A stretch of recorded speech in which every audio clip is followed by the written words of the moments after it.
לא, כפי שאמרנו מקודם, ארצות הברית תיכנס ותיתן מכות יותר קשות, אבל צריך לומר, מה שנעשה פה הלילה על ידי ארצות הברית, זה מכלול התגובה הקשה ביותר שהם תכננו, והם מבצעים אותו בתקיפה אחת הלילה. כן, תודה רבה ברק. ינון, מה ההשלכות על המערכה הישראלית? איך מתקדמים מכאן? תראי, מצד אחד יש כאן את מה שישראל כל כך ציפתה לו, יכולת להשמיד באופן מוחלט את אתרי הגרעין של איראן. ידענו שיש את האתר בפורדו, יש אתרים אחרים שלישראל אין את היכולות פיזית להשמיד. אבל מהצד השני, אם אנחנו מסתכלים על שתי מטרות המערכה, גם השמדת מתקני הגרעין וגם השמדת מערך הטילים הבליסטיים, ולדאוג שהדבר הזה לא יהיה כבר איום קיומי, אנחנו נמצאים כאן בבעיה. כי ישראל נמצאת במערכה יותר ממושכת מול טילי הקרקע-קרקע, מול הטילים הבליסטיים, מערכה שהיא מתמקדת בציד משגרים בעצם תחוף, וכשאנחנו רואים את הדבר הזה, אנחנו צריכים כל הזמן לשאול האם ישראל תוכל להשלים את המשימה אל מול טילי הקרקע-קרקע, כלומר, האם זה מקרב אותנו לסוף המערכה באופן כפוי, כפי שטראמפ אמר, it's time for peace now, מבלי להסיר את האיום, שאחד האיומים שלשמם התכנסנו, שגם אם לא יהיה גרעין, הם רצים להשיג את טילים בליסטיים. אז באמת, מה המשמעות כשהאיראנים מדברים על כך שהם פינו את מתקני הגרעין שלהם? מה המשמעות של כך? האם באמת הפגיעה היא קשה כמו שאנחנו חושבים? תראי, ראשית, המפעלים, הייצור, הארכיון, אפילו המידע והאנשים נפגעו, ונפגעו באופן קשה. אבל האם עכשיו הם יכולים לקחת את אותם רכיבים לאיזשהו אתר שישראל לא מכירה, ולנסות ולהרכיב אי אלו דברים, או לכל הפחות לשמר את מה שקיים? יש את האפשרות הזו. והיא קיימת, ובישראל אני יכול להגיד לך שגם מודאגים ממנה מתוך אותם חורים שחורים במודיעין שלא יודעים עליהם, אבל שוב, כמו שישראל ידעה לתת את ההפתעה לפני, במסכת של הטעיה אדירה, אני מזכיר לך את אותה תקיפה שלכאורה סוכלה על ידי ארצות הברית באפריל האחרון, של כוחות קומנדו שנכנסים, ישראלים, לאותם מתקנים. הכל עכשיו נראה באור קצת שונה, אחרי שארצות הברית תקפה בעצמה באיראן. בעוד כ-20 דקות נשמע את הנאום ההיסטורי של הנשיא האמריקני דונלד טראמפ. בינתיים מצטרף אלינו ברוך ידיד, פרשן על ענייני ערבים. ברוך, איך זה נשמע ונראה מאיראן? משמרות המהפכה, בהודעה עבורנו המלחמה רק מתחילה. מסרים אחרים מאיראן, לא נגרם נזק הפיך, בין השאר לפורדו. יש אמירה שכנראה למושל האזורי שמדבר על כך שנפגעו הפתחים, אבל לא המתקן עצמו. ובטלוויזיה האיראנית, המסרים שהיו איום, ועכשיו הם מקבלים משנה תוקף, על כך שכל מטרה אמריקאית באזור, או כל גורם אמריקאי, הוא מטרה לגיטימית.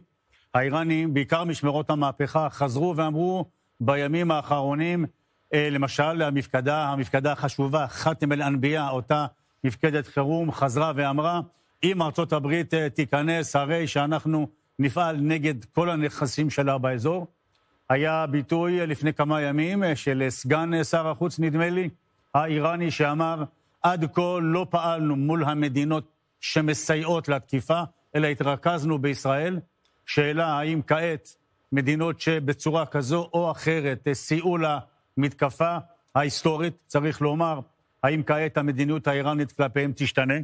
כמו שנאמר כאן, האיראנים בעיקר בימים האחרונים חזרו ואמרו, פינינו נכסים משמעותיים, בעיקר נכסי גרעין למקומות אחרים. זו מלחמה של המודיעין, יש בה חלק מכריע מרכזי, יותר מהרבה אירועים משמעותיים בעבר, וכעת המודיעין נצטרך לספק לנו תשובות לשתי שאלות. האם באמת האיראנים הצליחו להזיז, לשנע, כמובן אם יש הפתעות, הלוואי שהמודיעין יודע? אני שמה לב שהם חוזרים שוב ושוב על זה שהם שינעו כמובן את המתקנים הגרעיניים המשמעותיים האלה, ועם זאת מדינת ישראל בשלב הזה יודעת על כל משגר שיוצא מכל פינה באיראן, אז קשה להאמין שזה קרה לפני שאנחנו יודעים. אנחנו רוצים רק רגע לשמוע את ההצהרה של ראש הממשלה נתניהו באנגלית. הנה בוא נראה את הדברים. Congratulations, President Trump. Your bold decision to target Iran's nuclear facilities with the awesome and righteous might of the United States will change history. In Operation Rising Lion, Israel has done truly amazing things. But in tonight's action against Iran's nuclear הפעולה הלילה נגד איראן America has ומתקני הגרעין, been truly unsurpassed. ארצות It has הברית done הייתה what no בלתי other ניתנת country לערעור. on earth could do. אין מדינה History will מודרנית record. בעולם שיכולה לעשות את President זה. Trump acted to deny the world's most dangerous regime, the world's הנשיא most טראמפ פעל dangerous weapons. כדי למנוע מהמשטר המסוכן בעולם, את הנשק Created a המסוכן pivot בעולם. of history that can help lead the Middle East and beyond זה יכול להוביל the future of את prosperity המזרח התיכון and ואת peace. איראן, ומסביב President למזרח Trump and I התיכון, often לעתיד של say, שלום. peace through strength, שלום First דרך comes כוח, strength, קודם כל then כוח, comes peace. ולאחר מכן שלום. And tonight, President Trump and the והלילה United הנשיא States טראמפ וארצות הברית acted with a lot of strength. פעלו עם הרבה President כוח. Trump, I thank you. הנשיא טראמפ, אני The מודה people of לך, Israel thank you. The אנשי forces ישראל of מודים לך. civilization thank you. God והאנושות bless מודה לך. America. God bless Israel. אלוהים ברך את And may אמריקה, God bless our אלוהים unshakable ברך alliance, our את ישראל, unbreakable. ואלוהים ברך את הברית בלתי ניתנת לערעור שלנו. כן, God bless America, God bless Israel, אומר ראש הממשלה נתניהו, שאומר שיכול להיות שהלילה הזה, הלילה ההיסטורי והדרמטי הזה, הוא פיבוט משמעותי בהיסטוריה שיוביל לשגשוג ולשלום. ברוך, כרגע הקולות מאיראן הם קולות של מלחמה. כן, קולות של מלחמה שנקמה זו איראן מושפלת, מדממת, בעיקר מושפלת, אבל גם חסרה הרבה מאוד נכסים. כבר בשבוע שעבר היינו אמורים, על פי התרחישים הלא דמיוניים, היינו אמורים לראות את חיזבאללה משגרת עשרות אלפי מעופפים, והיא חסרה מאוד מאוד מאוד לאיראן, שמנסה לרתום אותה, אבל המסרים שהגיעו באחרונה מהחיזבאללה, זה כל פעולה מצידנו, ישראל תפגע בדחיה, ישראל יצרה כאן לקראת המלחמה הזו מול האיראנים, גם מאזן הרתעה משמעותי מול הפרוקסי, סוריה כבר יצאה מהרשימה, חמאס, ג'יהאד איסלאמי, מצבם ידוע היטב, במידה רבה מאוד האיראנים גזרו את גזר דין המוות, אולי, על הגרעין שלהם, צריך להמתין ל-BDA, לאותו דוח בקרת נזקים לאחר ההפצצה, כדי להבין, צריך להמתין למודיעין, זה מה שהתחלתי לומר לך קודם, המודיעין יצטרך לספר לנו, האם אכן האיראנים הכינו הפתעה, אז כמובן שהמודיעין לא יודע, אבל על מה שהאיראנים טוענים, המודיעין כן יודע, בעיקר הוא יצטרך לומר לנו מהי מידת הנזק, אבל האיראנים גזרו את גזר דינם, כאשר סבא, הסוכנות הבינלאומית לאנרגיה אטומית, הודיע לכולנו, קבל עם ועולם, שהם מחזיקים 408 קילוגרם של אורניום 60%, כאשר הם יושבים לשולחן המשא ומתן עם האמריקאים, כאשר סבא אומרת, באותו זמן שהאיראנים מפרים את החלטתם, ומירי, הערכה שלי אני לא יודע, הערכה שלי, המודיעין שהעבירה ישראל לאמריקאים באחרונה, זה גם המודיעין שנתן את החלטת הפעל הישראלית, זה כנראה דוח המודיעין הדרמטי, הקריטי, המשמעותי ביותר שאי פעם יצא ממדינת ישראל. הוא שרותם את הנשיא טראמפ, שהיה נתון להרבה מאוד לחצים, לחצי המגה, ה-Make America Great Again, זה כנראה הדוח שהכריע את הכף, ולכן אני אומר שבמידה רבה מאוד, הניסיון ההונאה האיראני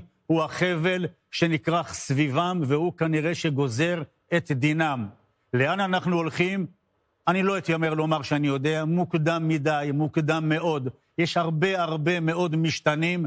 מה יש עדיין, איזה שפן ישלפו האיראנים? הם כן פינו למשל 36 ספינות אל תוך המים בכיוון הנתיבים לסין, הם הוציאו דלק למחסנים צפים, סביר מאוד להניח שגם אולי הצליחו לשנע חלק מיכולות הגרעין, אבל פורדו, נתנז, איספהאן, אני מבין שעל פורדו נפלו 6 פצצות, כל פצצה היא 12 טון, 72 טון על פורדו, וזה ה-GBU ה-57 הקטלנית המטורפת, כך שמן הסתם נגרמו נזקים של ממש, ייתכן מאוד, אני כבר שומע שכנראה זאת הערכה שהייתה בארצות הברית, שישראל באירוע המדהים, הדרמטי, הגיע קרוב מאוד לקצה גבול היכולת, אולי הלוגיסטי שלה, אולי כוח ההרס, אבל היא סללה את הדרך למכה האמריקאית. האמריקאים, לחיל האוויר האמריקאי, לא היה אתגר ענק, כן, לטוס ולירות ולפגוע, אבל ישראל פתחה את המסדרון, את נתיבי הטיסה בדרך לאיראן. את רואה שאצלנו טייסים צעירים מגהצים את איראן הלוך חזור, כאילו הם טסים לרפיח, אבל בסוף היכולת האמריקאית, בעיקר באותה פצצה קטלנית, נופלת היום גם על נתנז, גם על איספהאן, גם על פורדו. ייתכן מאוד, מירי, שבעוד כמה שנים הנכדים שלך, שלי, שלנו, שיבואו וילמדו את הפרק הזה בבית הספר, אולי באוניברסיטה, ייתכן שיש שם מרצה שאומר להם, גם אז הסכמים במזרח התיכון עושים בפטיש, לא עושים בעט. זה מה שקרה פה כנראה גם הפעם. האיראנים שיחקו הרבה מאוד בהסכמים, הם לא הגיעו לסבב 6 עם האמריקאים, רק שלשום אמר מי שיזכר באיראן לדיראון עולם, לדעתי, עבאס ארג'י, שר החוץ הכושל. הוא נמצא בטורקיה, לא? נכון, עבאס ארג'י נמצא עכשיו... רק שלשום הוא אמר, מטורף לחלוטין, אנחנו נשב לדבר עם האמריקאים רק אחרי שישראל תחדול, וכאשר נדבר עם האמריקאים, לא נדבר על הטילים ולא על זכותנו להעשרה. הוא אומר את זה כאשר אולי הוא יודע מה מצבם האמיתי, אבל ייתכן מאוד שזה גם כיסוי. שמענו, טראמפ אומר, הם ביקשו להגיע אלינו, זרקנו אותם מכל המדרגות, ייתכן שזו הדרך של האיראנים להסוות את התחנונים שלהם לאיזשהו הסכם, אחרת למה הם פונים לסעודים, למה הם פונים לעומנים, קטרים, למה הם כן או לא מעבירים מסרים, אפילו ארג'י שרצה לצאת לכנס, העביר כנראה בקשה מהאמריקאים לישראלים, תנו לי לצאת במרחב האווירי האיראני, גם את זה כבר שמעתי, הכל אפשרי. אז אנחנו בפתח של עידן אחר במזרח התיכון, אולי בעולם כולו. רק אתמול אמרו האיראנים, ואולי הם יעשו את זה, אני לא אומר שלא, נחסום את מצרי הורמוז. זה משנה... אם יחסמו עכשיו את מצרי הורמוז, זה כבר משימת התאבדות מבחינתם. אני אומר עכשיו לאיראנים, לכו על זה. אני אומר עכשיו לאיראנים, לכו על זה. לכו על הורמוז. אנחנו בעד. הם אמרו, אנחנו נלך למטרות ימיות, אני אומר, לכו על זה. אני חושב שבשלב הזה בערב קשה מאוד לדעת מה האיראנים יחליטו לעשות. זה לא תהיה הנקודה האחרונה של... האמריקאים בעבר הגיעו ופרקו את המחסום הזה בהורמוז, האמריקאים פגעו במכליות שלהם, האמריקאים פגעו בהם. הם לא מפחדים לפגוע להם בספינות מלחמה. אתמול צה"ל פוגע בעוד כמה F-14 שנמצאים על הקרקע, לפני כן במסוקים שנמצאים על הקרקע.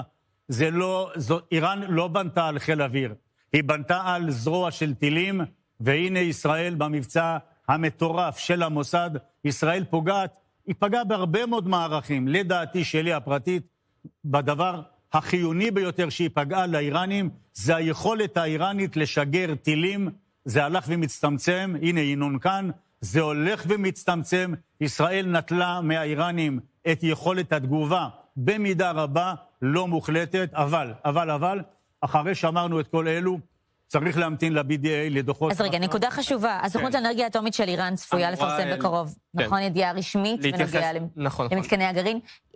כמה אנחנו יכולים לסמוך על ההודעה שלהם? עד כה אני חייב לומר שההודעות שיצאו מהסוכנות הבינלאומית לאנרגיה אטומית היו בערך תואמות את המצב בשטח, פחות או יותר. לא, אני מדברת על הסוכנות לאנרגיה אטומית של איראן, שצפויה להוציא הודעה. הסוכנות לאנרגיה אטומית של איראן, כמובן, הם מפיצים את הפרופגנדה האיראנית, הם טענו שלא היה אורניום באף מתקן, הם טענו שאף מתקן לא נפגע, אחר כך הודו בתקיפות של כמה מתקנים.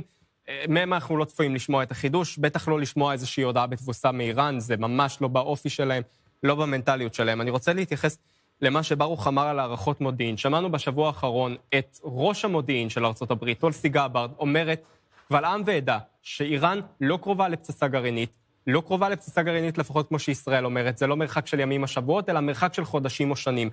שמענו איך טראמפ ממסמס את כל הערכות שמגיעות מהמודיעין האמריקני, ומתבסס רק על המודיעין הישראלי. היום ראינו ידיעה על כך שאחד היועצים הקרובים של טראמפ, סטיב בנון, מגיע אליו ביום חמישי ואומר לו, אל תאמין להערכות המודיעין של ישראל, הן לא נכונות, הן שגויות. הוא בוחר להקשיב, הוא בוחר לתקוף, וזה מוביל למבצע הזה שאנחנו רואים הערב. לגבי המשא ומתן, הייתה פה פעולה מאוד מוצלחת מבחינת ארצות הברית, שבכלל אפשרה לאירוע הזה של המשא ומתן של שר החוץ האיראני ארג'י עם שרי החוץ האירופיים לקרות. לא היה חייב לעשות את זה, זה לא היה שם אף מטרה, לא היה אף סיכום שהושג שם, אבל חלק מההטיה הזה גם קרה. הדיונים האלו על האפשרות שטראמפ אומר, לפני יומיים הוא אמר את זה, אני אולי ארצה לעשות משא ומתן, אחרי שיום לפני זה אומר, אני לא רוצה משא ומתן בכלל. תרגיל הטעיה מושלם, ואני מניח שהאיראנים לא צפו את זה בה.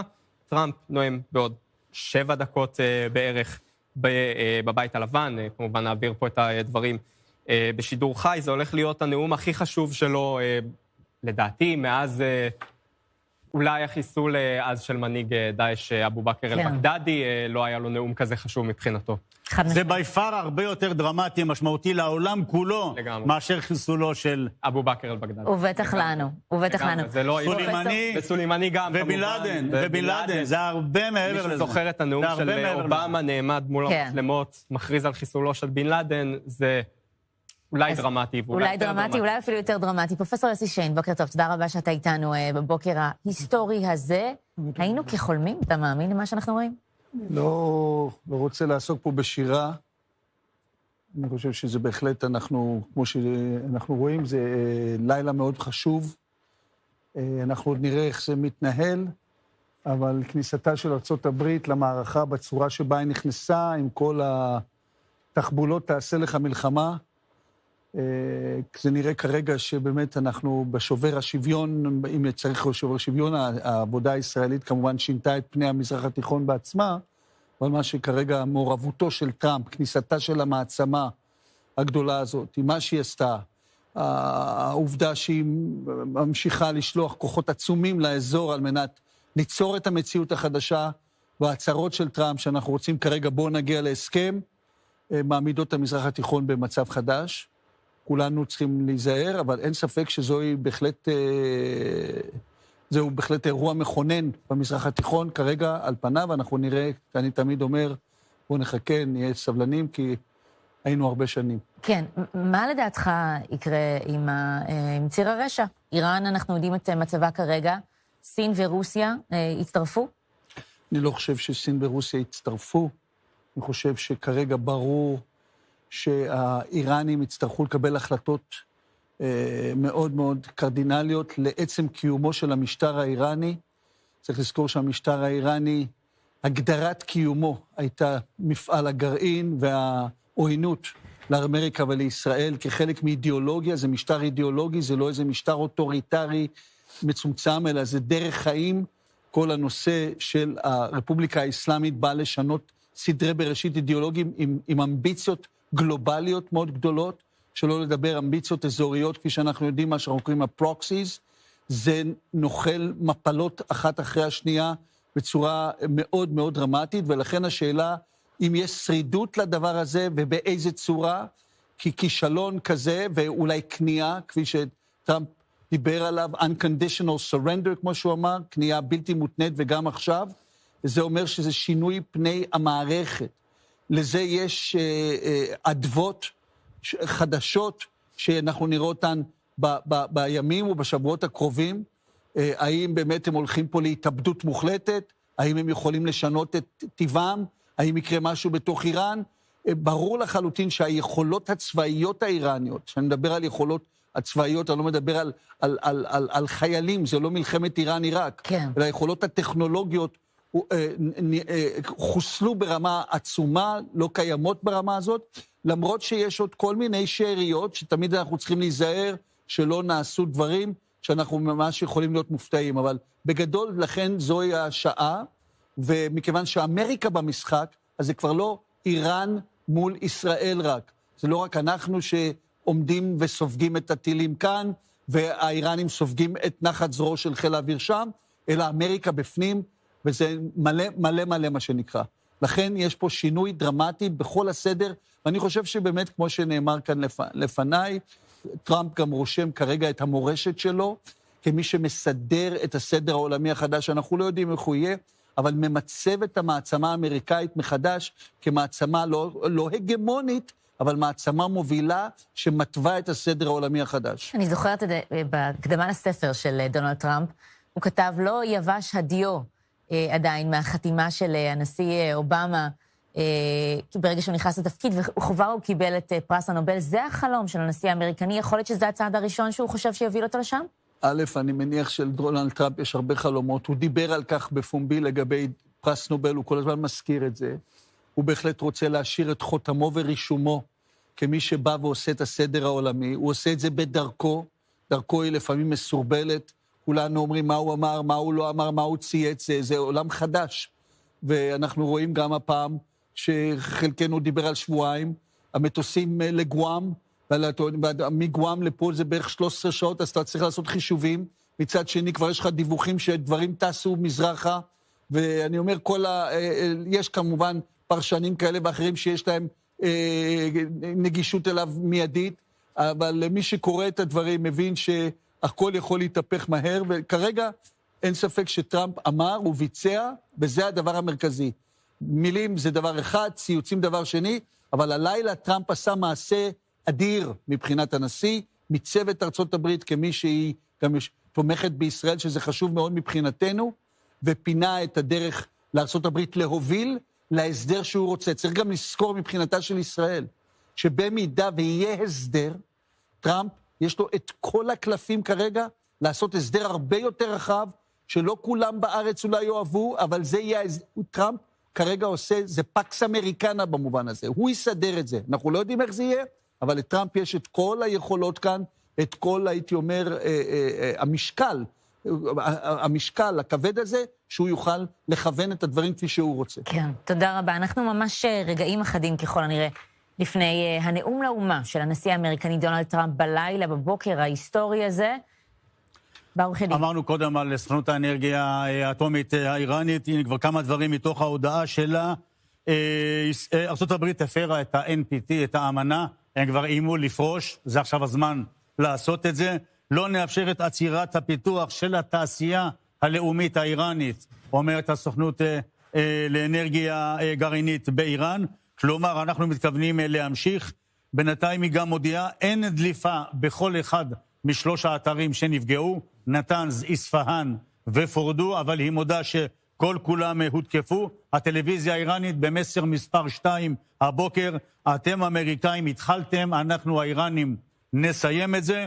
וכמובן, אפשר להסתכל על זה כעל איום רשמי על ארצות הברית? בוודאי, הטלוויזיה האיראנית, כן. זו שנפגעה עם אותה עיתונאית שדיברנו עליה, כן. והנה החות'ים על טראמפ יהיה לשאת בהשלכות, זה כרגע הפרוקסי היחיד הפעיל, חיזבאללה הרבה פחות, גם המיליציות הפרו-איראניות בעיראק, חלקן פחות, ווליום גבוה של איומים, בינתיים לא פועלות, בינתיים הכל פתוח, חיזבאללה, כולנו משוכנעים שלא, יש בחיזבאללה את ופיק ספה, גיסו של נסראללה שירד מגדולתו, לא ממש מבסוט ולא ממש מת על נעים קאסם, אולי ינקוט במהלך מנהיגותי, ויקח למשל את הפרוקסי של חיזבאללה מלבנון לפעול נגד ישראל, גם זה חלק מסל האפשרויות. אנחנו רוצים לעבור לארצות הברית, לך שליחנו שם יגאל רביד, ממש בעוד רגעים אחדים, נאום לאומה של הנשיא האמריקני דונלד טראמפ. 10 שעון מזרחי, 7 יוצאנו כאן בחוף המערבי. הנה אנחנו רואים את הנשיא טראמפ מגיע אל הפודיום, בבית הלבן. נשמע אותו?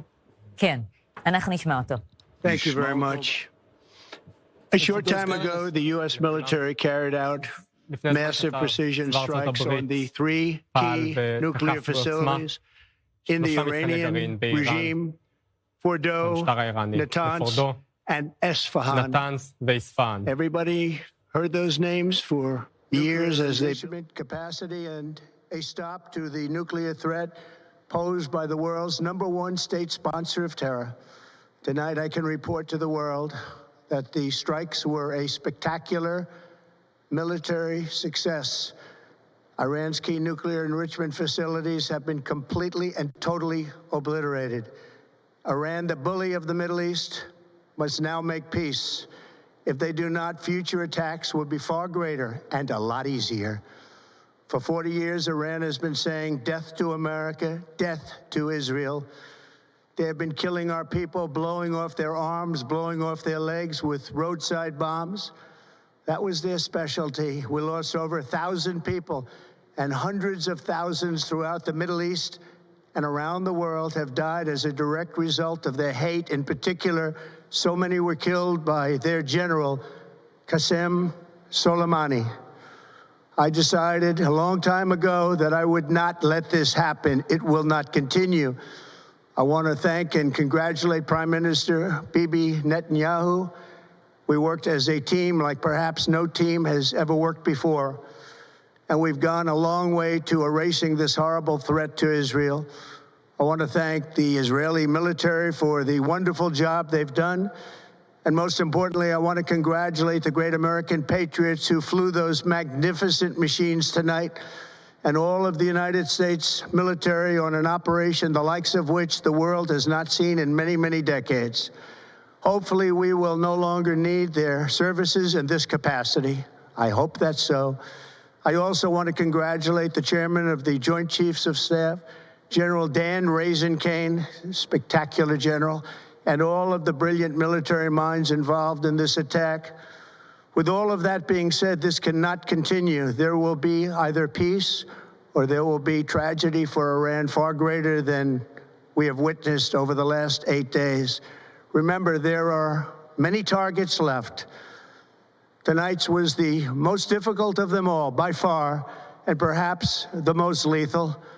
But if peace does not come quickly, we will go after those other targets with precision, speed, and skill. Most of them can be taken out in a matter of minutes. There's no military in the world that could have done what we did tonight, not even close. There has never been a military that could do what took place just a little while ago. Tomorrow, General Kane, Secretary of Defense, Pete Hegseth will have a press conference at 8 a.m. at the Pentagon. And I want to just thank everybody, and in particular, God. I want to just say, we love you, God, and we love our great military. Protect them. God bless the Middle East. God bless Israel, and God bless America. Thank you very much. Thank you.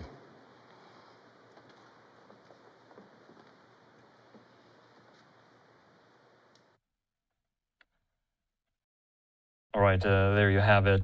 President Trump, in very brief remarks there, saying that Iran's nuclear program has been completely obliterated. Standing there, addressing the nation, behind him, Vice President Vance, Secretary of State Marco Rubio, and also the Secretary of Defense, Pete Hegseth. I'm Andrew Kraft. Thanks so much for being with us here on this momentous night in American history, and we're going to keep it going. We're also going to be showing you in replay that very speech in case you might have missed it live. We're going to be showing it to you throughout the course of the evening, also bringing on guests, experts, analysts to help us make sense of this particular moment in time in American history, in the history, the makeup and the shape, the dynamic of the Middle East. June the 21st, 2025 will be a day that is remembered as a huge, huge moment for what happens going forward to the dynamic of the Middle East. And we'll just have to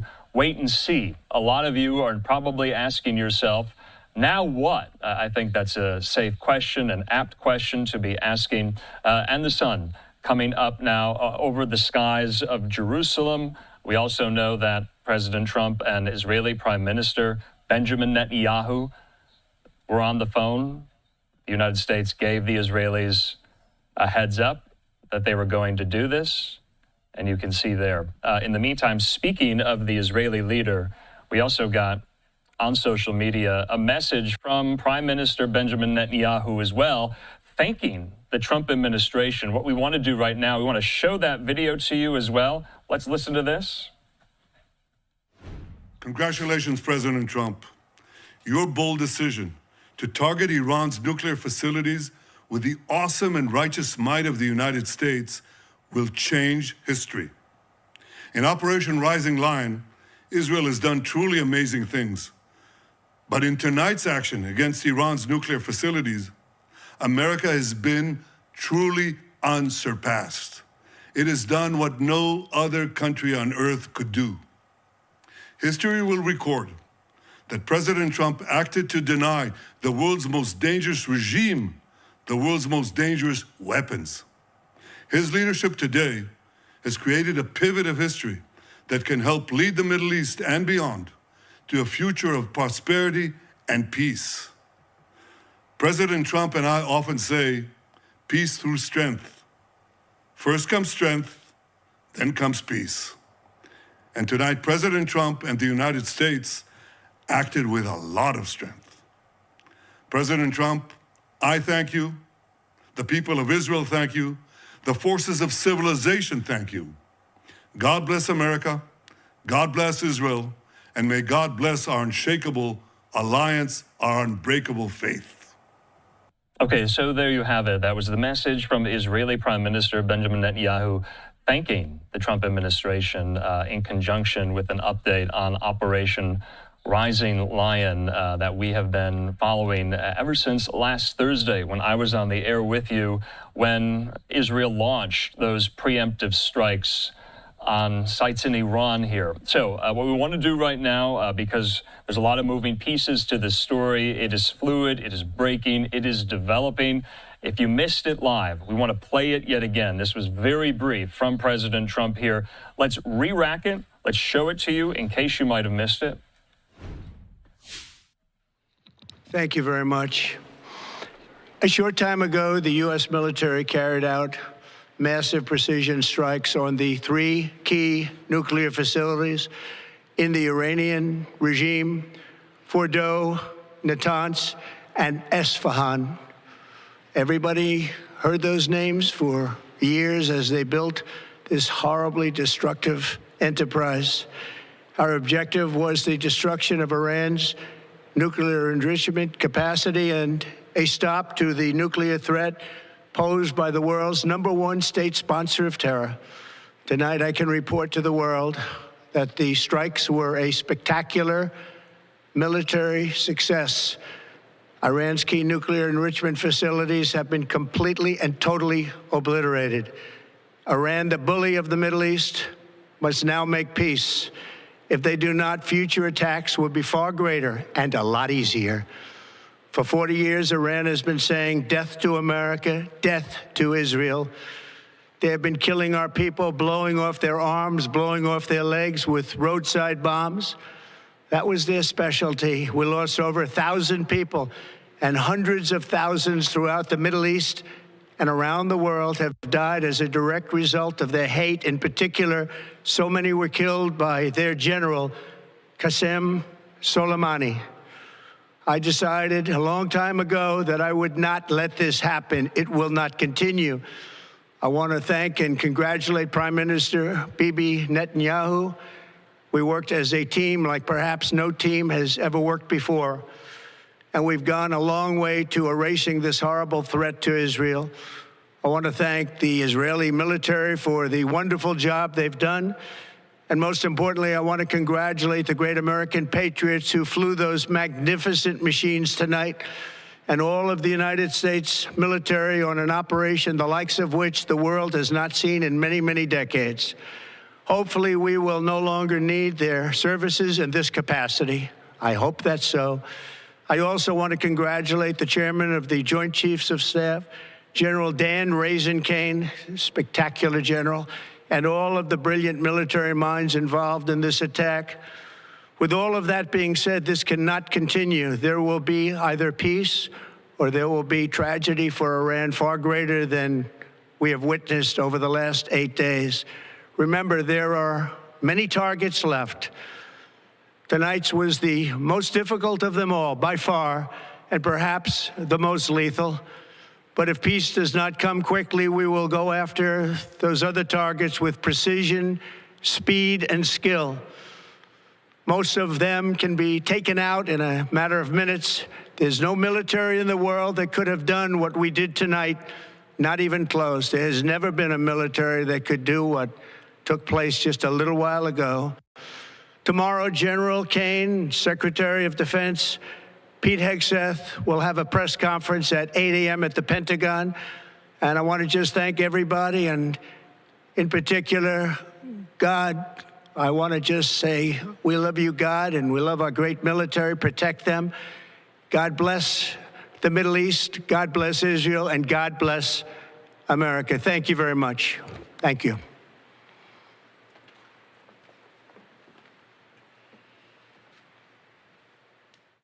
Okay, so Andrew Kraft back here. Wanted to replay that for you in case you might have missed it, saying that he and Netanyahu worked as a team, congratulating the Patriots who flew the bombers and the planes, congratulated the chairman of the Joint Chiefs of Staff, Raisin Kane, and says this could not continue, saying we needed peace, saying also there are many targets left, say he will go after other targets if deals are not reached. And so yet again, as he has done throughout the course of this entire story, leaving the door open yet again to diplomacy. We'll see if that's actionable or operative at all in the wake of this. In the meantime, though, I want to go out to Capitol Hill. We have a live picture there in Washington. It's a little bit after the 10 o'clock hour there in D.C. Chad Pergram reporting this, that it wasn't only the Israelis that got a heads up. A senior White House official saying the White House gave a courtesy heads up to congressional leadership. That's, of course, Senate Majority Leader John Thune. That's, of course, Speaker of the House Mike Johnson. And I would imagine the Democrats also in charge in the minority, Senate Minority Leader Chuck Schumer, and also House Minority Leader Hakeem Jeffries. Speaking of Hakeem Jeffries, he put out a statement saying this, that Donald Trump promised to bring peace to the Middle East. He's failed to deliver on that promise. The risk of war is now dramatically increased, and I pray for the safety of our troops in the region who have been put in harm's way. President Trump misled the country about his intentions, failed to seek congressional authorization for the use of military force, and risks American entanglement in a potentially disastrous war in the Middle East. Jeffries says, first, the Trump administration bears the heavy burden of explaining to the American people why this military action was undertaken. Second, Congress must be fully and immediately briefed in a classified setting. Third, Donald Trump shoulders complete and total responsibility for any adverse consequences that flow from his unilateral military action here. In the meantime, back out live there to the U.S. Capitol. Also, some other news made in that very, very short statement by the president that at 8 o'clock a.m. Eastern time tomorrow morning, there will be a press briefing at the Pentagon. Secretary of Defense Pete Hegseth will be there, and Chairman of the Joint Chiefs General Kane will be there as well, taking questions from reporters. So, of course, here on Live Now from Fox, we will be showing you that press conference live in its entirety, 8 a.m. Eastern tomorrow, Sunday morning, 5 a.m. Pacific time. In the meantime, we still have my colleague and friend, of course, national security analyst and expert and retired Marine intelligence officer, Hal Kempfer, still on the horn after so many hours. Hal, you and I have been on the air for so many of these historic moments. I would say that this is one of the most major ones, and it's always a pleasure. And I know you're traveling, and so we thank you for your time. So I got to ask, and you heard me say this question, what now? You heard Hakeem Jeffries in that statement saying that the president needs to reaffirm, explain to the American people why this was needed. Did he do that in that brief statement? Andrew, I kind of listened to it, and I think he kind of did. I don't think there's any more explanation that needs to be put out there. I think he kind of explained the imperative of why the strikes took place now. He also outlined some things that I was kind of curious about, which was how much communication was there, coordination, if you will. They informed leaders of Congress, which I thought was really good. That was something that, the president should do, but I was glad to see that did happen. It also kind of cleared up any doubts about how well this was coordinated with Israel. It had to be coordinated to a high degree, simply because they had to deconflict airspace and a lot of other things. So it wasn't like Israel was going to be caught off guard that we were sending B-2 bombers into Iranian airspace, or that we were launching Tomahawk missiles. So that all had to be coordinated regardless in terms of what was happening there. But I think one of the biggest things there, and by the way, he did kind of illuminate the battle damage, if you will, in terms of how much destructive force was used. He basically clarified as if there was any doubt that the Fordo facility was gone, and that the other two sites were also, essentially neutralized. But the other thing was, what is the intent going forward? And on the one hand, he's handed out the olive branch, if you will, saying, look, diplomacy. At the same time, he's raised a sword of Damocles and saying, and I think he's made that very clear. And he's also said, not only is a sword of Damocles here, we have a list of targets that we're looking at. In other words, planning, preparation, the forces are in place, everything to follow up on that, which I have to tell you, when you're negotiating on the national security side of the house, it is good to have a very credible threat in hand to say, let's try and work this out, or here's the alternative. Okay. And I think we removed all doubt that the U.S. will launch or do something because, well, frankly, we just did it. Yeah. So Hal, I have to say there's kind of two thoughts in my head right now at the same time, maybe President Trump's too, is, he left open the door for diplomacy. He used the word deal again, but said if that is not operative, that there also is the door open for more strikes and more targets from the United States. And so I think a lot of people are asking, our viewers are maybe asking themselves, what next? Will there be more? Is that safe to ask that question, the uncertainty of that right now? It's kind of a wait and see, is it not? I think it is a wait and see. On the other hand, that's a very legitimate question to ask. Okay. And what he has done is he has removed the doubt that the U.S. is prepared to do more than what we just did.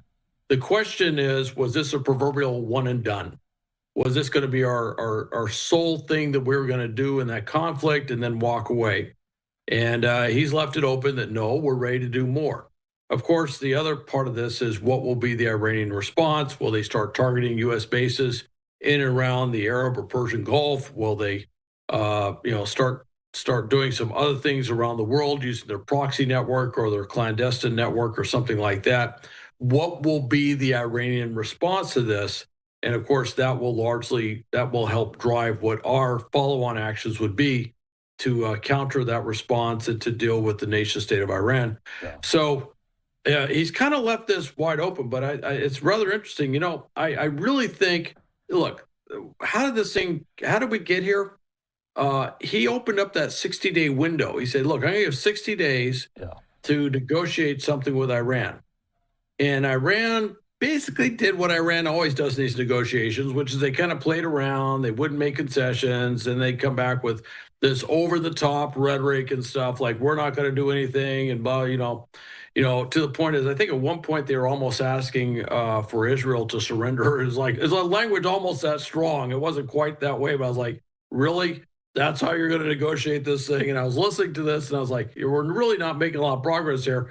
And literally at the end of the 60 days is when Israel started these strikes. And I think that clearly sent a message that this diplomatic overture is something you might want to pay a lot of attention to, because it's not just rhetoric. Okay. If you fail to do it, there will be consequences. And I think that at this point, with President Trump saying what he just said, the consequences side of that is absolutely unambiguously clear to Iran. What will happen going forward? I see. Hal, all week I've been asking you the question and posing it this way, that Israel couldn't strike these sites, these nuclear sites, without our help.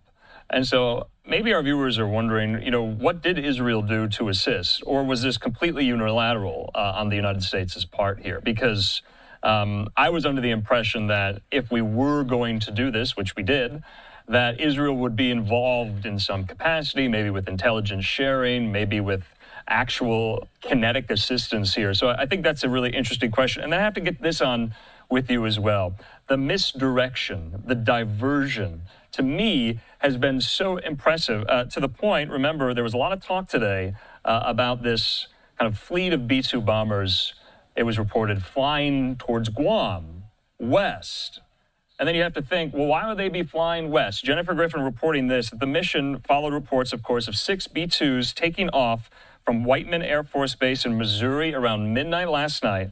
While initial chatter suggested the aircraft were headed west toward Guam, Jennifer Griffin noted the true flight path was likely east, directly toward Iran, in what appears to have been a calculated deception. How much did that throw Iran off guard?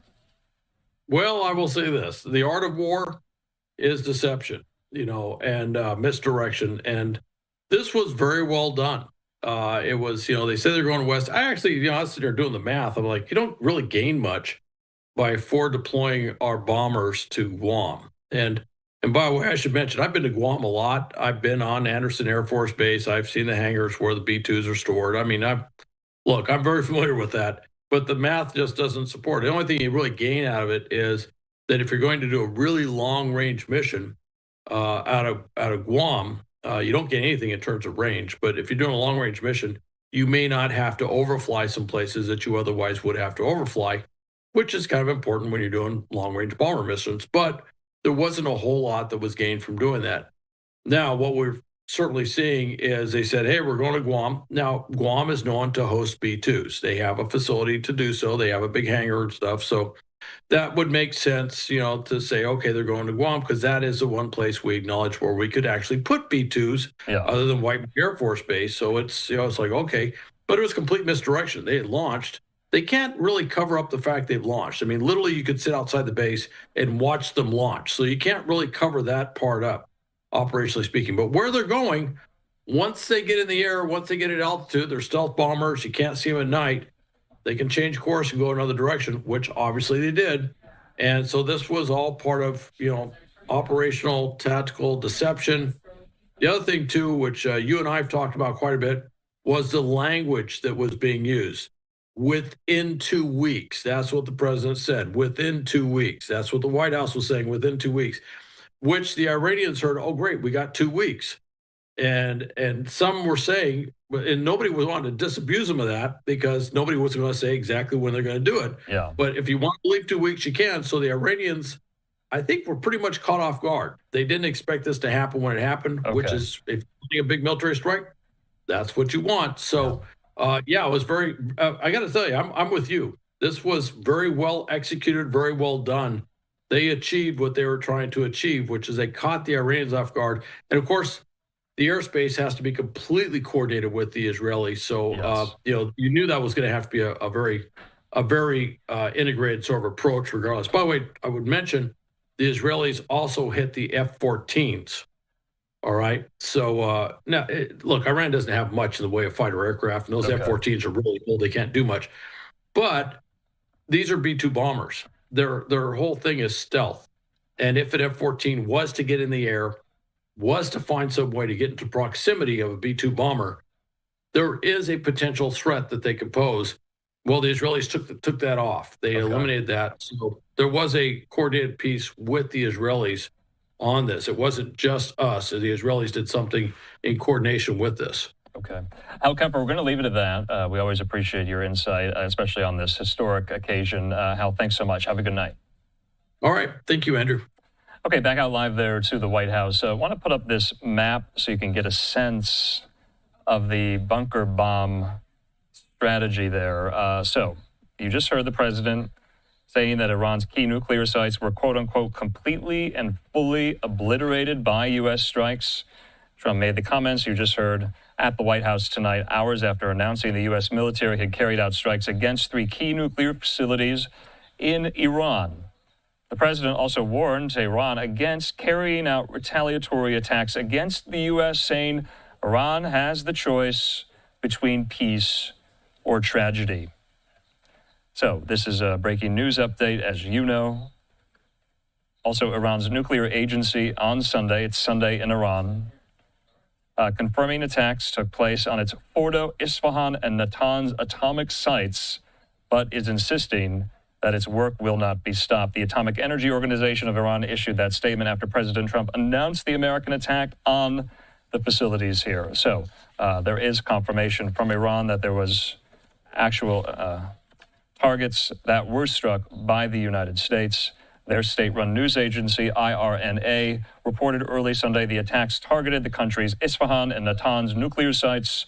The IRNA quoted an individual by the name of Akbar Salehi, that's Isfahan's deputy governor in charge of security affairs, saying there had been attacks around the sites, though he did not elaborate. Another official confirmed an attack targeting Iran's underground Fordo nuclear site here. So in the meantime, we do want to bring in more voices to the conversation, including my friend there at the Foundation for Defense of Democracies, David Dawood. He's going to join us in just a moment here.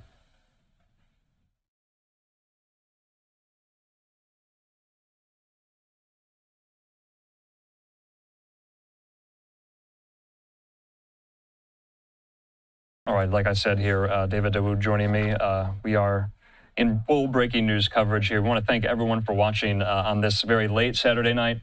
David, thanks for joining us on this late Saturday night, but it's a historic occasion, a historic, momentous occasion here.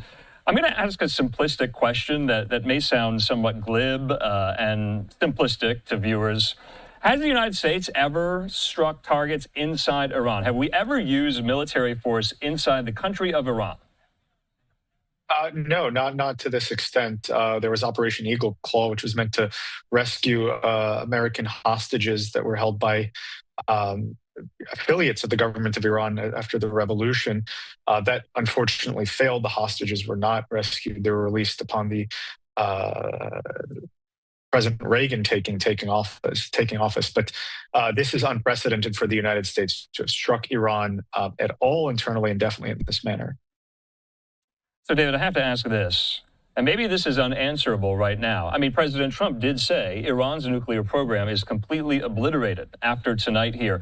How will we know that? Will we have, people on the ground who can confirm that? Yes, the president is saying that here, but as far as Iran's nuclear program, where does it stand right now? What phase is it in? Is it completely decimated, like the president says, or is it too early to know? Well, right now I'd say it's too early to know. The Iranians themselves are saying that the fissile material was moved out of the facilities prior to the strikes, or much earlier than the strikes they were claiming. Now, look, is that true? Is that a face-saving claim so they can walk down the de-escalatory ladder? Right now, these strikes put them in a position where they may have to respond in some fashion. They've been threatening to attack U.S. assets and U.S. personnel for some time.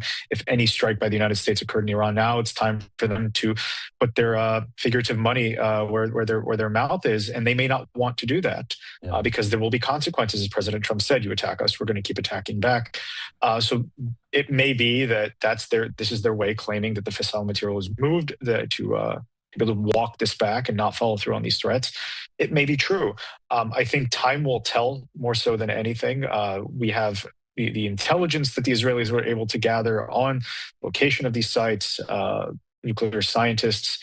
I mean, obviously that's going to be put into play to figure out what the state of Iran's nuclear weapons program, its nuclear program period, but particularly its nuclear weapons program is after these strikes. But that may take some time to make that full assessment. I mean, we have a live picture there over Jerusalem as the sun comes up right now. And obviously, I don't have to say this, I'm going to reiterate it, but we know when Israel launched the preemptive strikes last Thursday, Iran retaliated in kind, and it's been this tit for tat ever since. Now, the dynamic of whatever Iran does in retaliation will look different.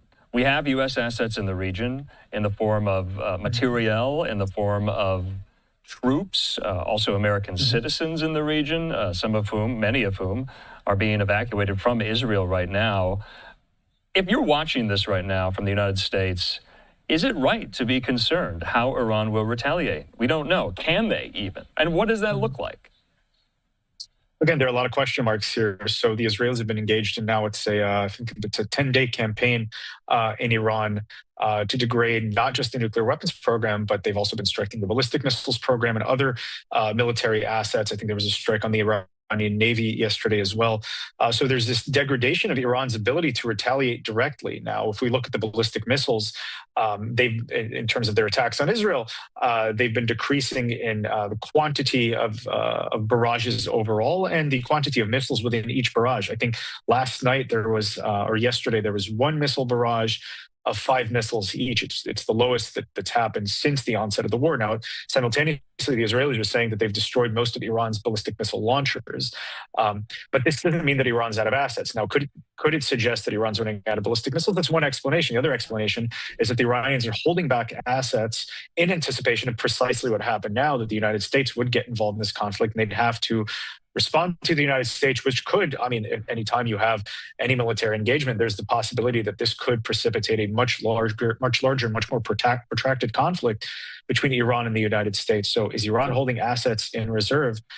They're also, and this is something that, they've been kind of missing from the scene, but Iran's proxies, Hezbollah is the primary proxy. It's taken a beating, but anyone who says that Hezbollah is down for the count is speaking prematurely. So has Iran been holding this in reserve until such a moment? There's also the Houthis, the Iraqi militias. The Iranians are also masters at clandestine operations. abroad and in the region if they want to target U.S. personnel. So they have options that are beyond military strikes or direct military strikes through their ballistic missiles, cruise missiles. There are other assets that they could use and activate to threaten the United States, maybe not directly our homeland. They might not want to go that far at this moment, but definitely our assets in the region or in Europe. That is the question, especially from some critics of this action, including from some members of the president's own party, that this will turn into yet another foreign entanglement, that this will be protracted. But then I'd be remiss if I didn't bring up Trump's first term, where he struck targets in Syria. That was a one-off. Do you see similarities to that here tonight? Well, I think there's an even more appropriate analogy, the strike on Qasem Soleimani in January of 2020, where Trump took the move, and then he went up and said, similar to what he said today, both on Truth Social and in his statement, that we're done. Now's the time for peace. And Iran could, there are reports that the United States had informed Iran that there's no intention on the part of the United States to engage in regime change in Iran, that these strikes will be a one-off, that they will target these facilities, and that'll be it for us. Now, Iran obviously has to engage in some face-saving measure. This is more, as much for them to restore deterrence to the extent that they can restore deterrence after this, as it is to show that their base, and this is the real threat to the regime, that they are still capable of responding in kind, of retaliating in kind, that they're not just going to take this quietly. But it could just end up at that, where they engage in a face-saving measure that's able to shore up their image domestically, and President Trump doesn't have to continue down this escalatory ladder with the Iranians. That is a possibility. So, David, a lot has been said about Israel's role in all of this, that they are really doing the dirty work on behalf of Western civilization, if you want to characterize it as follows. Do you envision a scenario where, talking about Iran's retaliation to this tonight, that they would also, bear the brunt of whatever Iran does, Israel, that they will suffer the slings and arrows of what we have done in still the skies of Tel Aviv, Jerusalem, Haifa, and the like here? Do you think that could happen? It's very much a possibility. The Home Front Command, just prior to President Trump speaking, had issued updated instructions to, they loosened requirements in the past couple of days because Iran's ballistic missiles attacks had become less frequent. Like I said, fewer missiles per barrage. The Israelis were able to contend with them better, and now they've raised those alerts again. So I think the Israelis are expecting some kind of retaliation. And look, let's be honest here. The Israelis fired the first blows in this. They paved the way today. There were reports today that the reason the B-2 bombers were able to make it into Iran safely and out was because the Israelis were destroying Iranian assets along the way that could have impeded the movement of these B-2 bombers. So the Iranians are aware that the Israelis are involved and that they contributed to this strike. So there very well could be a retaliation against Israel. Okay, so some more kind of philosophical questions right now. I'm not even sure if it's time for that because this is still a breaking news story. But you and I talk about the 30,000-foot view from this.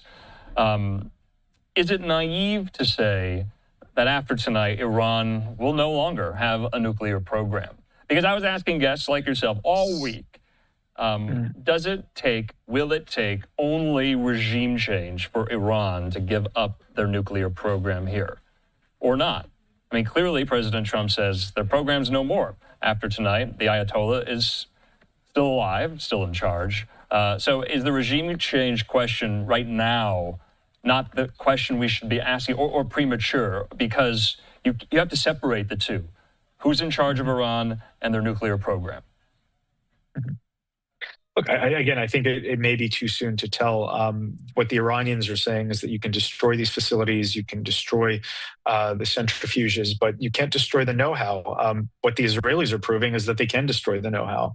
They've been engaged in an assassination campaign against Iran's top nuclear scientists. So if this regime survives and if this regime is able to rebuild and have a pathway to rebuilding, which as things stand, right, they haven't activated their proxies haven't been destroyed, the regime still has an ability to walk this back in a way that it survives. Their ideology hasn't changed. Their tactics may change, where their emphasis may change. But their ideology will not change, and that ideology remains this antipathy towards the West, this desire to challenge Western civilization, and at its forefront, the United States. Does that mean that they'll go back to rebuilding a nuclear weapons program immediately. Again, I think if enough Iranian nuclear scientists have been killed, that won't be as easy as just let's rebuild the buildings and restart the centrifuges. So it'll have to take, again, redeveloping the know-how, and that could take a long period of time. Look, I do think that the only way this ends, the only way that Iran's threat to the region, both conventional and from weapons of mass destruction, ends is with a change of this regime. Okay. It doesn't seem on the table now, but that does not mean that the nuclear weapons program will return in the immediate term, even if this regime survives. Because some of the critics of this action tonight are saying and have said along the last week that they'll just restart it eventually. It's only a matter of time. They can regroup. So we'll just have to your point, wait and see. Let's talk about on the ground in Iran. We're anticipating, we're waiting to see if we see it. Any images or videos of the strikes themselves or the aftermath. So for our viewers who are keenly aware of that, we're looking for it. Haven't found it just yet. Were there people, everyday Iranians, who go to work at these sites each and every day? Were they there during the strikes, or were they evacuated? Because something else that I've been discussing with experts like yourself, bombing with 6 bunker busters, those are 30,000-pound bombs each, nuclear sites, that dredges up a lot of radioactive material in the air, in the ground, in the wake of the explosions here. So are you looking at a potential kind of nuclear fallout from just the bombing of these sites in the air in Iran, on the ground in Iran? Do you think that's happening right now? From what we're hearing, it's not happening now, and there's no immediate reports on civilian casualties or casualties among those who are working at the facilities.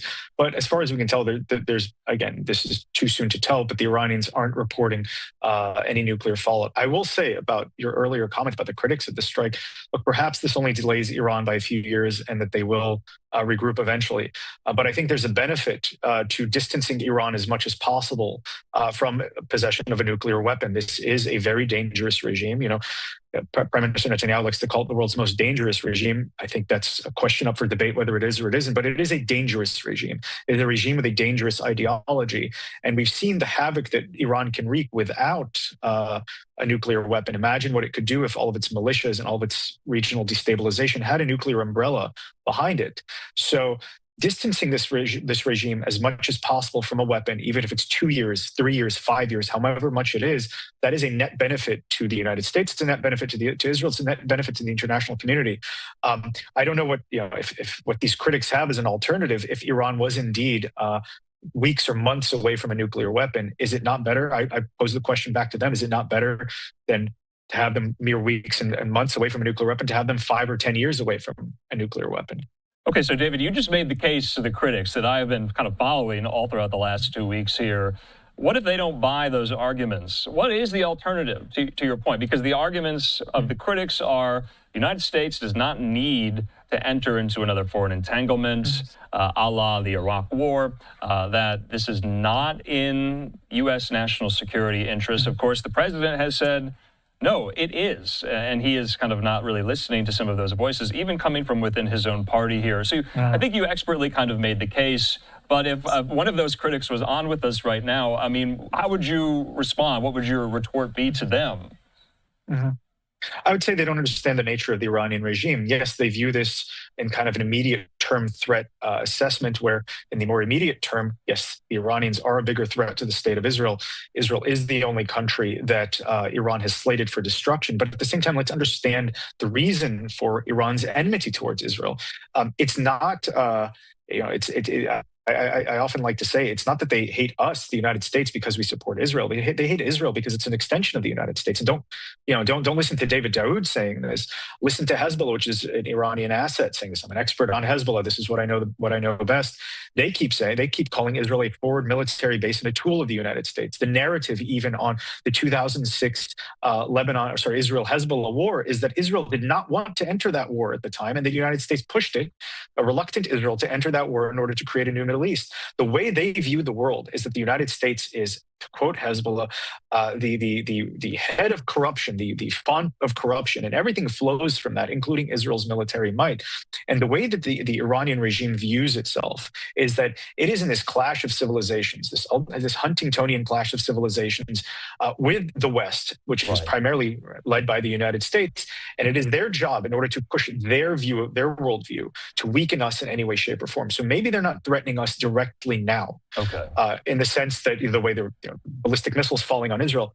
But there is a broader threat, and there's a broader attempt by the Iranian regime and like-minded regimes to weaken the United States. And in doing so, that will threaten our way of life here in the United States. Again, it doesn't have to happen in a year or two, but over the long run, that is their intention. So setting this regime back, that's a separate question. I think mixing this up with an Iraq situation, you don't necessarily have to invade Iran and destroy the regime and engage in democracy building in order to prevent this regime from continuing to constitute a threat both to its surroundings and, in the broader sense, to the United States and its interests. David, lastly, though, what about the Iranian people? There's been this, some would call, kind of logical fallacy and maybe naivete going on, that in the wake of all of this, there would be this kind of organic, coming up of the Iranian people, that they would, pursue their self-determination now that, Israel has somewhat liberated them from the jackboot of the theocratic mullahs here. You haven't seen that. Are people naive to the fact that that's actually going to happen? What does your everyday Iranian think about what's going on? Do they like the regime? Do they want the regime gone? Is this positive, good news of what the United States did today, or no? Look, I think it's a complicated question. Look, when we've spoken about this, when it comes to Lebanon, I've always said it's hard to just say what the Lebanese streets' opinion is. And I would say, I'm not an expert on Iran. I don't follow Iran very closely, or as closely as I do Lebanon. But I will say every side in the discussion over whether the Iranian regime has popular support or not has an interest in playing up their side. So the Iranian opposition to the regime has an interest in saying that we are the majority, we represent the Iranian people and the will of the Iranian people, and so does the Iranian regime.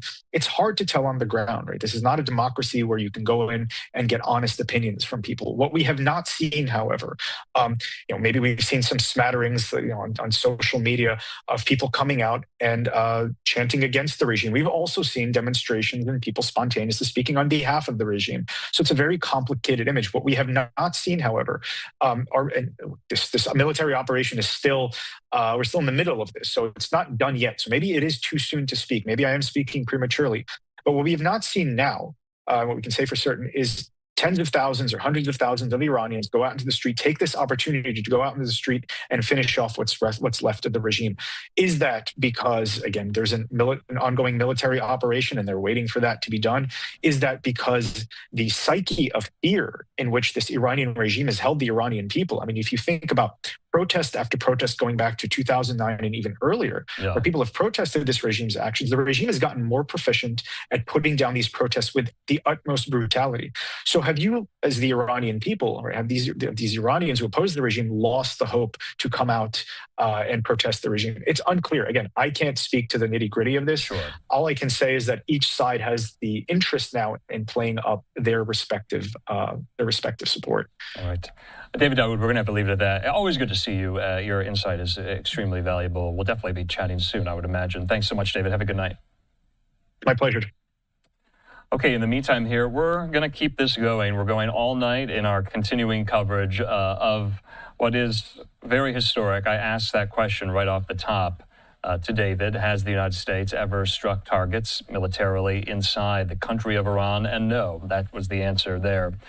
So in the meantime, remember, we're on the lookout for some of these visual aids, videos, photos inside Iran of the explosions themselves. Haven't seen them yet. Confirmed. There's a lot kind of percolating out there on social media. We'll wait to confirm some of those images and media and bring those to you so you can see for yourselves the aftermath of some of these strikes inside of Iran at these 3 nuclear enrichment facilities. Let's put up the map yet again as we continue to bring in more expert analysis, reporters, guests. On deck is my friend and colleague at the Washington Examiner, Michael Brest. He covers the Pentagon each and every day. So there you can see. And I want to just read from President Trump's initial post on Truth Social, telling the world this is what the United States did. He said, "We have completed our very successful attack on the 3 nuclear sites in Iran, including Fordow, Natanz, and Isfahan. All planes are now outside of Iran airspace. A full payload of bombs was dropped on the primary site, Fordow. All planes are safely on their way home. Congratulations to our great American warriors. There is not another military in the world that could have done this. Now is the time for peace. Thank you for your attention to this matter." And I believe he posted yet again on Truth Social moments ago saying this: "Any retaliation by Iran against the United States of America will be met with force far greater than what was witnessed tonight. Thank you, Donald J. Trump, President of the United States." And I think it's a safe question. Probably a lot of you have. What will Iran do in response? What will that even look like? Also, we're getting kind of a inside view into the Situation Room. The White House putting out new photos of the moments that these strikes were ongoing as the president's national security team were witnessing it in the room itself. This is from the White House. Take a look at some of these photos there. You see the vice president in the foreground, of course, Secretary of State Rubio. So the White House just releasing these. You also see Chairman of the Joint Chiefs, Kane, also White House Chief of Staff, Susie Wiles, CIA Director John Ratcliffe, also Defense Secretary Pete Hegseth. So this is courtesy of the White House. These are extremely new images from the Situation Room. In the background there, Dan Scavino, White House Communications Director, and President Trump seated there at the head of the table in the Make America Great Again hat, the red hat, the iconic red hat. So in the meantime, remember, at 8 a.m. Eastern tomorrow morning, that's 5 a.m. Pacific time, at the Pentagon, there will be a press briefing from Secretary Hegseth and the Chairman of the Joint Chiefs. I would imagine that my friend and colleague, Mike Brest there at the Washington Examiner, will be on hand for that. We're going to bring him into the conversation momentarily here. Take a look at this live picture there at the White House.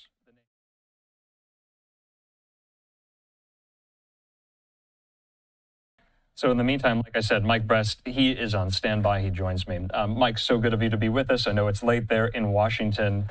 I would imagine, like I said, you're going to be at the press conference very early tomorrow morning, so we'll keep this short. What question would you ask, will you ask, if you get the chance, to Secretary Hegseth and the Chairman of the Joint Chiefs? So I think on a very basic level, there are questions that need answering in terms of confirmation, what troops were involved in the mission, what exactly were their targets. We're still a little early in terms of battle damage assessments, but any initial reads on just sort of how successful the mission was. And then to look forward, a question that I'm wondering is how exactly have they gone about preparing U.S. bases in the region should they come under attack from Iran in retaliation? And so I think when we look ahead, that has to be one of the major sort of viewpoints that we have to look at and sort of see exactly how this plays out. A lot of it will be sort of determined based on Iran's response at this point. So, Mike, I have to ask, let's kind of walk our viewers back. Earlier in the day, there was so much reporting about the B-2 bombers, 6 of them that were flying, it was reported, to the west, toward Guam. Jennifer Griffin, our colleague at Fox, who reports alongside you at the Pentagon, said this, that the true flight path was likely east, directly toward Iran, and what appears to have been a calculated deception. I'm not a military expert by any means. A B-2 plane, a B-2 jet, what is it? What is its payload? Obviously, a very large payload in order to carry a 30,000-pound bomb. Those bunker buster bombs, 30,000 pounds each. We used 6 of them. Also, we use multiple Tomahawk missiles here. If you could, walk us through the materiel that was used. So as you mentioned, the B-2 bombers are housed at a military base in Missouri. So that's where they took off from. As Jen Griffin reported, it seems like all the reporting we saw about some of the B-2s going west was actually somewhat of a deception. It shouldn't be hard, or that shouldn't be too difficult to think through or prove, considering the Pentagon announced earlier in the week that they had forward positioned a refueler aircraft in Europe. And so the refueler aircraft allow for the B-2 bomber to be refueled while in the air. So there is a possibility that these B-2s went right from Missouri to the Middle East and back, having to be refueled in the air several times, but that is a possibility. And then, as you mentioned, these bombers carry, or in this instance, we've been told carried the 30,000. It's called the Massive Ordnance Penetrator. It's one of the largest non-nuclear weapons the U.S. has, and it's specifically designed to hit a hardened underground target. So that's exactly why they were using it to hit the nuclear facilities in Iran that were underground. So, Mike, you remember that some of the debate throughout the last week was, especially in U.S. defense circles, even within the White House, it was reported that Trump and others, they weren't so sure that the bunker buster bombs could do the job. Has that been disabused as of tonight, according to the president? The president is saying that nuclear weapons, the nuclear program of Iran has been completely obliterated. So all the worry that the bunker busters might not do the job, was that much ado about nothing or no? Well, so I think it's a little too early to tell exactly, because the president sort of gave an overall assessment of the operation, but we don't know any of the specifics. We haven't seen or heard about the destruction that was actually caused. And so I think it's a little too early, but part of the reason there was this concern or this mystery about whether or not using these bombs would be successful is because the U.S.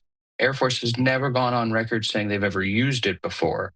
So the fact that this is the first time they've actually dropped the bomb is in and of itself a new experience for the military. So they're probably still evaluating the success. Can you reiterate that point? Mike, can you reiterate that point? I think that's very significant. You just said the United States military has never publicly acknowledged the use of these bunker buster bombs until today. Yes, exactly. And so it's really hard to see even how the U.S. would be able to know the success of it this soon after. Okay. And so I'm sure in the days and weeks ahead, and I'm sure the Secretary and Chairman of the Joint Chiefs of Staff will probably give some level of an update tomorrow, but it could be several days, if not a couple of weeks, before we get a full understanding of how successful these massive ordnance penetrator bombs were. And I'm sure a lot of that information will be classified, and we'll find out from the unclassified details that emerge. All right, let's talk about what other questions you might ask. Of course, we're going to be showing the press conference in full tomorrow live. What else do you want to know? What does Secretary Hegseth and the Chairman of the Joint Chiefs need to first explain? How they did this, how it was carried out, how it was executed, the help. What else do you want to know? I think there are a lot of questions in terms of how long has this been in the planning? There's been some disagreement about the assessment on how close Iran was to actually getting a nuclear weapon. I think these are questions that the Pentagon should discuss, in part because they haven't been briefing reporters or haven't held a briefing in the last week since this war got underway. So there are a lot of questions. I would love to ask questions about the U.S.'s involvement in the defense of Israel. We heard from sources within the building that they were involved in intercepting Israeli missiles, or Iranian missiles heading for Israel, but we don't know how many. We don't know how successful the U.S. was in their efforts. And so there's a lot that the Pentagon will be asked about because they haven't briefed since Israel and Iran went to war a week and a half ago now. Now, they haven't only just not briefed since then. From what I understand, there's only been, because we would air it in its entirety here on Live Now, there's only been one full Pentagon press briefing in the briefing room since President Trump took office a second time in January. Do I have that right? That is correct. So the first briefing was right after the Houthi bombing campaign began a couple months ago. And so that was with the head of, or the chief spokesman of the Pentagon, Sean Parnell. Secretary Hegseth has not been in the Pentagon briefing room to take questions from reporters, so this will actually be our first time getting the opportunity to ask him some questions. Okay, I just wanted to note that point because obviously we get near daily White House press briefings, we get near daily State Department briefings. The Pentagon is, somewhat different. And you correct me if I'm wrong here, you cover the Pentagon each and every day. That is unusual and unorthodox, compared with previous presidential administrations, right? It is. The current administration has taken a very different tact as it relates to how it tries to relay information to the American people. Okay, Mike, always glad to have you on. I know it's late there in Washington, and I'm sure we'll be speaking in the next couple of days. Thanks so much, Mike. Thank you. Okay, in the meantime here, we are approaching a new hour. It's almost 8 o'clock here on the West Coast, almost 11 p.m. there in Washington. And so at the top of the hour, we're going to take the opportunity to let you listen to the very brief statement President Trump made there in the White House. Standing behind him, of course, was the Vice President, the Secretary of State, and also the Secretary of Defense. After that, in addition, we also have a video message from the Israeli Prime Minister Benjamin Netanyahu thanking the Trump administration. We're also getting more and more reaction from world leaders as well on social media, including from the UN Secretary General Antonio Guterres. We'll have that for you. We're also on the lookout for more and more of these statements from world leaders. We've gotten a lot of congressional reaction. We'll kind of go through that as well here from the relevant committees. Remember, it was reported, courtesy of our colleague Chad Pergram there on Capitol Hill, that the Trump White House did give congressional leaders a heads up on this and also gave Israel a heads up on this too. So stay tuned. Like I said, I'm Andrew Kraft. We are going throughout the evening nonstop here with continuing coverage of a historic first, June 21st. Remember this day, 2025, the United States striking targets inside Iran militarily for the first time. 8 o'clock here on the dot. In the meantime, though, like I said, let's re-rack it for you in case you haven't seen it just yet. This was the statement from President Trump now about an hour ago. Thank you very much. A short time ago, the U.S. military carried out massive precision strikes on the 3 key nuclear facilities in the Iranian regime, Fordow, Natanz, and Esfahan.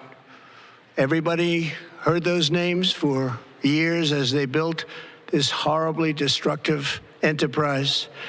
Our objective was the destruction of Iran's nuclear enrichment capacity and a stop to the nuclear threat posed by the world's #1 state sponsor of terror. Tonight, I can report to the world that the strikes were a spectacular military success. Iran's key nuclear enrichment facilities have been completely and totally obliterated. Iran, the bully of the Middle East, must now make peace. If they do not, future attacks will be far greater and a lot easier. For 40 years, Iran has been saying death to America, death to Israel. They have been killing our people, blowing off their arms, blowing off their legs with roadside bombs. That was their specialty. We lost over 1,000 people, and hundreds of thousands throughout the Middle East and around the world have died as a direct result of their hate. In particular, so many were killed by their general, Qasem Soleimani. I decided a long time ago that I would not let this happen. It will not continue. I want to thank and congratulate Prime Minister Bibi Netanyahu. We worked as a team like perhaps no team has ever worked before. And we've gone a long way to erasing this horrible threat to Israel. I want to thank the Israeli military for the wonderful job they've done. And most importantly, I want to congratulate the great American patriots who flew those magnificent machines tonight, and all of the United States military on an operation the likes of which the world has not seen in many, many decades. Hopefully, we will no longer need their services in this capacity. I hope that's so. I also want to congratulate the chairman of the Joint Chiefs of Staff, General Dan Raisin-Kane, spectacular general, and all of the brilliant military minds involved in this attack. With all of that being said, this cannot continue. There will be either peace or there will be tragedy for Iran far greater than we have witnessed over the last 8 days. Remember, there are many targets left. Tonight's was the most difficult of them all, by far, and perhaps the most lethal. But if peace does not come quickly, we will go after those other targets with precision, speed, and skill. Most of them can be taken out in a matter of minutes. There's no military in the world that could have done what we did tonight, not even close. There has never been a military that could do what took place just a little while ago. Tomorrow, General Kane, Secretary of Defense, Pete Hegseth will have a press conference at 8 a.m. at the Pentagon. And I want to just thank everybody, and in particular, God. I want to just say we love you, God, and we love our great military. Protect them. God bless the Middle East. God bless Israel, and God bless America. Thank you very much. Thank you. All right, that was the brief message there from President Trump at the White House now about an hour ago, in case you might have missed it there live. In the meantime, Israeli Prime Minister Benjamin Netanyahu thanking the president for these actions just tonight. He put this video message online. Let's watch. Congratulations, President Trump.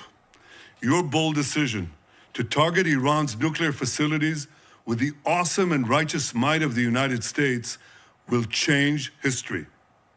In Operation Rising Lion, Israel has done truly amazing things. But in tonight's action against Iran's nuclear facilities, America has been truly unsurpassed. It has done what no other country on earth could do. History will record that President Trump acted to deny the world's most dangerous regime the world's most dangerous weapons. His leadership today has created a pivot of history that can help lead the Middle East and beyond to a future of prosperity and peace. President Trump and I often say, peace through strength. First comes strength, then comes peace. And tonight, President Trump and the United States acted with a lot of strength. President Trump, I thank you. The people of Israel thank you. The forces of civilization thank you. God bless America. God bless Israel. And may God bless our unshakable alliance, our unbreakable faith.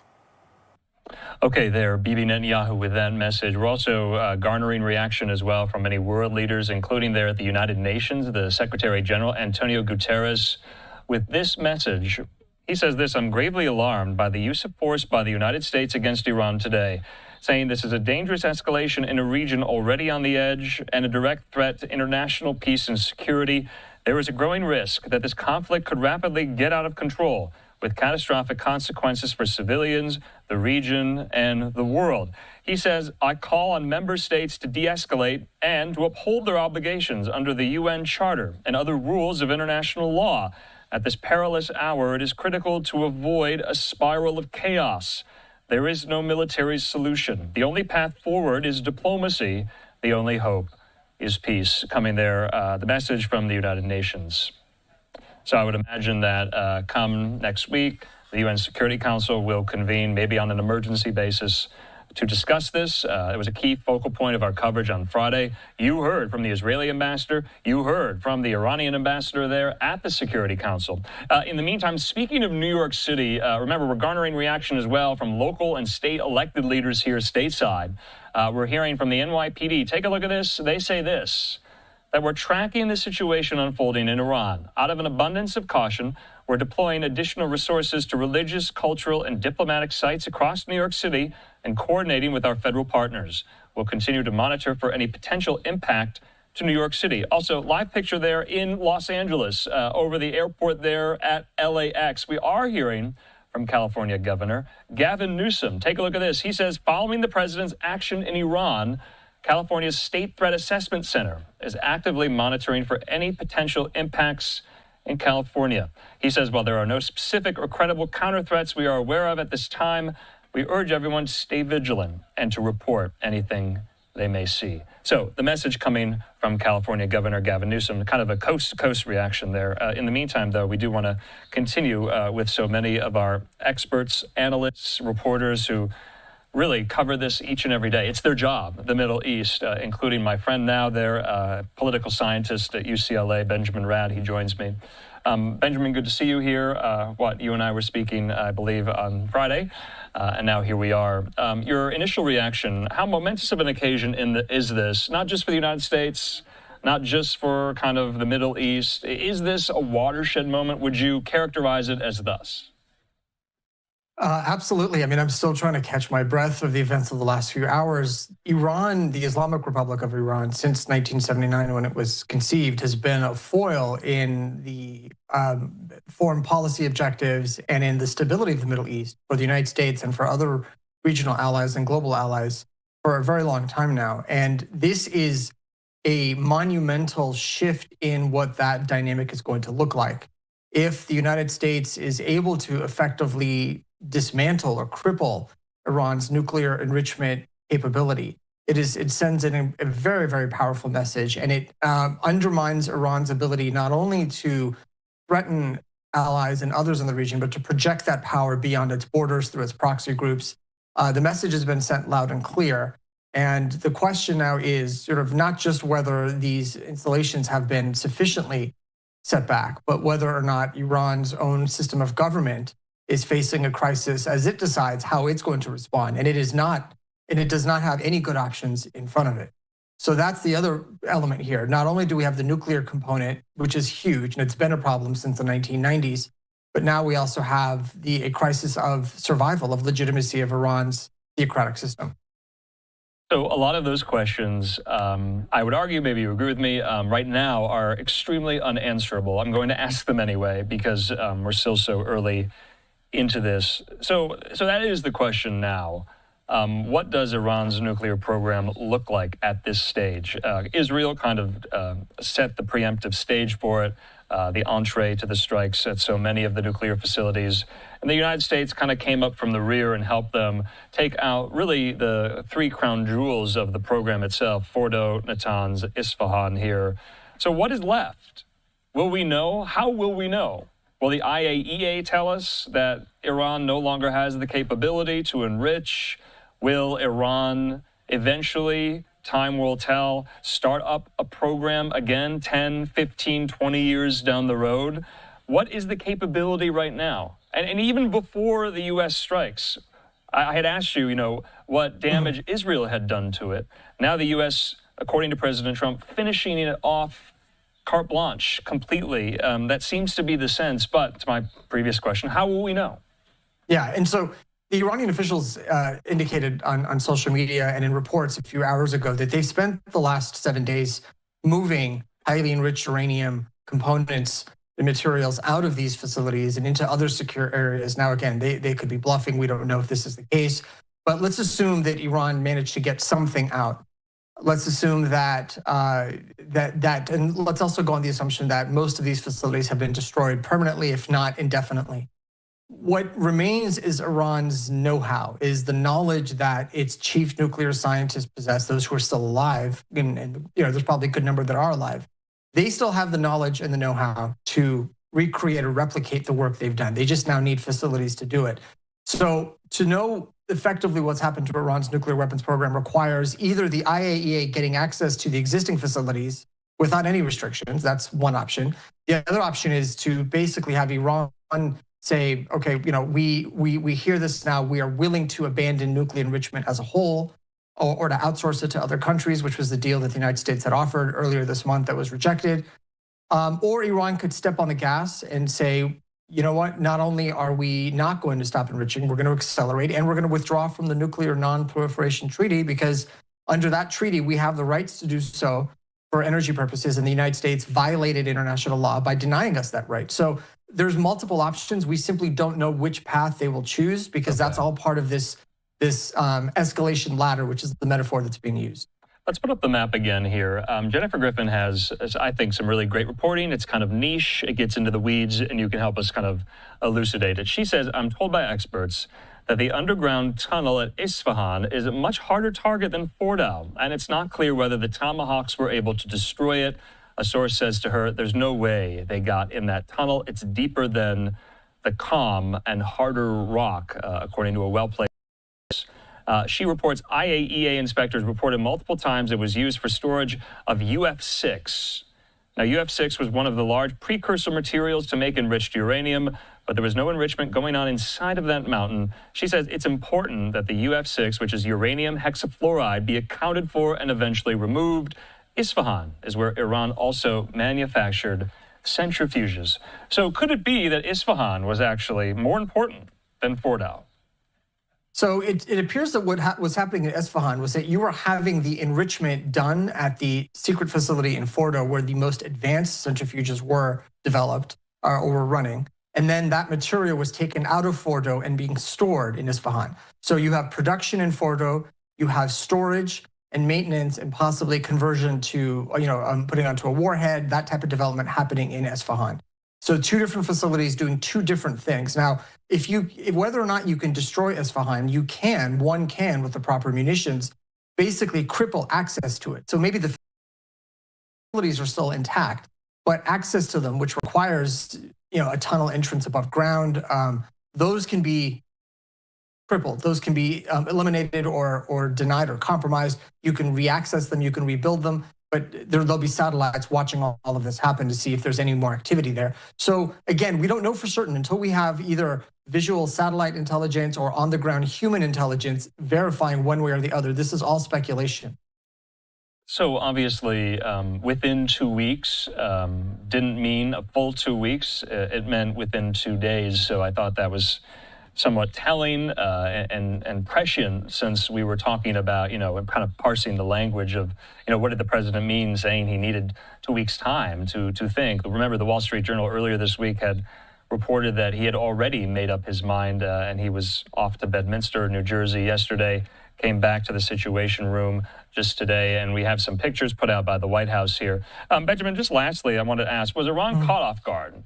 Or did they know or think that this was coming? Were they completely surprised? Nothing indicated that they were prepared for this. We didn't see any massive movement. We didn't, at least nothing we were able to detect. There's no intelligence that came out that said Iran was prepping for this. And I think very much they were caught off guard. I think they were willing to accept that maybe not 2 weeks, but it definitely would last for longer than 2 days. We know that there are attempts at diplomacy with Europeans. And reports came out that even Turkey had offered to help. Maybe they were waiting to see where that was going to go. It was going to be revisited. So I think that this very quick 48 hours came as a shock to them. All right, Benjamin Rad there, as always. Can't thank you enough. I guess I have to ask this. I know I always say lastly, but I always think of another question. What are you looking for going into the week now? Will there be retaliation? That's what I'm looking for. And I would imagine Americans are probably asking themselves the same thing here. It was also reported in Axios yesterday, I believe, that there was some type of brokering, at least attempted, with Turkey as an intermediary between the United States and Iran. It was reported President Trump was thinking that he wanted to meet directly with Iranian officials, but the Ayatollah could not be reached. Erdogan of Turkey was kind of brokering all of this. And then, all for naught, it didn't go anywhere here. Can you envision some type of meeting or summit between U.S. officials, high-ranking, not Steve Witkoff, but the Secretary of Defense, Secretary of State, President himself, with Iranian officials? Is that on the table, you think, or no, after this? So if it's one thing that officials of any high rank, especially president or cabinet level secretary, doesn't want to do is he or she doesn't want to engage in a meeting or a summit where they know ahead of time a deal is unlikely. It looks bad for them. And so in this instance, we know where Iran's red lines were. They haven't signaled otherwise. Their red lines have been, they insist on maintaining a peaceful enrichment program, and that they were not going to compromise on. Unless they indicated through back channels they were willing to yield on that. And to do so would be a 180, and they'd have to account for that with their own public.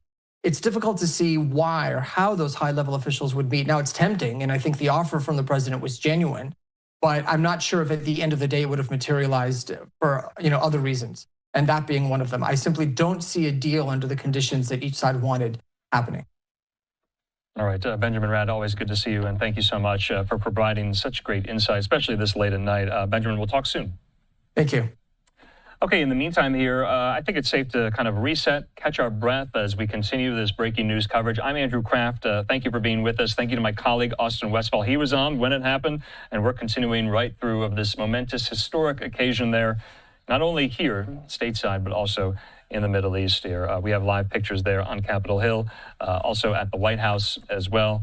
We've heard from President Trump multiple times. They have issued photos in the Situation Room of when this all was going down. And if we could put up the most recent post on Truth Social, in case you haven't seen it just yet, I want to read it to you. So this is what the president says, that any retaliation by Iran against the United States of America will be met with force far greater than what was witnessed tonight. He says, thank you, Donald Trump, President of the United States. So, like I said, we're going to be bringing in more and more guests to help us make sense of this moment. We're also going to be garnering reaction from lawmakers on Capitol Hill. Let's go back to Capitol Hill. There are some critics of this move coming from Democrats who have said that the president needed congressional authorization for this under the War Powers Resolution, i.e. a vote of Congress to authorize these strikes. That did not happen, of course, you know that. So we'll be highlighting some of those. So like I said, we do want to bring into the conversation right now folks there at the Atlantic Council, including Jonathan Panikoff. He joins me. Jonathan, thanks for being with us. I know it's very late, but we have to get to so many of my questions. I know you have a lot of questions here. Jonathan, I think it's safe to say, maybe let's take stock of what has transpired over the last 12 months in the Middle East. I'm thinking of last July, late July, when Ismail Haniyeh went to Tehran for the funeral of the previous Iranian president, and he was assassinated there in Tehran at the guest house. And then fast forward to last fall, when Israel was taking out Hezbollah targets left and right, including the leader, the cleric Hassan Nasrallah, and lest we forget also the extraordinary pager and walkie-talkie operation, really decimating Hezbollah and its ranks. They've taken the fight to the Houthis throughout the course of this since, October 8th, 2023. And then, of course, the fall of the Assad regime in Syria in December. And then in the middle of all of that, you had Iran strike Israel twice. That had never happened before. And now we have something that has never happened before either. The United States striking targets kinetically, militarily, inside of Iran. It's dizzying when you put it all together, when you stack it all up. I've probably left so much out. But it's safe to say the Middle East has transformed in all of that time, and especially tonight. Would you agree, Jonathan? Thanks for having me this evening. Yes, I absolutely would agree. I think the way you contextualized it is actually an incredibly important point. This war did not start, frankly, in October of last year when you had Israel and Iran really engage in the second of kinetic engagements, nor did it start in April. It didn't start with Hezbollah. It really started October 7th. And there's a direct line of everything that happened from Hamas's terrorist attack October 7th, 2023 until today. I think sometimes it's not quite clear where these things are going to go. And I think what you're going to see is, frankly, we don't know right now how the Middle East is going to be changed, but it's going to be changed. It's going to depend on Iran's response here. One pathway is a relatively small response, a narrow response that Iran gets to stand up and say, look, it responded. It can respond to hardliners and those supporting the regime saying we stood up for Iran, stood against the U.S., but intending not to really do significant harm or damage. And maybe all of this now ends without an Iranian nuclear program that opens up great opportunities in the region. The second possibility, of course, is incredibly dangerous because it's that Iran's regime feels like it's really under threat for its own survival and says, we're going to have to go for broke almost and engage all the proxies it has remaining, weaken though they are, its capabilities it has remaining, and heavily escalates the situation. The U.S. has to respond, and now we're talking about a longer-term regional conflict that nobody quite knows where it's going to end. We're going to see in the coming days which of these pathways plays out. Yeah, aside from the military response to all of this, and it was lauded and touted by President Trump in his statement, how do you think the Trump administration, his Defense Department, his State Department, and his National Security Council handled all of this? What grade would you give them? And I just want to kind of cite something I just saw on social media Brett McGurk, if our viewers don't know who that is, former Middle East special envoy in both the Obama and Biden administrations, he said this, that if anyone tells you they know where this is going, they don't know what they're talking about. And I think it's safe to say most of our experts throughout the course of this evening have maintained that line. There's a lot of unknowns, aren't there? There's a tremendous amount. Look, Brett's a colleague of mine at the Atlanta Council now. That's why I brought it up. I completely agree with Brett here, 100%. I think anybody that tells you they know where this is going is either lying or just naive, frankly. The reality is there's multiple pathways that this could go. Iran really has two big choices to make about how it's going to respond in the short term, and then whether or not it's going to try again for some reason to get a nuclear weapon and a nuclear program going.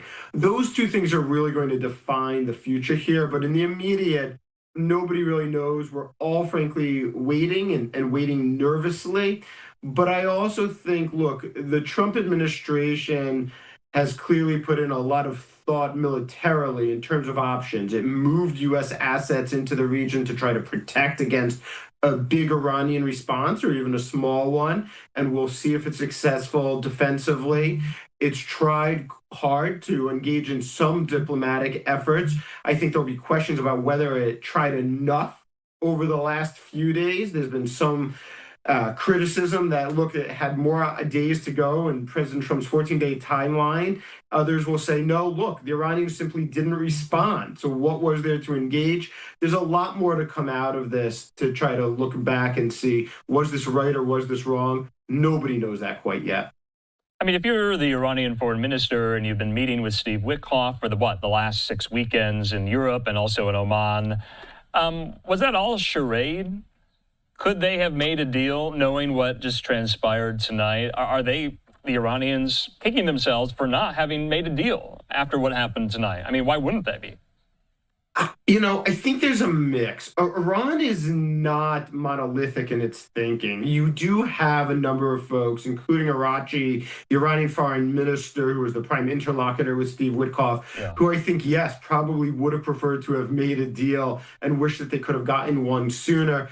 I think at the same time, you probably have hardliners who are skeptical and not particularly ever interested in making a deal in Iran. I think it's a mix, but certainly tonight, I think the question is going to be, is there really room for diplomacy as the president had put back on the table?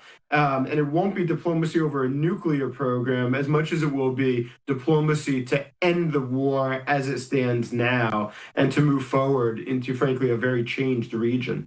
I mean, clearly these regimes, they're described by many as rogue regimes like Iran is. They don't go down without a fight, especially when it's a burgeoning nuclear weapons program that they want to hold at all costs. So is it naive to think that they will ever give it up?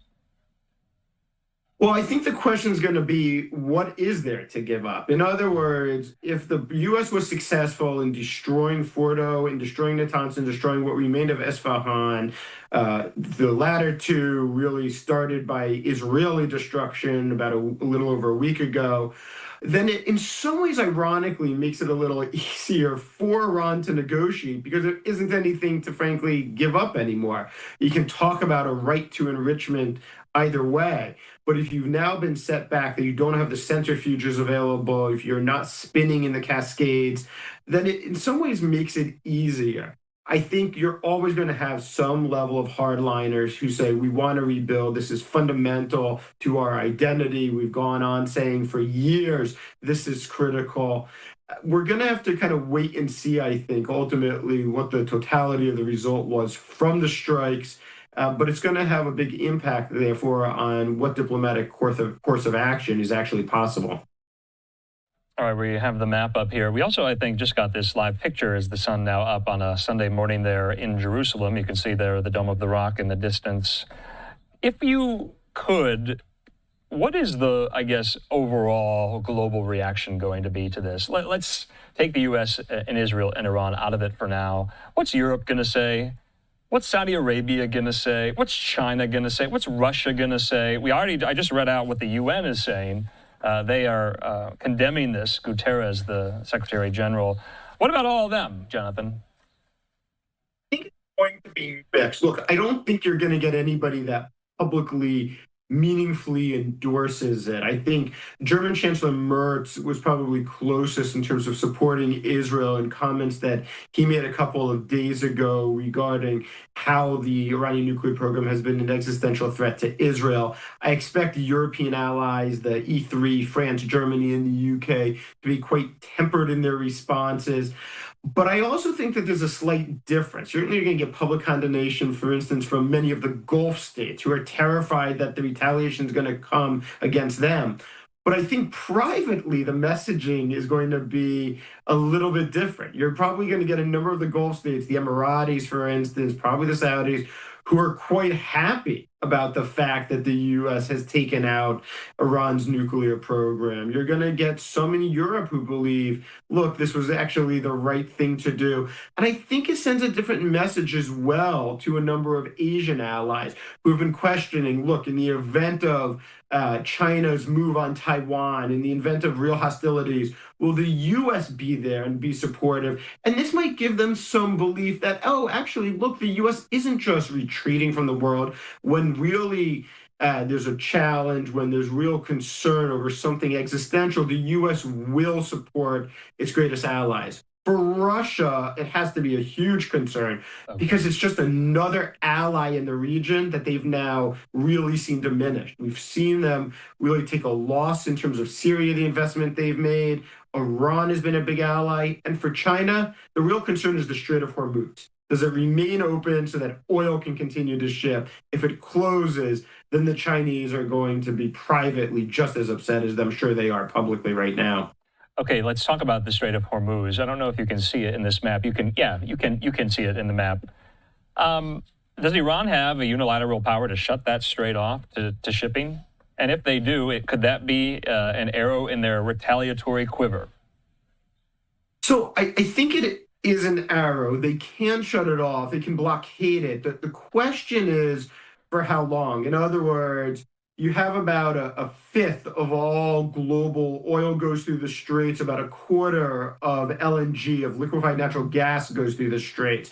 That's going to have an impact on the entirety of the world. And the Iranians will face, obviously, significant pressure to reopen it. And the question is, look, will you see kinetic strikes be taken by the U.S. or by allies to force it to be reopened?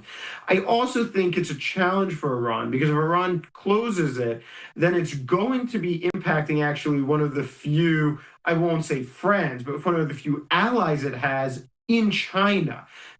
China's incredibly, I won't say dependent, but significantly uses what is illicit black market Iranian oil and needs it for their own economic growth, their own economic viability. And so if you close it, you're going to see prices skyrocket around the world on both oil and natural gas. And so it's a bit of a double-edged sword for the Iranians. They can do it, but it comes with risks themselves for them doing it, especially over a medium or long-term period. And Jonathan, just lastly, I like to take the 30,000-foot view sometimes for the last question here. Was this all inevitable?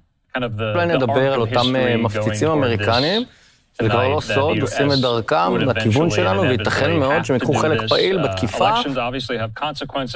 אולי נדבר על אותם מפציצים אמריקנים, זה כבר לא סוד, עושים את דרכם לכיוון שלנו, וייתכן מאוד שהם יקחו חלק פעיל בתקיפה באדמת איראן. אני חושב שהמטרה, אם וכאשר, היא די ברורה. נכון, אז במהלך השבת 6 מפציצי B2 ממריאים מבסיס וייטמן במיזורי, הם פונים מערבה, ככל הנראה לבסיס האמריקני בגואם, כנראה בשלב הזה כדי לצמצם טווחים לאיראן, לא בהכרח עדיין להגיע לשם בטיסה. אולי נדבר על אותם מפציצים אמריקנים, זה כבר לא סוד. Look, I don't think it was inevitable that we got here through any part of this. Leaders make decisions, and the idea that somehow it's just a system that's running it, I think both President Trump and even President Obama have very much that that's not true by the decisions that they themselves make that can change the arc of history.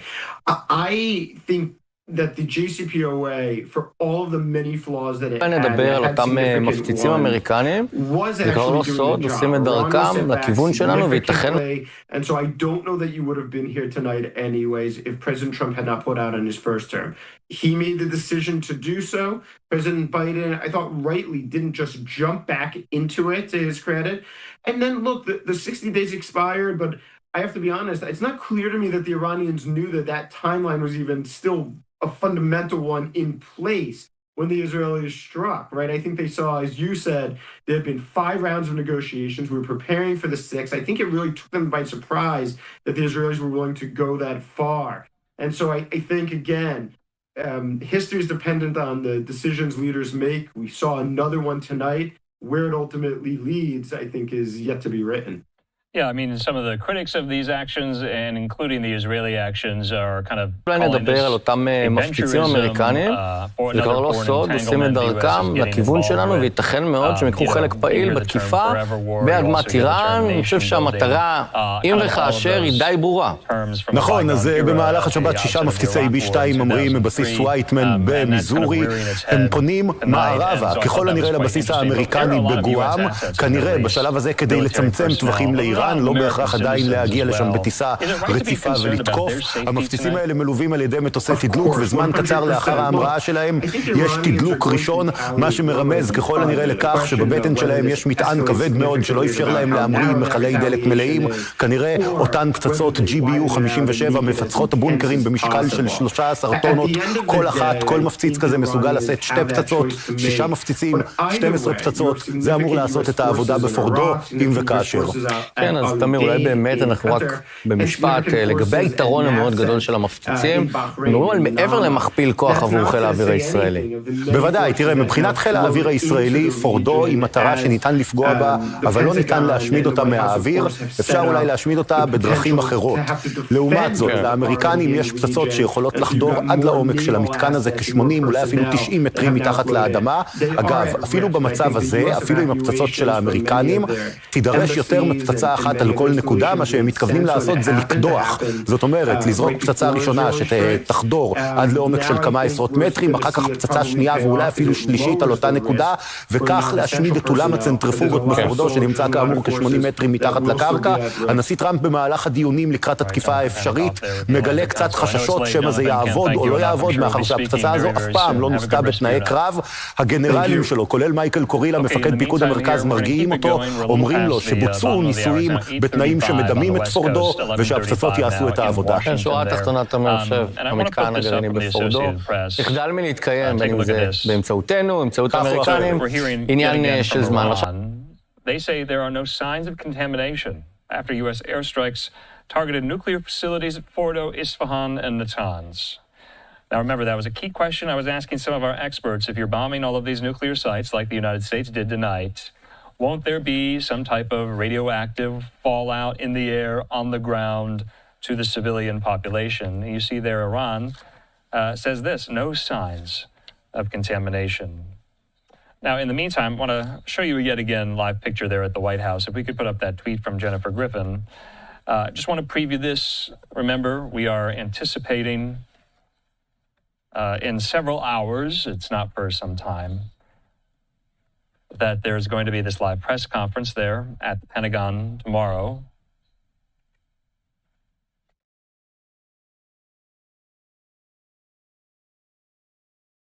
All right, Jennifer Griffin saying Defense Secretary Pete Hegseth and General Dan Kane, he's the chairman of the Joint Chiefs, will hold a press briefing at the Pentagon tomorrow, 8 a.m. Eastern Time. So, of course, we will be showing you that live in its entirety there at the Pentagon in the briefing room, and I would imagine that many of you will be watching. So we're going to hold that up. We're going to keep bringing in experts and analysts. I know a lot of you are watching right now. I want to thank you for watching. This is what we do here on Live Now from Fox. So in the meantime, we do have some of these other live vantage points in the Middle East. They're in Jerusalem, yet another one in Jerusalem as well here.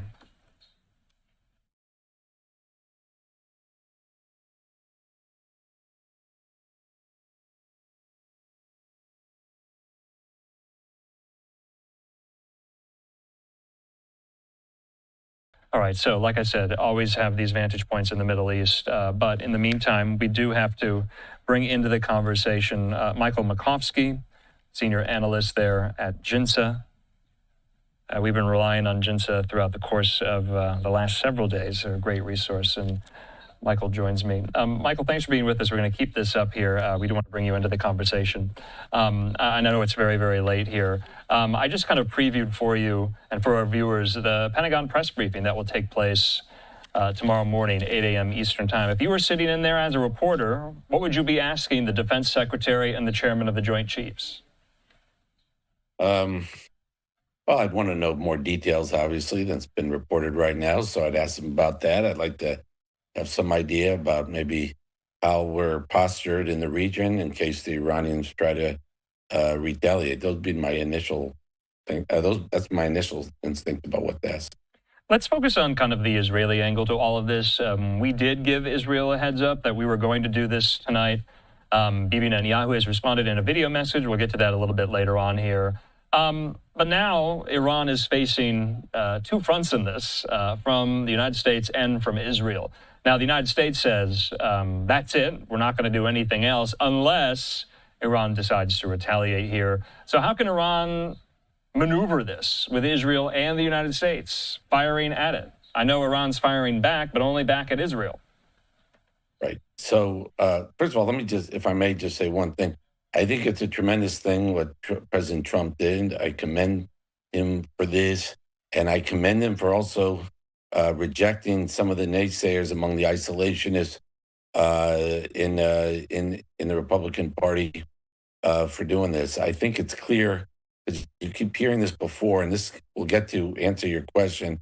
This is Israel's fight. We shouldn't get involved. No. President Trump made it clear this is America's fight, too. 5 presidents in a row, Democrats and Republicans, vowed to do what President Trump and the Israelis are doing now. And now President Trump's the only one actually to do something about it concretely. So this is America's fight. The Iranians are our enemies. President Trump laid that out in his speech. And it would have been, and it's a very important signal also to our adversaries like the Chinese and the Russians, also to our allies, that we did it, that we're going to advance our interests, and we're going to stand by our close allies. So I think it's very important to say up front. And to answer your question about the Iranians, look, what they should do, but I'm not expecting them to do it, is to pretty much cry uncle, say you're right, and and try to cut some deal that pretty much eliminates their whole nuclear program. But they're not going to do that, I don't think. The big question is, are they going to try to retaliate against U.S. military assets, soldiers, or Americans anywhere in the world? I hope they don't, because I think they should listen to what President Trump said, because the U.S. will retaliate extremely strongly on that. And that'll be the end of the regime for sure. So, Michael, what else does Israel have up its sleeve? They wanted the United States' help with striking these facilities tonight. The United States did it. Somewhat bizarrely, Bibi Netanyahu yesterday said that, if the United States decides not to, they can still do whatever they will. The United States, of course, ultimately decided to strike these targets. So is that it? Does Israel have more up its sleeve now? Yeah, I do. And by the way, I think, Netanyahu said that because the fact is that if President Trump didn't do this, Israel would have to do it in the way it could. It could not do it in the way America did today or tonight, but Israel would do it its way. It wouldn't be as good, but it would have to do it. So I think that's why Netanyahu said that. I don't know, with the Israelis, obviously, I think we've learned over the last 9 days, and we've learned now for over a year from the Israelis that don't underestimate what they could do, because it's been very impressive militarily. And I think what they need to do, continue to do, look, they have freedom of air. I mean, they could fly over the country because they have completely disabled Iran's air defenses. So I think the Israelis might want to keep cleaning up on the ballistic missiles. The threat is not just the nuclear weapons, however really important that is. It's also the ballistic missiles. So I think they're going to do whatever they can to kind of clean that up in the country.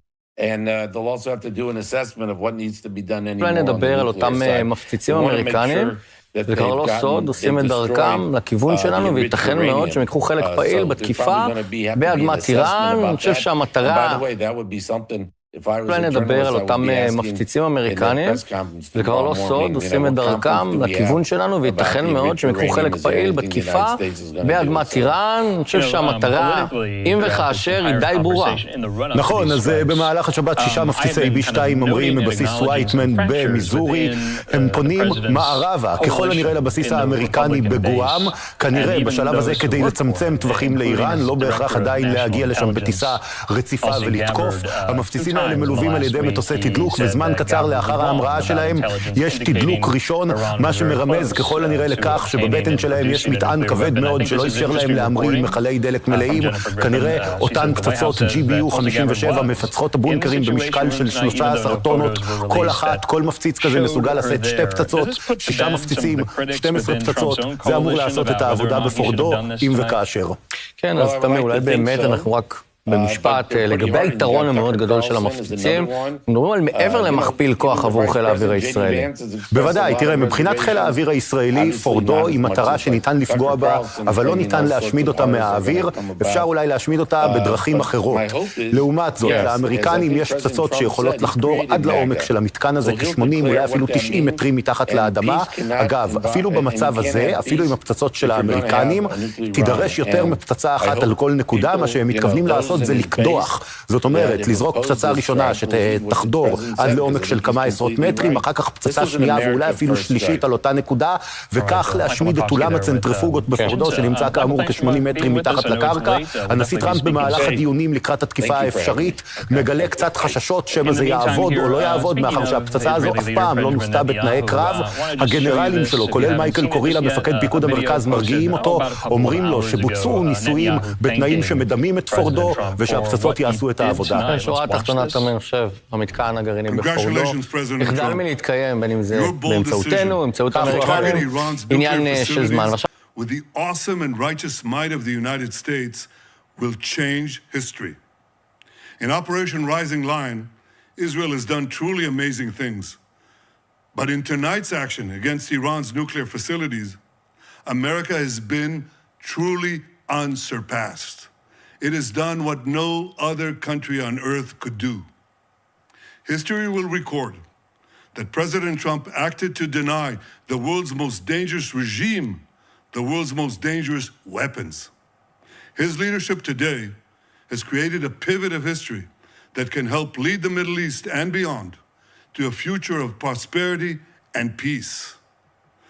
President Trump and I often say, peace through strength. First comes strength, then comes peace. And tonight, President Trump and the United States acted with a lot of strength. President Trump, I thank you.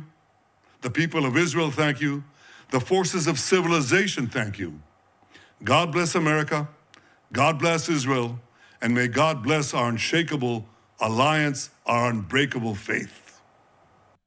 All right, that was the message there from Israeli leader Benjamin Netanyahu. It was reported that the Trump administration, President Trump himself, spoke on the phone with Netanyahu, indicating that the U.S. gave a heads up to the Israelis that this was taking place. That's been reported here. In the meantime, though, more conversations, more analysis, especially from our friends and colleagues at the Foundation for Defense of Democracies. They've been so instrumental in helping us here at Live Now explain what is an extremely complex conflict, especially after tonight.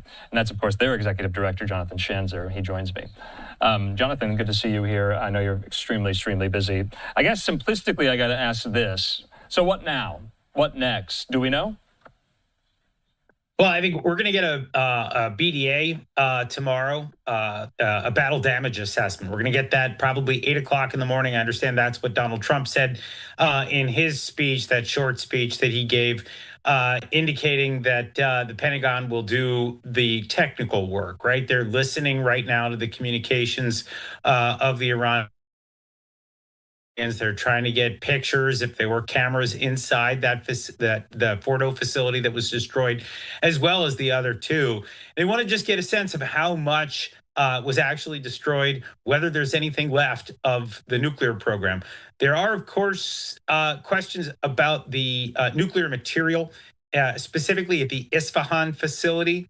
There is, I think, still a desire to try to remove that if it's possible, although it may be that the U.S. has damaged it so much that it's now entombed, if you will, in whatever is left of that facility. But really, I think when you talk about now what, I think the question is, number one, will the regime capitulate?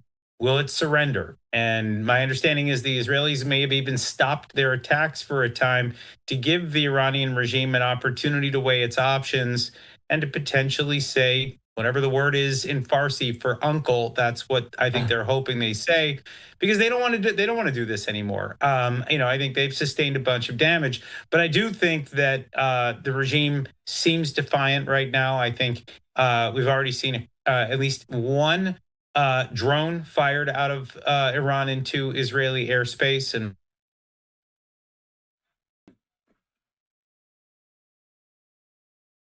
there's more coming.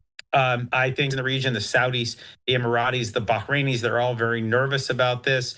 There is some talk, of course, about asymmetric attacks, sleeper cell attacks in the United States as well, if the regime in Iran has decided that it's going to fight to the bitter end.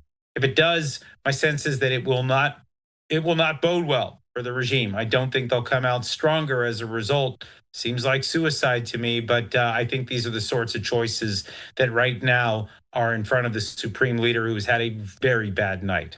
So, Jonathan, when you say surrender, do you mean surrender the promulgation of a nuclear program? Do you mean surrender with regard to, striking targets inside Israel? Or does surrender mean the Ayatollah is no longer in charge? What does surrender mean? Or all of the above? I think that's the big question. In other words, what is the regime willing to do? I think we could maybe start by saying that surrender means we give up our nuclear program, but that's kind of moot now, right? It's all been destroyed. There's nothing to give up. I mean, you could say I won't try to rebuild it, but it would take decades, I think. All the scientists are gone. The leadership of the program's gone. The facilities appear to be, destroyed. So there's not much there. I think the question then becomes the missiles that they've been firing at Israel and the missiles that they've been firing at ships in the Red Sea, the harassing of maritime traffic. Those are questions. And I think also just the continued funding of the proxies. Hamas, Hezbollah, the Houthis, militias in Iraq and Syria. Are the Iranians going to continue to fund those actors right now, or are they going to wave the white flag? But I will tell you that there is an open question here about, can you still be the Islamic Republic of Iran? Can you still be pursuing a revolution in the Middle East? Right? They call themselves a revolutionary regime. Can you do all of that while surrendering to your two biggest enemies, your most bitter foes, the United States and Israel? They have just delivered a beating to the Iranian regime. Does the Iranian regime even acknowledge that right now, knowing that if they do so, it may mean the end of what they are sort of in their essence? And I think that's the big question we have to ask ourselves. It does look like the regime is unraveling. For me, it does not look like there's much of a future here, but they may try to hang on. If they do, I think they'll sort of look like the North Korean version, of a country in the Middle East. Wow. So we were talking about the now what phase of that question with regard to the nuclear program. Let's talk about the phase of the question, now what, for U.S. involvement here. Because a lot of critics of this action tonight say it's going to spark a wider conflagration, escalate tensions, World War III. What do you respond to those critics who say that the United States, no matter President Trump saying this was a one and done unless Iran retaliates, that we're involved now, this is ours? Well, we are involved, but I think for those that are warning that this is back to the future, that we're back to 2001 or 2002 Bush administration policies, I got to say I think that's a bit exaggerated, because I don't see us putting boots on the ground. I don't see us engaging in state building. I don't see those things where we're spending blood and treasure in the ways that I think the Bush administration pursued in those early years of the so-called war on terror. Now, it is possible that the United States gets struck with asymmetric attacks, sleeper cells in the United States, attacks against our allies that could potentially send oil spiking.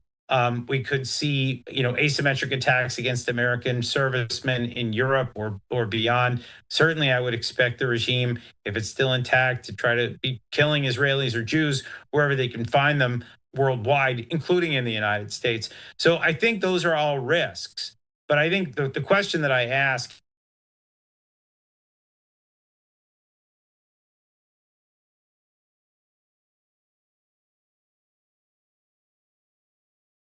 All right, I do think we lost Jonathan Schanzer's audio there. We do apologize. We're back there live at the White House.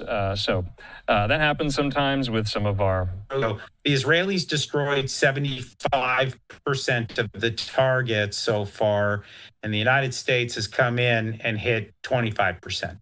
All right, Jonathan Schanzer, we lost you for a minute there. We still have you. We're going to take you for a couple more minutes here. So we know that there's going to be this press briefing at the Pentagon at 8 a.m. Eastern time. What are you looking to hear from Secretary Hegseth, from the chairman of the Joint Chiefs?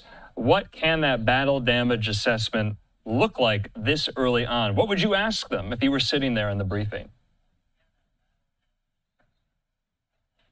Well, my understanding is that usually these things take about 24 hours. And so it's going to be early, right? We're going to be looking at an assessment that's going to be coming in, somewhere around 12 hours in. So it's probably going to be an interim assessment with follow-ups. I think that at the end of the day, what we're looking for is just, do we have high confidence that these nuclear facilities have been destroyed from within, that these massive ordnance penetrators, these MOPS, that they dug in, right? These weapons, they actually, they literally screw down into the earth. And then you have a secondary fuse that detonates. And so then you've got, as I understand it, a 5,000-pound bomb that detonates once it has dug into the earth.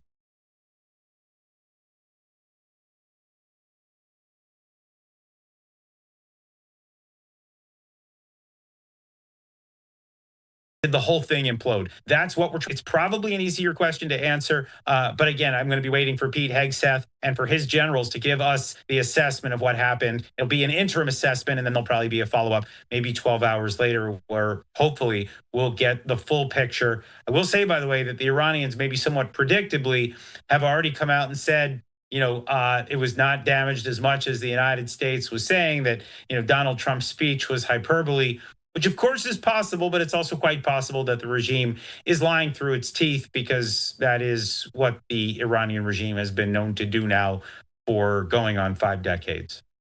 Yeah, I was going to ask, how will we trust them with their statements, with what they tell us about the shape of the nuclear program? Trust but verify the messages coming out of the regime. Will anyone take them credibly to that point? No, they won't. And I think, it reminds me a lot, for those who can remember the Iraq War, the second Iraq War. They had a guy they called Baghdad Bob, right, who was the spokesperson for Saddam Hussein's regime. And as the regime was crumbling, he was out there saying that, this is the mighty Iraqi army and that no one's defeating them, and the United States is a paper tiger. This strikes me as quite similar. But again, I want to see those battle damage assessments. I want to see what they see, or at least whatever the unclassified version of that is, because I've learned from wars past, you gotta let the experts weigh in. You don't jump to conclusions. You wait. I want to hear, by the way, what the FBI is talking about the threats to the homeland. I want to hear what the Israelis are saying about threats around the region. These things we're going to have to learn, I think, slowly over the next, let's say, half day, maybe even to the next week, about what the threats are and whether there's additional work that needs to be done. All right, Jonathan Schanzer there. I can't thank you enough. I know you're extremely busy tonight tracking all of this down. You're a great resource online and social media as well. Thanks so much, Jonathan. Talk soon. Thank you. Okay, in the meantime here, we are fastly approaching the top of a new hour. Almost 9 o'clock here on the West Coast, almost midnight there on the East Coast in Washington. So we do have more news to get to. Reading from the Associated Press right now here, they report this, that the United States is stepping up evacuation flights for American citizens from Israel to Europe and continuing to draw down its staff at diplomatic missions in Iraq amid fears of Iranian retaliation as U.S. interests in the Middle East grow. So we do have these live pictures there in and over Jerusalem. You can see there the Al-Aqsa Mosque, the Dome of the Rock, the Gold Dome there. Also, yet another vantage point in Jerusalem. So the Associated Press has it as follows, that even before those airstrikes were announced by the president on Saturday night in Washington, that the U.S. Embassy in Jerusalem announced the start of evacuation flights for American civilians from Israel. So it's almost 7 in the morning there on a very early Sunday morning. 67 American citizens left Israel on 2 government flights bound for Athens on Saturday, and 4 more evacuation flights to Athens were planned for Sunday. That's according to an internal State Department document seen by the Associated Press. In addition to the flights, a cruise ship carrying more than 1,000 American citizens, including several hundred Jewish youngsters who'd been visiting Israel on an organized tour that's known as the Birthright Program, they arrived in Cyprus, according to that very same document. So we have live pictures there. To Jonathan Schanzer's point and Michael Makovsky's point, it does look like Israel has, for the time being, paused some of their own kinetic strikes on targets inside Iran, at least for now. So, like I said, when we do approach the top of the hour in about a minute and a half here, we're going to be replaying for you the statement from President Trump. He was flanked by his vice president, by his Secretary of State, and by his Secretary of Defense. And then, of course, we're going to be diving into even more expert analysis and commentary. Remember, we're relying so heavily on the Foundation for Defensive Democracies. More analysts on the deck for that. And then we're going to be getting congressional response, a lot of varied responses, some lauding and really touting this move by the president, others saying it was blatantly unconstitutional. Also, some saying that President Trump should be impeached for it. We'll break down all of those reactions. Some Democrats, especially like Minority Leader Hakeem Jeffries in the House, saying that the president needed congressional authorization to do what he did tonight. Of course, he didn't get it. And we'll be breaking down some of those key questions on Capitol Hill in just a moment here. So I want to thank all of you for being with us. It's been a very, very busy night. We're catching our breath here as we go into yet a new hour. And we're at that hour here, 9 o'clock on the West Coast, midnight there on the East Coast. I'm Andrew Kraft. This was the message from President Trump tonight, announcing the United States for the very first time struck targets inside Iran at 3 nuclear facilities. Let's watch.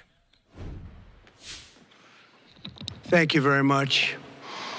A short time ago, the U.S. military carried out massive precision strikes on the 3 key nuclear facilities in the Iranian regime, Fordow, Natanz, and Esfahan.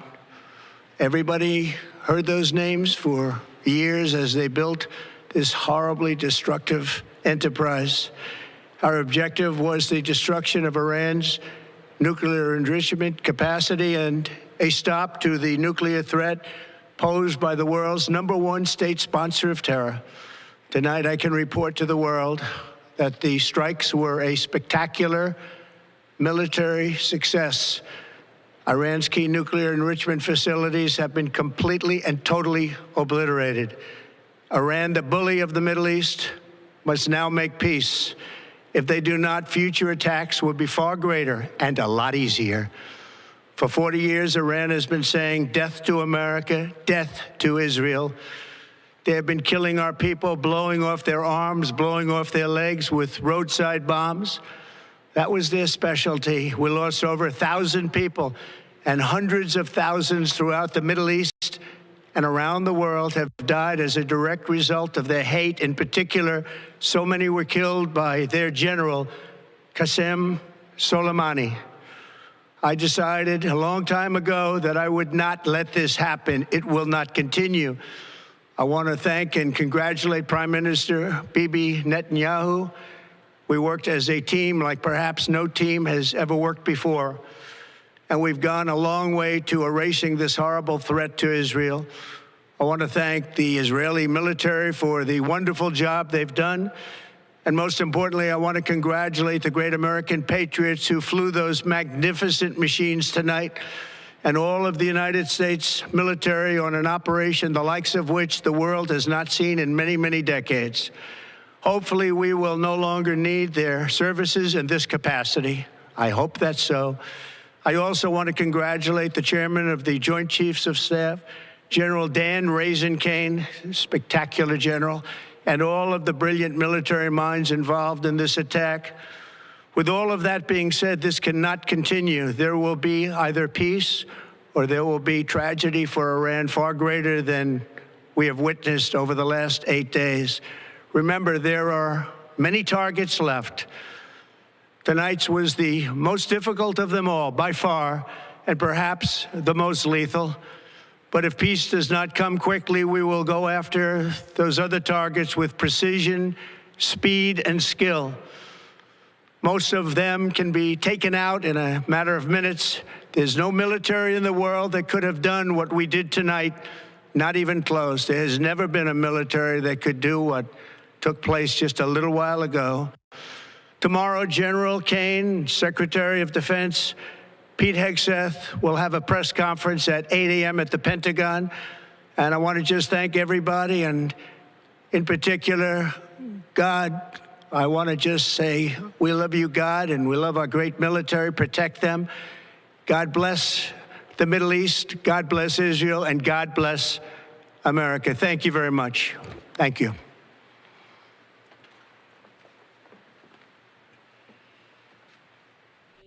All right, that was the message there from the president at the White House now about 2 hours ago.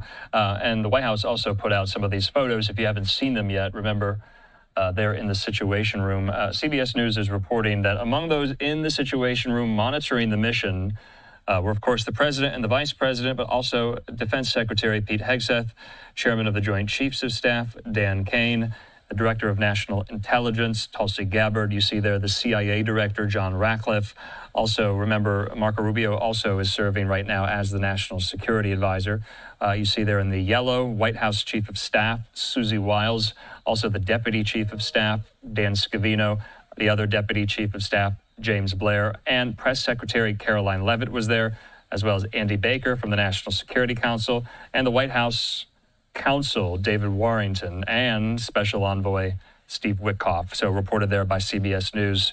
Who was in there at the time these strikes were launched?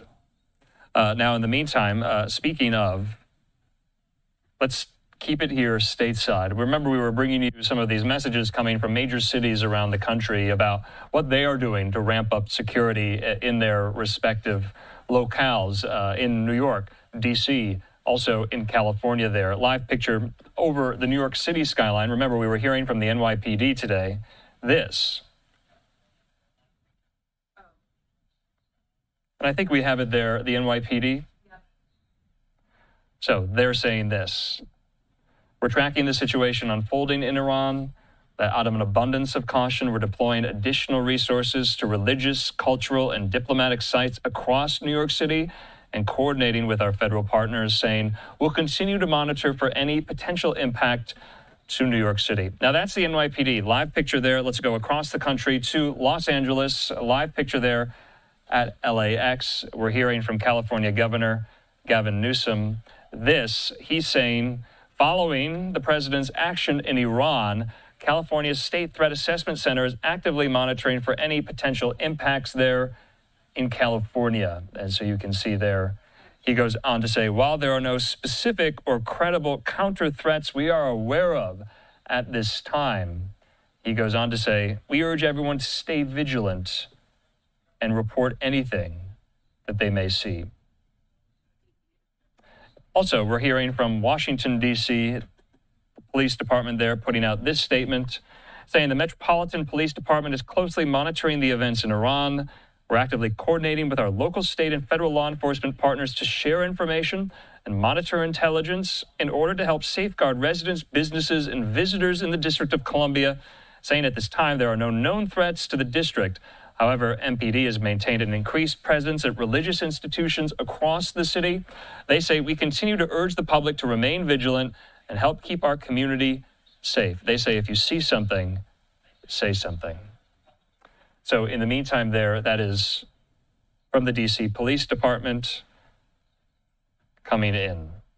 So like I said, many of these metropolitan cities nationwide, they are on high alert, sending more security personnel and details to some of these cultural and religious sites in their cities, just as safekeeping, to be extra cautious as well.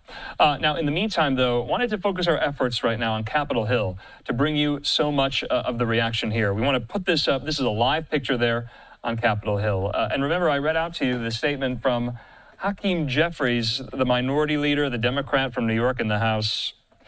He said this, that Donald Trump promised to bring peace to the Middle East, saying he has failed to deliver on that promise, saying the risk of war has now dramatically increased, and I pray for the safety of our troops in the region who have been put in harm's way. He says President Trump misled the country about his intentions, saying failed to seek congressional authorization for the use of military force, and risks American entanglement in a potentially disastrous war in the Middle East. He says, first, the Trump administration bears the heavy burden of explaining to the American people why this military action was undertaken. Second, Congress must be fully and immediately briefed in a classified setting. Third, Donald Trump shoulders complete and total responsibility for any adverse consequences that flow from this unilateral military action there. So, strong words from Hakeem Jeffries. Now remember, a senior White House official told Fox that the White House gave a courtesy heads up to congressional leadership. Though Politico is reporting that the full Gang of Eight was not briefed before the strike. Now remember, the Gang of Eight are congressional leaders, the Senate Majority Leader, the Senate Minority Leader, the House Speaker, and the House Minority Leader, and the chair and ranking members of the House and Senate Intelligence Committees. Nicholas Wu at Politico says Democrats were not briefed before the strike, according to a person familiar with the situation telling that to Nicholas Wu of Politico, though some were notified shortly before Trump's Truth Social post. Also, we're hearing from the House Armed Services Committee Chairman Mike Rogers of Alabama. He says, quote, it would be a grave mistake to retaliate against our forces. We're also hearing from more Democrats, like former Speaker of the House Nancy Pelosi, also current Senate Minority Leader Chuck Schumer. This is their tack, their taking, their response to some of these here. I want to put Schumer up for you. Andrew Desiderio posting it there from Punchbowl. Schumer says this, President Trump must provide the American people and Congress clear answers on the actions taken tonight and their implications for the safety of Americans.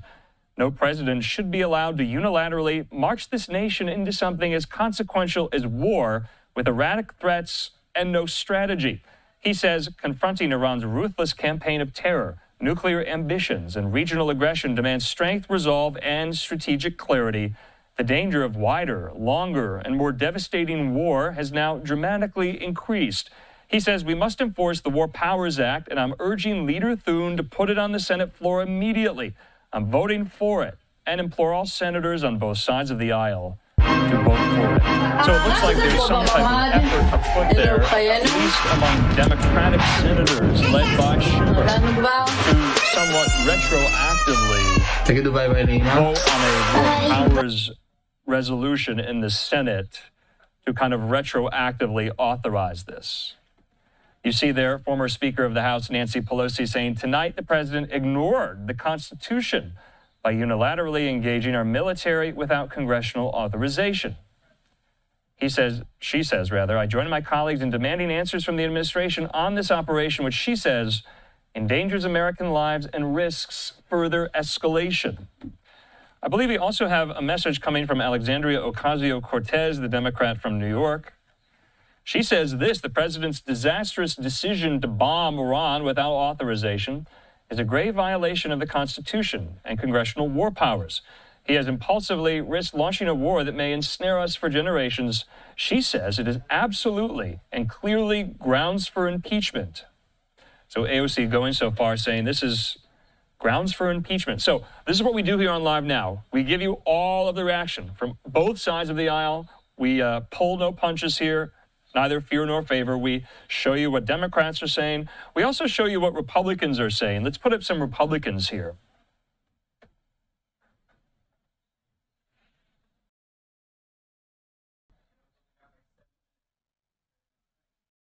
Okay, so we'll get to some of the Republican reaction in just a moment here. We do have more analysis, more context coming in, including from our friend there at the FDD, Joe Truzman. He joins me. Joe, thanks for hopping on. I know it's extremely late where you are, but this is a momentous, historic occasion, and we got to get to it. Your initial reaction, you and I were talking earlier this week about the kind of what ifs, the hypotheticals, if this were to take place. It has now taken place here. What are you hearing? Right. Historic moment for sure. Nevertheless, it happened a little sooner than I thought it would, but it happened. But now, more than anything, my concern is Iran's reaction and how it will respond. But of course, not only how Iran will respond, and I think we talked about this last time you and I spoke, but their proxies, their network of clients in the region, they've been mostly quiet since the Israel-Iran conflict started about 8-9 days ago now. So we need to see, or need to observe, or I'm trying to find out at least. I'm curious to know what's going to happen on that front, right? Because you have Iraqi militia groups, you have Hezbollah in Lebanon, the Houthis in Yemen, of course, and there are other groups. So there's a few of them in the region. Some battered more than others, we know that, but still potent. And it caused a lot of problems, not only for Israel, of course, but U.S. bases in the region, and of course, American allies in the region too. So now we're just in a wait and see mode, see what happens. Yeah, and I think anyone saying they know it's going to happen does not know what's going to happen here. But as far as U.S. involvement is concerned, is that it, do you think, or will there be more? I think a lot depends on Iran's response. That's what I think hinges. We, at least from reports over the last, let's say, 48 hours or so, I've observed a lot of messaging or reports actually that just say that show that the United States is moving a lot of assets into the region. All right, the amount of military assets that were moved by the United States into the region is not needed for the bombing that occurred tonight. I think what's happening there is the United States is prepared for a response. All right, they want to have the assets in place in case they have to go back into Iran or perhaps into other countries, maybe Iraq, for example, if Iraqi militias begin to attack U.S. bases. So they want to have those assets there just in case. Hopefully, they don't have to use them, of course, right? But these militias, these groups, Iran and others, they have said they're going to respond if the U.S. intervened in the war, and the U.S. did. So now it's their turn. Yeah, the kind of fundamental thinking after Israel took out Ismail Haniyeh, the leader of Hamas, in Tehran last summer, and kind of the blunt force reaction, Iran retaliated against Israel 2 times last year. Many had characterized Iran as a paper tiger, that it's all bark, no bite. And you've even heard that over the last week as kind of the number of missiles they've launched into Israel has dwindled here. So is it safe to say that they won't retaliate based on the threats President Trump is giving and offering, the saber rattling from the White House, that any retaliation by Iran will be met with this amount of force, if not stronger force than what we just used? So is Iran in this now weakened posture, weakened state? Should they crawl into a hole? I think they are in a weakened state, for sure. I think the Israelis did a lot of damage over the last 8-9 days against their military infrastructure, of course, their nuclear sites. But I don't think we have seen the worst out of the Iranians, all right? This includes their proxies and clients. So I think the biggest problem, at least for the Israelis, for example, is the missile interceptors they've been using, they've had to use up over the last 8-9 days now. let's say Iran decides, with their remaining missile launchers, they decide to begin launching barrages against Israel that lasts days and days and days. The Israelis will eventually lose interceptors, will run out of interceptors. And that's a big problem. What if the proxies join in? Then there's more missiles coming. How does Israel defend their skies without interceptors? So there could be a lot of damage that could be caused here if this war drags on. Of course, you have the problem with the United States, too. They have military bases. They have allies in the region. They can be attacked, too. So I understand the paper tiger. Some people calling it Iran a paper tiger, but I'm more conservative. I think there's a lot more that they can do. Okay. They have tricks up their sleeves, essentially. And they're also known for acts of terrorism, too. They don't have to retaliate only via missiles or only via drones. They have supported proxies that have carried out acts of terrorism against soft targets, against embassies, against Jewish targets, Israeli targets, American targets, obviously. So that's another big concern of mine is terrorism. No, mine too. And I was going to ask you that. And I don't want to be alarmist by any means. I don't want to be hyperbolic here. But I think, I speak for a lot of viewers right now. This is, a scary moment in world history, American history. Just don't know. It's very uncertain. But if someone has in the back of their mind right now, if they're watching, the thought that Iran will do something on U.S. soil in the homeland, are they right to think that? Are they really concerned about that? לקבל את כל ההתראות בטלפון ולדעת שאדל ומאור בבית חווים את זה. אף שהשבוע החולף ייכתב בספרי ההיסטוריה של ארץ ישראל, זה לא מפתיע שלא מעט משפחות הגיעו אליו עם מחסניות חיינו.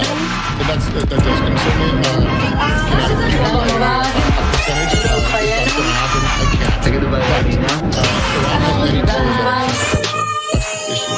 So that's one of the things, one of the possibilities that can happen. I'm saying just here in the homeland, of course, it could be acts of terrorism in other countries as well, whether American targets, whether Israeli or Jewish targets. אף שהשבוע החולף ייכתב בספרי ההיסטוריה של ארץ ישראל, זה לא מפתיע שלא מעט משפחות הגיעו אליו עם מחסניות מרוקנות. ילדים שלי נולדו לקורונה, למלחמה, זו לא ילדות רגילה, זו לא ילדות פשוטה. הצטרפנו לשלוש משפחות למשך שבוע שלם, כל אחת עם ההתמודדות שלה. אכלנו כאן בצק. בני משפחת לוי שרק חזרו לשגרת חייהם בצפת אחרי שהיו מפונים בעקבות המלחמה בגבול הצפון. חייב לומר שהנוף לא משקף בכלל את התחושות שלנו. משפחת שלמון מתל אביב, שאצלם אמא אושרית תקועה כבר שבוע מעבר לים, ואבא אביחי כבר נקרא למילואים תוך כדי הטיפול בארבעת ילדיהם. ומשפחת תורג'מן שמפוצלת בעקבות סגירת השמיים. משמש! מה אתה עושה במשחק? נתחיל בשבת. תקועות כבר 24 שעות בגיאורגיה, אז אתמול הייתה צריכה להיות הטיסה שלנו, ופתאום על הבוקר התחיל כל הבלגן בארץ, וביטלו את כל הטיסות, ואנחנו לא יכולנו לחזור, ואנחנו לא יודעים גם מתי אנחנו יכולים לחזור, אז אנחנו פשוט נשארנו כאן בגיאורגיה, כי אין לנו משהו אחר. ביטלו את הטיסות בגלל שעכשיו יש מלחמה, ואם אנחנו טסים, אז יכול ליפול עלינו משהו. 200,000 ישראלים רק רוצים לחזור הביתה, ממש כמו מתן ושתי בנותיה. ולצד הקושי, מי שבבית בכל זאת מנסים לשדר עסקים כרגיל. איך קוראים לאמא שלך? איפה אמא? אמא מדור. שווה איך שהיא, אתה יודע איפה היא? Joseph says, let us join together and pray for the safety of our U.S. troops and Americans in the Middle East. She says, let us pray that we are not attacked by terrorists on our homeland after our border was open. In the past 4 years, and over 2 million gotaways came in. She says, let us pray for peace. So, Marjorie Taylor Greene, somewhat of a now vociferous critic of this action. Alongside some of her Republican colleagues in the House, like Thomas Massey, who called this unconstitutional on X. לקבל את כל ההתראות בטלפון ולדעת שאדל ומאור בבית חווים את זה. אף שהשבוע החולף ייכתב בספרי ההיסטוריה של ארץ ישראל, זה לא מפתיע שלא מעט משפחות הגיעו אליו ממחסניות מרוקנות. ילדים שלי נולדו לקורונה, למלחמה, זו לא ילדות רגילה, זו לא ילדות פשוטה. הצטרפנו ל3 משפחות למשך שבוע שלם, כל אחת עם ההתמודדות שלה. חנוכה לבצע. בני משפחת לוי שרק חזרו לשגרת חייהם בצפת אחרי שהיו מפונים בעקבות המלחמה בגבול הצפון. חייב לומר שהנוף לא משקף בכלל את התחושות שלנו. משפחת שלמון מתל אביב שאצלם אמא אושרית תקועה כבר שבוע מעבר לים, ואבא אביחי כבר נקרא למילואים תוך כדי הטיפול ב4 ילדיהם. ומשפחת תורג'מן שמפוצלת בעקבות סגירת השמיים. מה אתה עושה במשחק? נתחיל בשבת. תקועות כבר 24 שעות בגיאורגיה, אז אתמול הייתה צריכה להיות הטיסה שלנו, ופתאום על הבוקר התחיל כל הבלגן בארץ, וביטלו את כל הטיסות, ואנחנו לא יכולנו לחזור, ואנחנו לא יודעים גם מתי אנחנו יכולים לחזור, אז אנחנו פשוט נשארנו כאן בגיאורגיה, כי אין לנו משהו אחר. ביטלו את הטיסות בגלל שעכשיו יש מלחמה, ואם אנחנו טסים אז יכול ליפול עלינו משהו. 200,000 ישראלים רק רוצים לחזור הביתה, ממש כמו מתן ושתי בנותיה. ולצד הקושי, מי שבבית בכל זאת מנסים לשדר עסקים כרגיל. איך קוראים לאמא שלך? איפה אמא? Leaders in Congress were aware of the urgency of the situation, and the commander-in-chief evaluated that the imminent danger outweighed the time it would take for Congress to act. The world's largest state sponsor of terrorism, which chants death to America, simply could not be allowed the opportunity to obtain and use nuclear weapons. The president fully respects the article and power of Congress, and tonight's necessary, limited, and targeted strike follows the history and tradition of similar military action from the presidents of both parties. So you see there, Speaker of the House Mike Johnson, let's go back to Capitol Hill. He's kind of trying to get ahead of this question on whether or not אנחנו הגענו לבונקר, ירדנו מדרגות, אחותי גרה מתחת לאדמה, כאן אצלה כולנו ברחנו, וכאן הממד שלה, איפה אנחנו עכשיו פריאל? למה אנחנו במקלט? מה אנחנו עושים פה? למה? אחרי שנה וחצי של לחימה בצפון, תואר ומשפחתה כבר כמעט התרגלו. אבל בשביל רוב הישראלים מדובר בתחושת אימה וחרדה שלא נותנת מנוח. קיבלנו עכשיו התראה שצריך להיכנס למרחב המוגן עדיל, נכון? אין לנו ברירה. ממש קשה לקבל את כל ההתראות בטלפון ולדעת שעדיל ומאור בבית חווים את זה, ואני פשוט כאן ואני לא יכולה להיות איתם. אז אנחנו בממד, פה רק יהיה איתנו כבר ישן, והנה הגורי תגיד שלום. וטוב, ננסה לישון בקאיה. בוקר חדש, וצריך למצוא מה לעשות עם הילדים. הפסקת קפה שלי, יצאתי עם הילדים ליד המקלט השכונתי. עבר לנו בוקר לא קל, מלא התראות, מלא פיצוצים, מלא בומים. ירידה למקלט, הילדים בטראומה, הייתי חייבת להוציא אותם קצת שישחקו פה.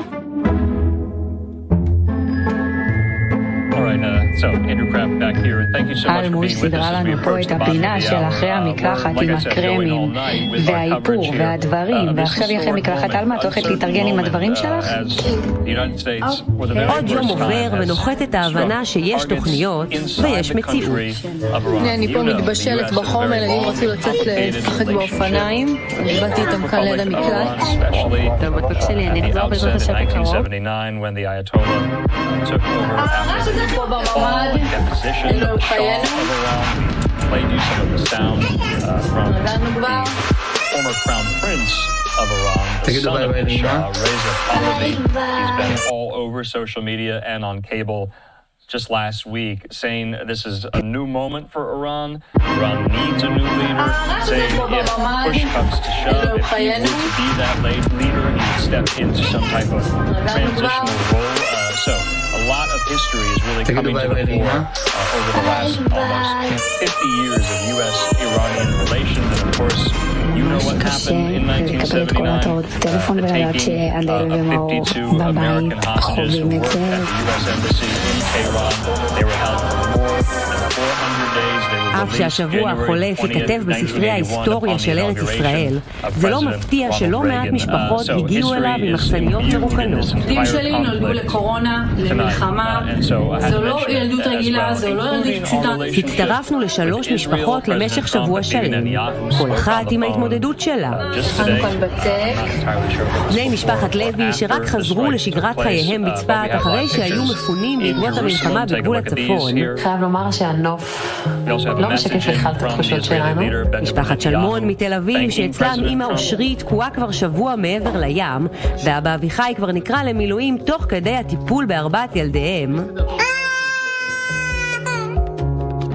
ומשפחת תורג'מן שמפוצלת בעקבות סגירת השמיים. משמש! מה אתה עושה במשחק? נתחיל בשבת. תקועות כבר 24 שעות בגיאורגיה, אז אתמול הייתה צריכה להיות הטיסה שלנו, ופתאום על הבוקר התחיל כל הבלגן בארץ, וביטלו את כל הטיסות, ואנחנו לא יכולנו לחזור, ואנחנו לא יודעים גם מתי אנחנו יכולים לחזור, אז אנחנו פשוט נשארנו כאן בגיאורגיה, כי אין לנו משהו אחר. ביטלו את הטיסות בגלל שעכשיו יש מלחמה ואם אנחנו טסים, אז יכול ליפול עלינו משהו. 200,000 ישראלים רק רוצים לחזור הביתה, ממש כמו מתן ושתי בנותיה. ולצד הקושי, מי שבבית בכל זאת מנסים לשדר עסקים כרגיל. איך קוראים לאמא שלך? איפה אמא? אתה יודע איפה היא? היא בגיאורגיה. ואתה רוצה שהיא תחזור הביתה? מתי היא צריכה לחזור? מחר שמולדת לטוריק, לבן שלי השני. אני כנראה לא אהיה בארץ. סביר להניח, אני פה. זהו, מצב מעורס, אבל יש לומר שעמיחי עושה איתם עבודה מדהימה.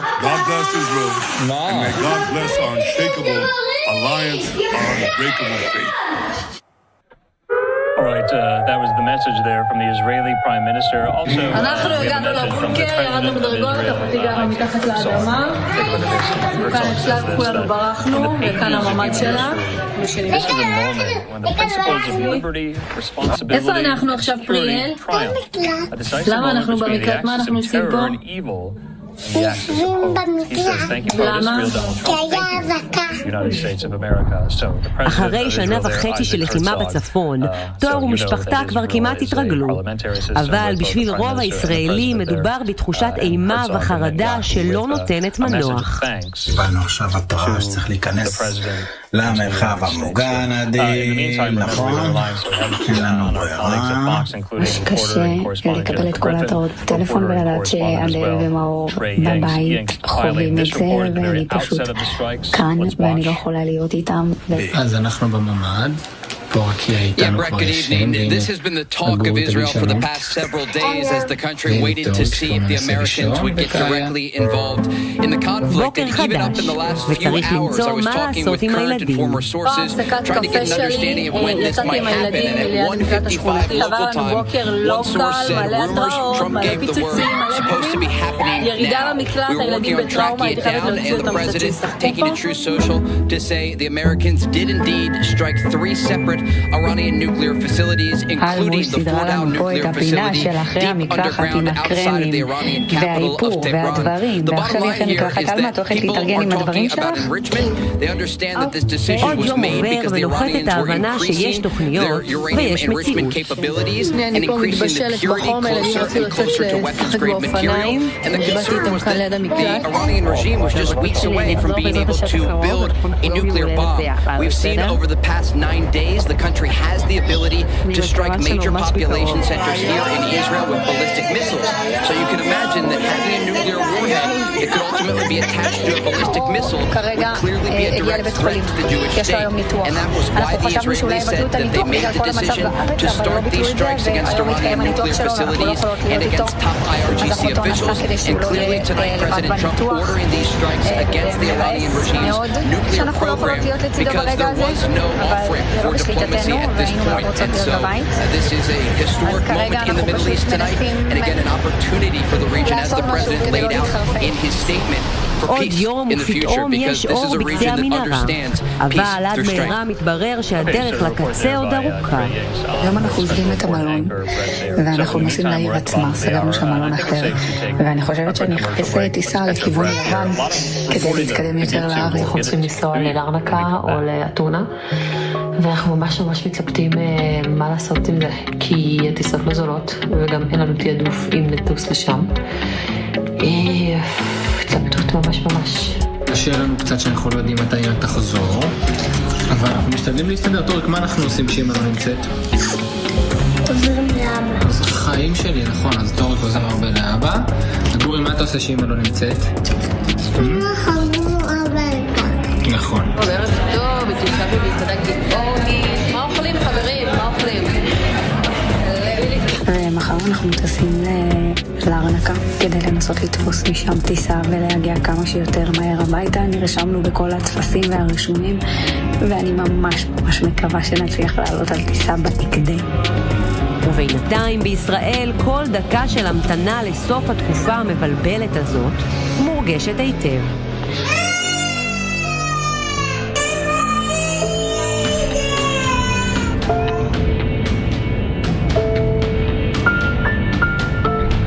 מאות ו20 ימים מ7 באוקטובר, וכולנו עייפים. עייפים מהכאב, מחוסר הוודאות, מהצורך להיות חזקים כל הזמן.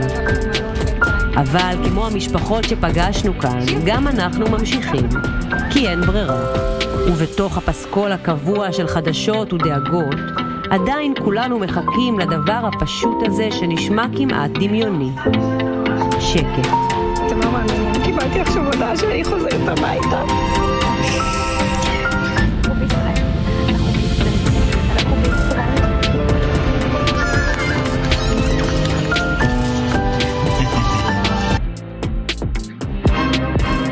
הרעש הזה פה בממד, אלוהים חיינו. חזרנו כבר. תגידו ביי ביי לאמא. ביי ביי. ממש קשה לקבל את כל ההתראות בטלפון ולדעת שעדיין ומאור בבית חווים את זה.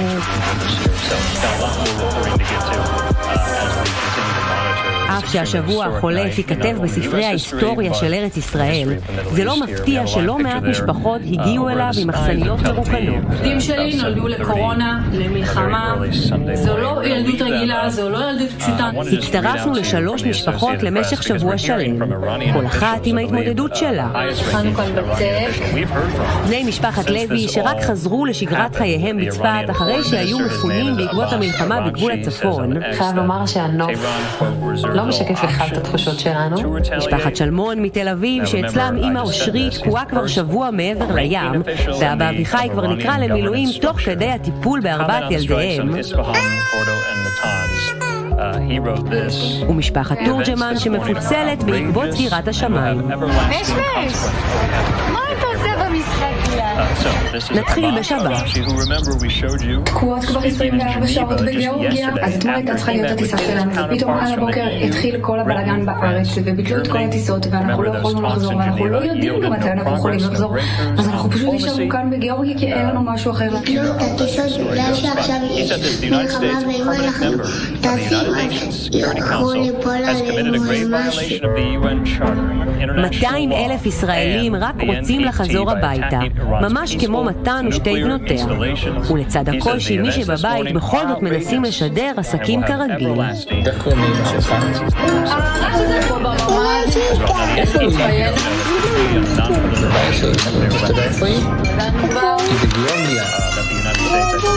תגידו, אתה רוצה שהיא תחזור הביתה? מתי היא צריכה לחזור?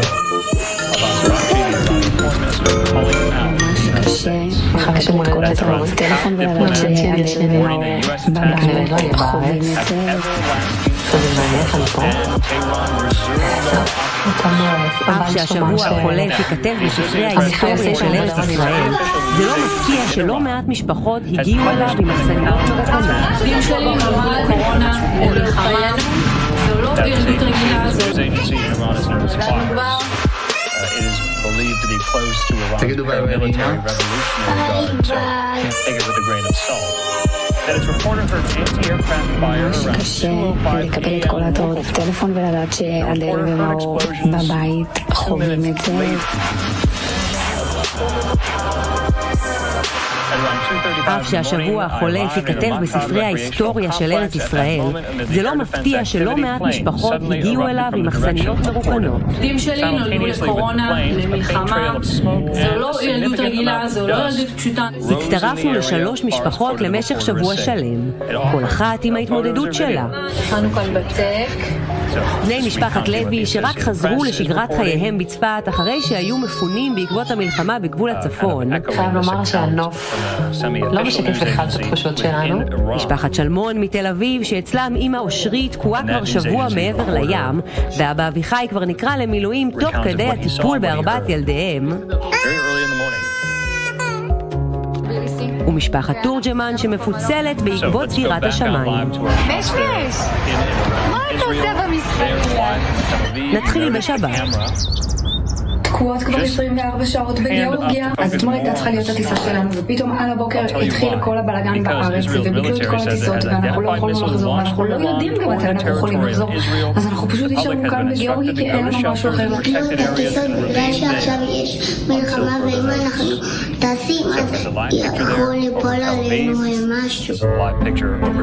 200,000 ישראלים רק רוצים לחזור הביתה, ממש כמו מתן ושתי בנותיה. ולצד הקושי, מי שבבית בכל זאת מנסים לשדר עסקים כרגיל. איפה אמא? בבית שלי. אתה יודע איפה היא? היא בגיאורגיה. ואתה רוצה שהיא תחזור הביתה? מתי היא צריכה לחזור? אחרי שמולדת לטוריק, לבן שלי השני. אני כנראה לא אהיה בארץ. סביר להניח, אני פה. מצב מרס, אבל יש לומר שעמיחי עושה איתם עבודה מדהימה. Because Israel's military says it has identified missiles launched from Iran toward the territory of Israel. And the public has been instructed to go to shelters and protected areas. אנחנו הגענו לבוקר, ירדנו מדרגות, אחותי גרה מתחת לאדמה. אנחנו כאן אצלנו, כולנו ברחנו, וכאן הממד שלה. איפה אנחנו עכשיו, פריאל? למה אנחנו במקלט? מה אנחנו עושים פה? יושבים במקלט. למה? כי היה אזעקה. אחרי 1.5 שנה של לחימה בצפון, תואר ומשפחתה כבר כמעט התרגלו. אבל בשביל רוב הישראלים מדובר בתחושת אימה וחרדה שלא נותנת מנוח. קיבלנו עכשיו התראה שצריך להיכנס למרחב המוגן עדיל, נכון? אין לנו ברירה. קשה לקבל את כל ההתראות בטלפון ולדעת שאדל ומאור בבית חווים את זה, ואני פשוט כאן ואני לא יכולה להיות איתם. אז אנחנו בממ"ד, פה רק יהיה איתנו כבר ישן, והנה הגורי תגיד שלום. והנה טוב, שהוא מנסה לישון, וקאיה. בוקר חדש, וצריך למצוא מה לעשות עם הילדים. בהפסקת קפה שלי, יצאתי עם הילדים ליד המקלט השכונתי. עבר לנו בוקר לא קל, מלא התראות, מלא פיצוצים, מלא גומים. ירידה למקלט, הילדים בטראומה, הייתי חייבת להוציא אותם קצת שישחקו פה.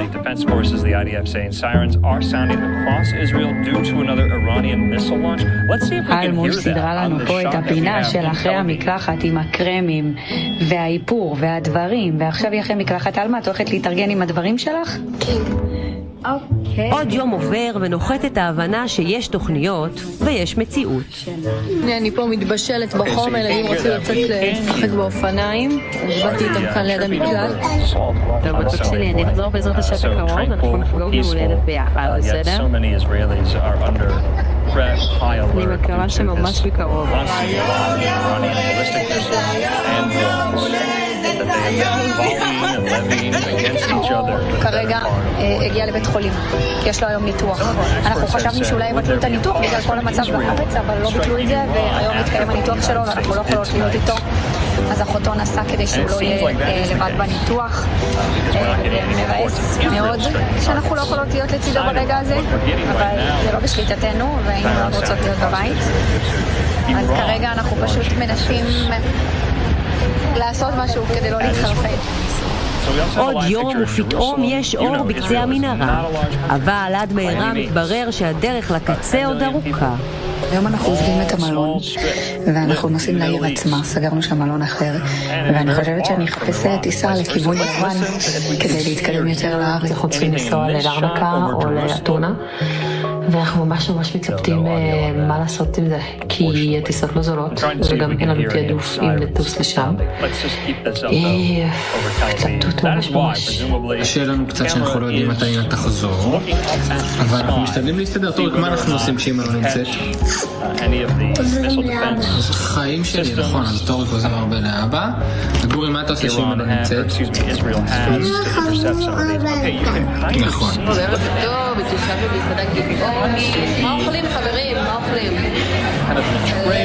ומחר אנחנו טסים להרנקה כדי לנסות לתפוס משם טיסה ולהגיע כמה שיותר מהר הביתה. נרשמנו בכל הטפסים והרישומים, ואני ממש מקווה שנצליח לעלות על טיסה בהקדם. ובינתיים בישראל כל דקה של המתנה לסוף התקופה המבלבלת הזאת מורגשת היטב.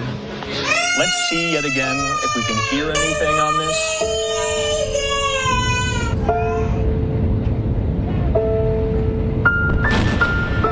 ששמאות ו20 ימים מ7 באוקטובר, וכולנו עייפים. עייפים מהכאב, מחוסר הוודאות, מהצורך להיות חזקים כל הזמן.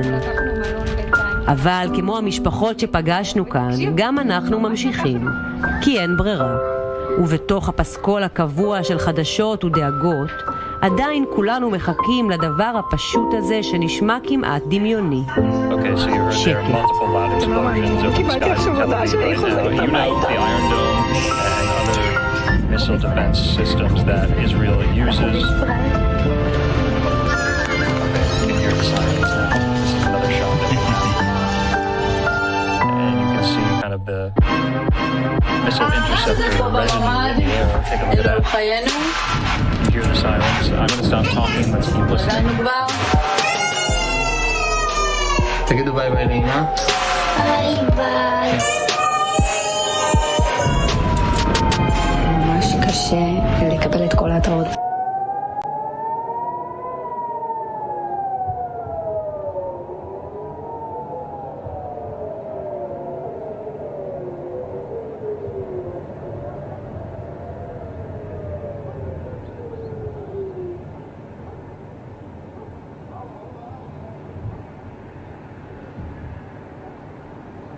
All right, so you heard those sirens there sounding all across Tel Aviv. We have yet another vantage point in the sky over Tel Aviv as well. So this is what we got about, 5 minutes ago? Israel's military saying it has identified missiles launched from Iran toward Israel, and that the public has been instructed to go to shelters and protected areas and remain there until further notice. It is about 7:45 there on a very early Sunday morning. Israelis are used to this. They're not used to the frequency of it, but they are used to it. And remember, these Israeli air defense systems and missile interceptors, they're extremely accurate, but they're not perfect. And we've seen some of the devastation have caused to civilian sites, military sites, you name it, runs the gamut. And scores of Israelis have been killed in these. Let's keep listening here. All right, we have a better kind of grade there, so you can maybe make out some of the interceptions of the Iranian drones and missiles here. Let's keep listening.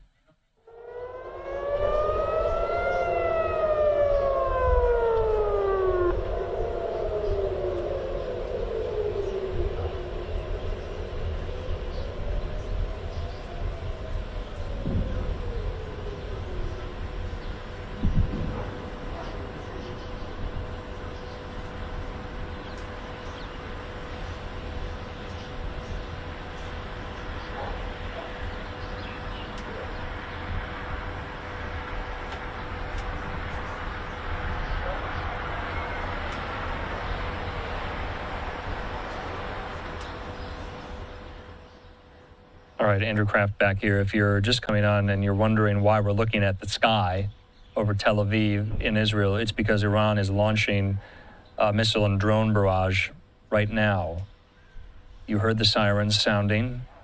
We have yet another vantage point. Our camera is going to pan down over Tel Aviv. Let's take that.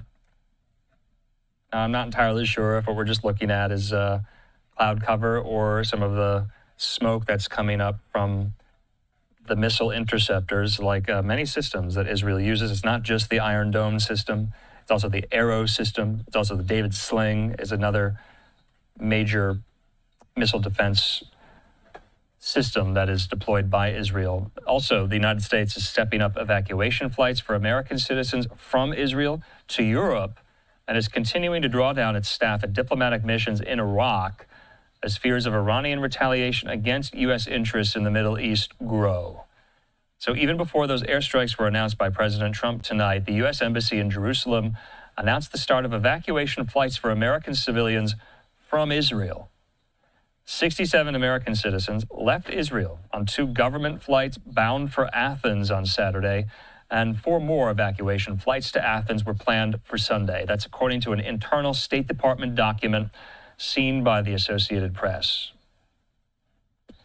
Now, in addition to the flights, a cruise ship carrying more than 1,000 American citizens, including several hundred Jewish young people who had been visiting Israel on an organized tour known as Birthright, they arrived in Cyprus, according to that very same document.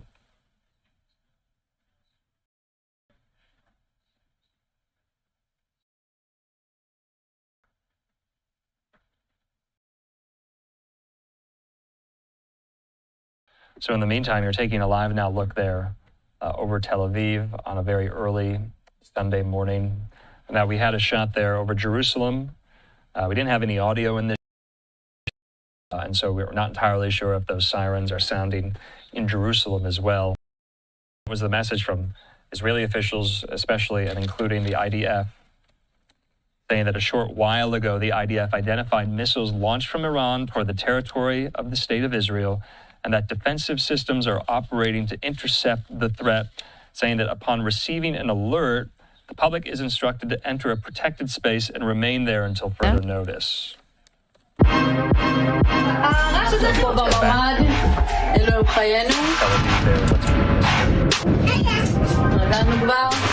another live vantage point. Let's take this. Okay. Take it to Bible, some of the missile interceptors there. Let's listen to this shot. ממש קשה לקבל את כל ההתראות בטלפון ולדעת שאדל ומאור בבית חווים.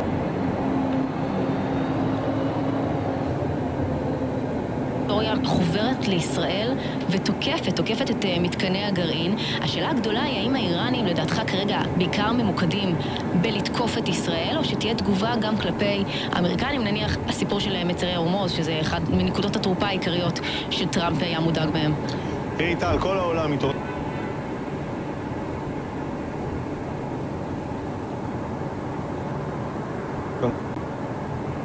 רוצים חישוב מסלול מחדש, עד כדי כך שאנחנו כולנו צריכים רגע אחד להבין מה...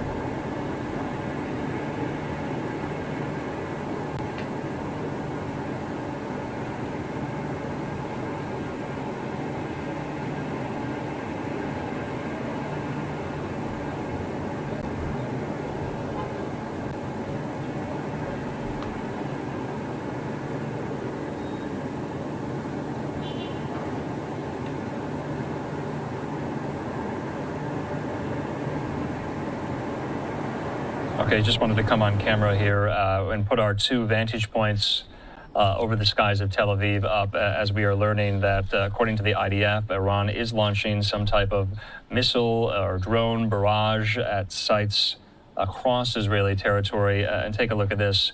You see there in the upper right hand of your screen, that was Jerusalem. That was not Tel Aviv. And then, of course, below that is Tel Aviv here. So I was mistaken there. We were only looking at the blue sky, so I was not entirely sure whether or not this shot was Jerusalem or Tel Aviv. Of course, you know it's Jerusalem. You see there the Temple Mount, the Western Wall, the Al-Aqsa Mosque there in the distance. And you saw some of the strains in the early morning blue Sunday sky as so many Israelis waking up to the sound of alarms and sirens of yet more threats to them in the air. Let's keep listening.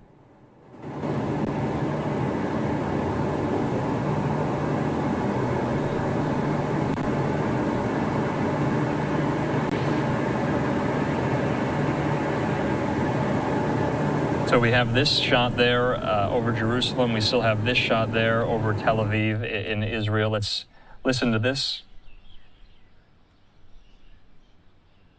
So in the meantime, we're going to keep monitoring some of these vantage points live over the skies of Israel.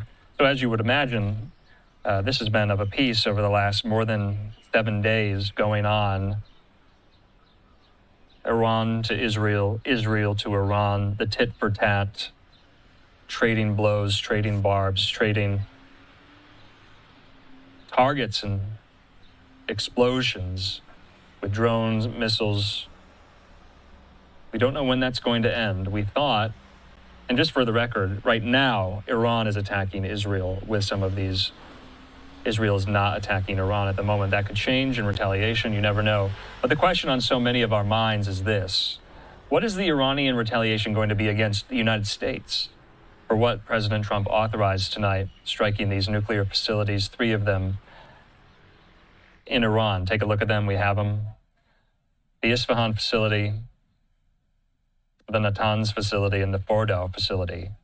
That's the question. There are U.S. assets, troops, citizens in the region, and many are wondering what the response is going to be. All right, I'm Andrew Kraft. That's going to do it for my coverage here on Live Now from Fox. We also have some new video, according to our colleague Trey Yingst. I want to put this up. This is a video as well of what he is experiencing right now in Israel as we speak. He just filed this report on social media. It's brief. Let's watch. Iranians have just launched a large-scale ballistic missile attack against Israel following those American strikes overnight that targeted Iran's nuclear facilities. We've heard massive explosions amid interceptions overhead. Initially, we were reporting outside. We've taken some cover here as this attack continues. So far, it's been in 2 waves targeting Tel Aviv. 2 sets of sirens sounded, and some really, really large interceptions that are shaking the entire building that we are in. There are no reports yet of impacts, but it's very early. We have to wait and see what extra information that we can gather. But again, the latest information that I have right now, Iran has launched another large ballistic missile attack against Israel. Sirens are sounding across this country, from Jerusalem to Tel Aviv. There are currently millions of people in bomb shelters taking cover as this fire continues from Iran. There are also reports of sirens sounding in neighboring Jordan as these missiles fly overhead. We'll keep you posted as we get more information. And as will we. We'll keep you posted when we get more information. Trey Yingst, of course, an incredible reporter, incredible resource down on the ground there in Israel with that update. We've been showing you these scenes of Tel Aviv and Jerusalem as this yet another iteration of the attack by Iran is taking place right now live as we speak. Like I said, though, that's going to do it for my lifetime up here on the Live Now desk. It's been a privilege and a pleasure bringing you history in the making as it unfolds in real time, live, raw, and uninterrupted here on Live Now from Fox. We're not going anywhere. We're not done tonight. My colleague there in Orlando, digital journalist Gina Francine, she has you covered. She takes it from here after this quick commercial break. Have a good night.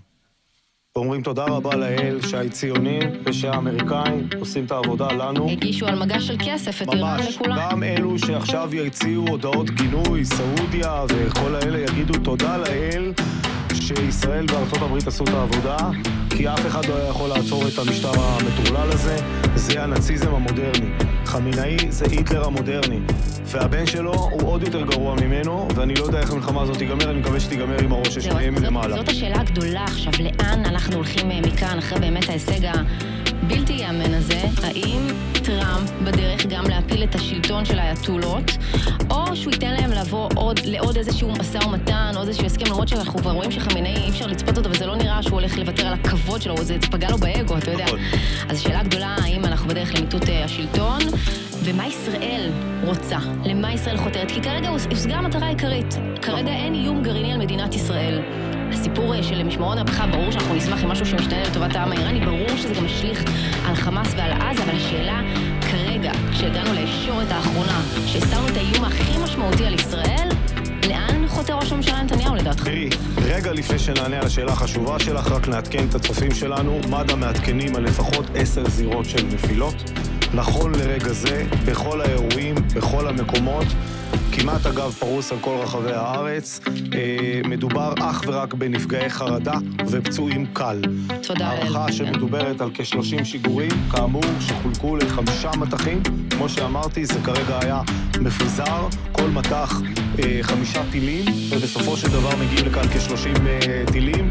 כאמור, יחס נפילות גבוה, בדרך כלל ממה שאנחנו רגילים. מדברים כאן על 10 זירות, חלק מהם זה בעיקר גם משברי יירוטים וכהנה. למרות שכמובן אנחנו למדנו שאנחנו צריכים רגע להמתין, ראינו שלאט לאט כשחול נחשפים הדברים. אני מעדכן רשמית מה שמד"א מעדכנים אותנו, 10 זירות, כל הזירות כרגע, לפחות עם מה שמד"א אומרים, מדובר אך ורק בנפגעי חרדה ופצועים קל, צריך לומר, פיקוד העורף החמיר את ההנחיות ולכן, כמו שאמרת קודם לכן, הכבישים ריקים, זה היה אירוע אחר לגמרי. תשמע, לפני שעה הכבישים היו עמוסים, אני חייבת לומר, אבל אולי עכשיו אנשים... הם יותר ריקים ממה שיכלו להיות, נכון, הם לא מספיק ריקים שהם צריכים להיות, וזה שוב מסר בבקשה, לא לצאת ללא צורך, להיות בבית, להיות במרחב המוגן, ואנחנו עדיין רואים רכבים על הכביש, גם רכבים על הכביש הם נהגים בתוך הרכב. להתמגן, חברים, להתמגן, להציל חיים. חשוב לומר, עדיין נשאר רכבים מגנים, גם אנחנו עדיין כאן במרחב המוגן יחד איתכם, בועז גולן, אני מניחה שגם אתה במרחב המוגן עדיין בצפון, ואנחנו עוברים עליך.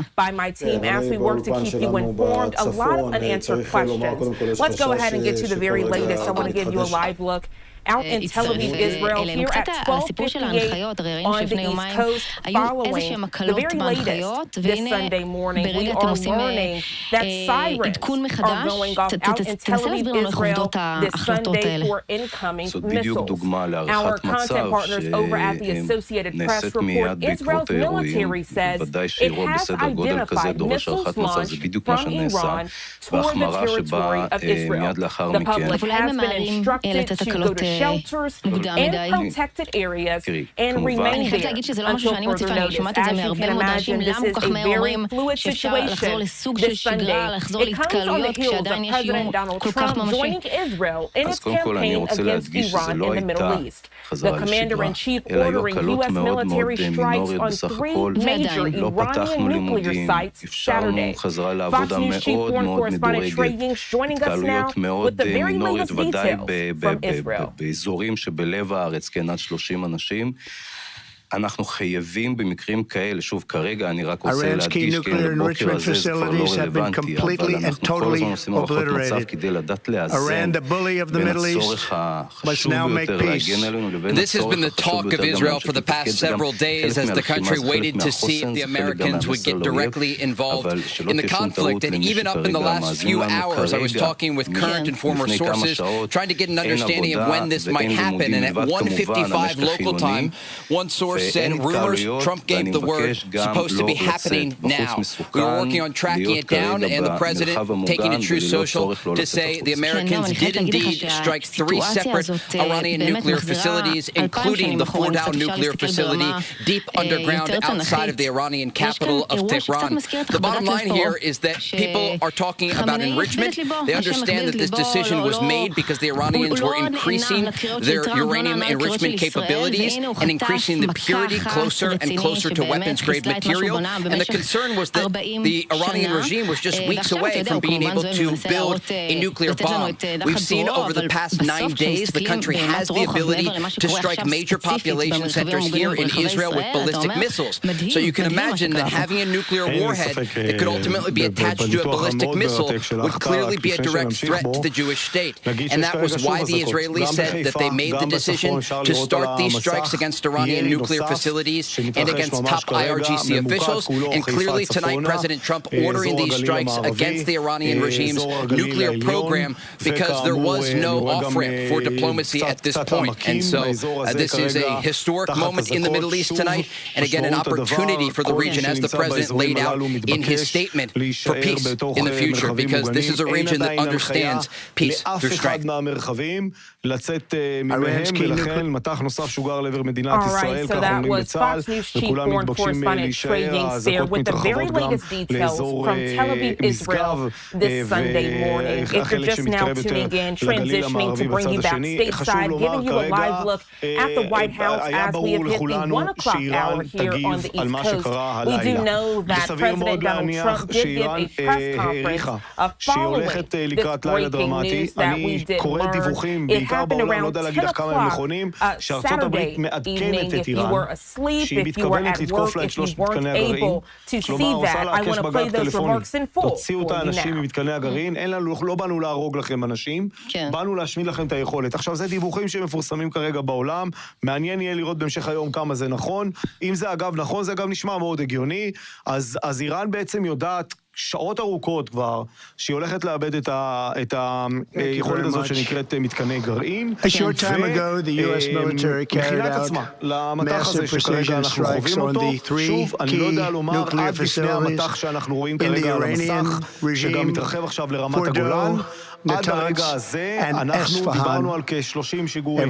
סביר להניח שהמתח הזה מביא איתו עוד כמה, ולכן המספרים הולכים ועולים, ואנחנו שוב במרחב המוגן, כל האזורים כרגע, כמעט לדעתי כל מדינת ישראל כרגע, תקן אותי נציג פיקוד העורף, יש איזשהו אזור מדינת ישראל שלא קיבל התראה להישאר בחיים מוגנים. אילת אולי?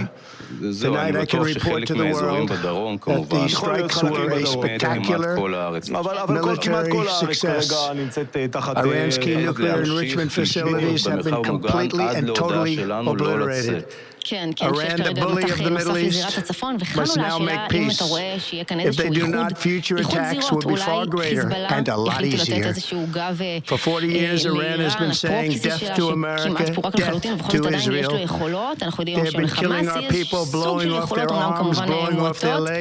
אתה רואה מצב שיהיה כאן גם טילים ורקטות מכיוון חיזבאללה בשלב הזה? אני אגיד לך בכנות על, אני פחות מודאג מטילים מלבנון, את יודעת למה אני יותר מודאג?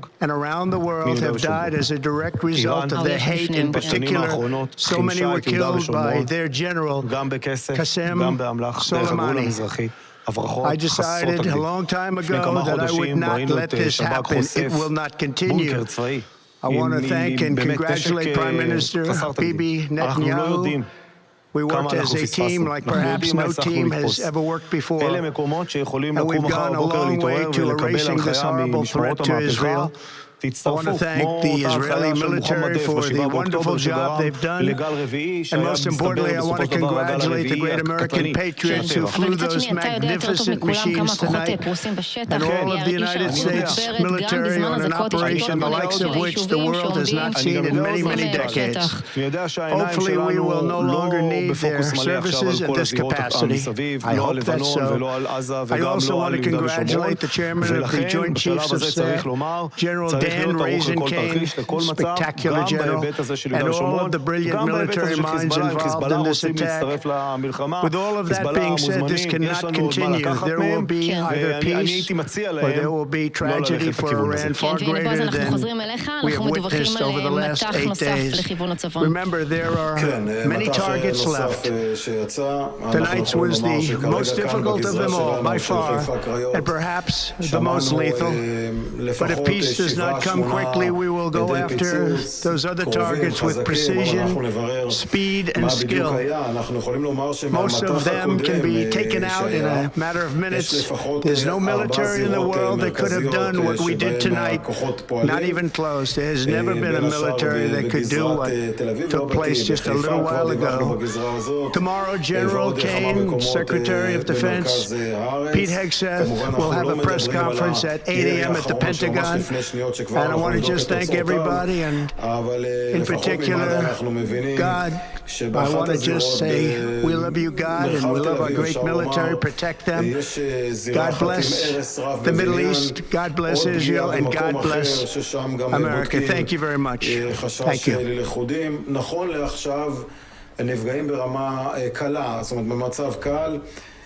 So I played in for the very latest from U.S. President Donald Trump, and behind him was J.D. Vance, Marco Rubio, and Pete Hegseth as he gave those remarks. A lot of unanswered questions this morning, as this is a very fluid situation.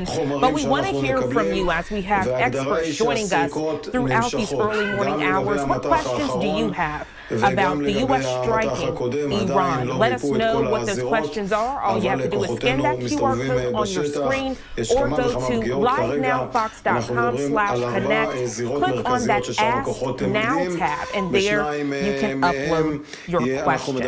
As we continue with this top story, we do want to bring into the conversation none other than Ken Gray. He's a terrorism and homeland security expert with the University of New Haven, also a distinguished lecturer. Ken, good morning to you. Always a pleasure having you join us here on the show. Thank you for joining us at a moment's notice for this breaking news. Good morning, Janae. Glad to be with you.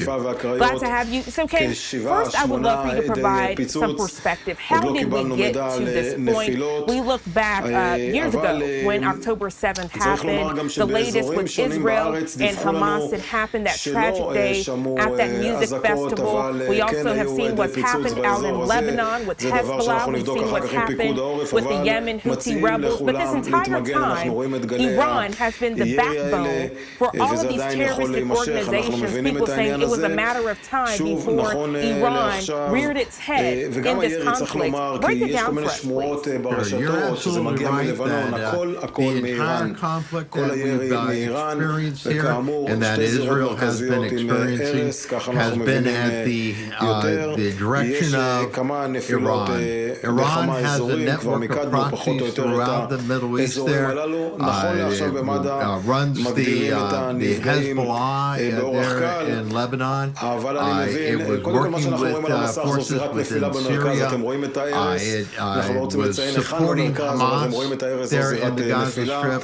And it has been supporting the activities of the Houthis as far as their actions on controlling shipping throughout this area. And so Iran has been pulling the strings of the puppets throughout this region here, but rarely did it actually take action on its own. We did have a couple of times, though, when they took action. There were two different periods, one with the death of the head of Hezbollah. Iran turned around and launched ballistic missile attacks on Israel directly, and then a second attack by Iran on Israel directly. But now we're at a point where Israel has systematically handled the proxies. Hamas really is now powerless within the Gaza Strip and is unable to join in on this fight. Hezbollah, with the attack, with the pager attack, has taken out so many of the Hezbollah forces there, and then taken out their leader, has made Hezbollah into a powerless group. They're not really able to do anything right now against Israel. Assad is no longer in control of Syria, so Iran no longer has the ability to supply Hezbollah with weapons through Syria like they were before.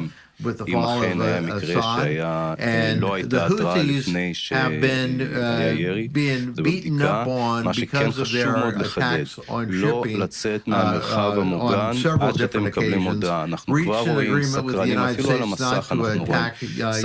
forces, but still occasionally launches a ballistic missile towards Israel, and the Houthis really are not able to do much on their own at this point. כן, תודה רבה לך על החידוד הזה. מצטרף אלינו דובר המשטרה אריה דורון, שלום לך. שלום, בוקר טוב לכם. קודם כל, אני אשמח לומר שעדיין אנחנו לא משחררים את האנשים מהמחר ומוגנים. פיקוד העורף עדיין לא שחרר. And thank you so much for that detailed breakdown, providing that perspective, explaining how we got to this point. So let's fast forward to today. Just hours ago, the commander-in-chief ordering U.S. military strikes on 3 major Iranian nuclear sites. This happening Saturday. And then right now, sirens going off in Tel Aviv, Israel, for incoming missiles. We do know that Israel is an ally to the U.S., so if the U.S. does decide to do something, Israel could be retaliated against, but also vice versa, correct? Explain what happened today as President Donald Trump did order these strikes on 3 major Iranian nuclear sites. Throughout this entire conversation, nuclear energy, nuclear weapons has been at the forefront. Before I get to what happened today, let me back up just a little bit, and that we are now at, I think, day 9 of this exchange between Israel and Iran directly. And so Israel had gotten to the point where Iran was enriching nuclear material, enriching uranium with their centrifuges, and was believed to finally be within just a few days of further enrichment to have enough uranium to be able to make 9 nuclear weapons.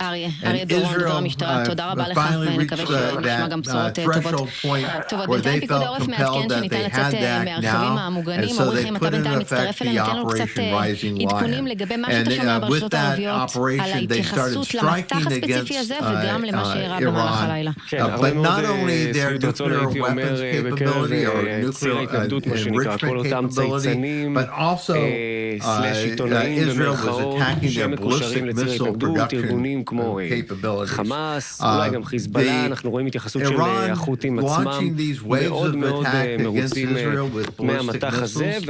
The Israeli air defense system comprised of the Era 2, the Era David Sling, and the Iron Dome was able to handle these barrages of ballistic missiles. About 10% were actually getting through that layered defense system.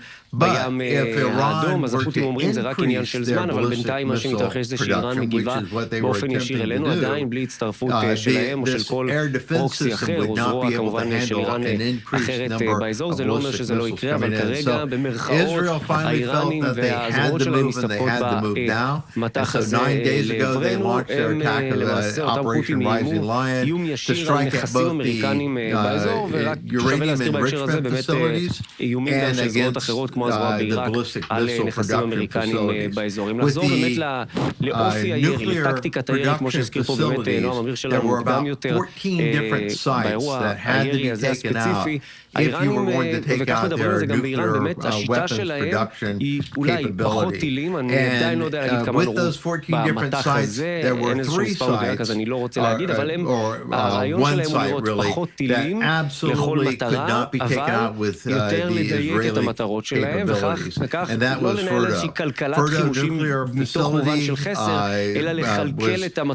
an underground facility about 300 feet below the surface of the ground within a mountain. And Israel did not have the weapons capability. They did not have a platform that they could drop on it that would actually penetrate down that far and be able to destroy that facility. And so to be able to actually take out the entire nuclear weapons development capability of Iran, they needed to have the assistance of the United States, or they were going to have to find some other way to take that out, such as denying Iran the access to that area. The United States has a weapon, the GBU-57 mass ordnance penetrator, which is a weapon that has to be dropped from the B-2. And the United States sent 3 B-2s into the area here to drop ordnance, the GBU-57s onto the Ferdo nuclear facility to take that out. And it's believed that that was successful in taking out Ferdo, the Ferdo nuclear facility. The other 2 sites that the United States took out tonight was Isfahan and was Natanz. Natanz, like Ferdo, had centrifuges and was involved in enriching uranium.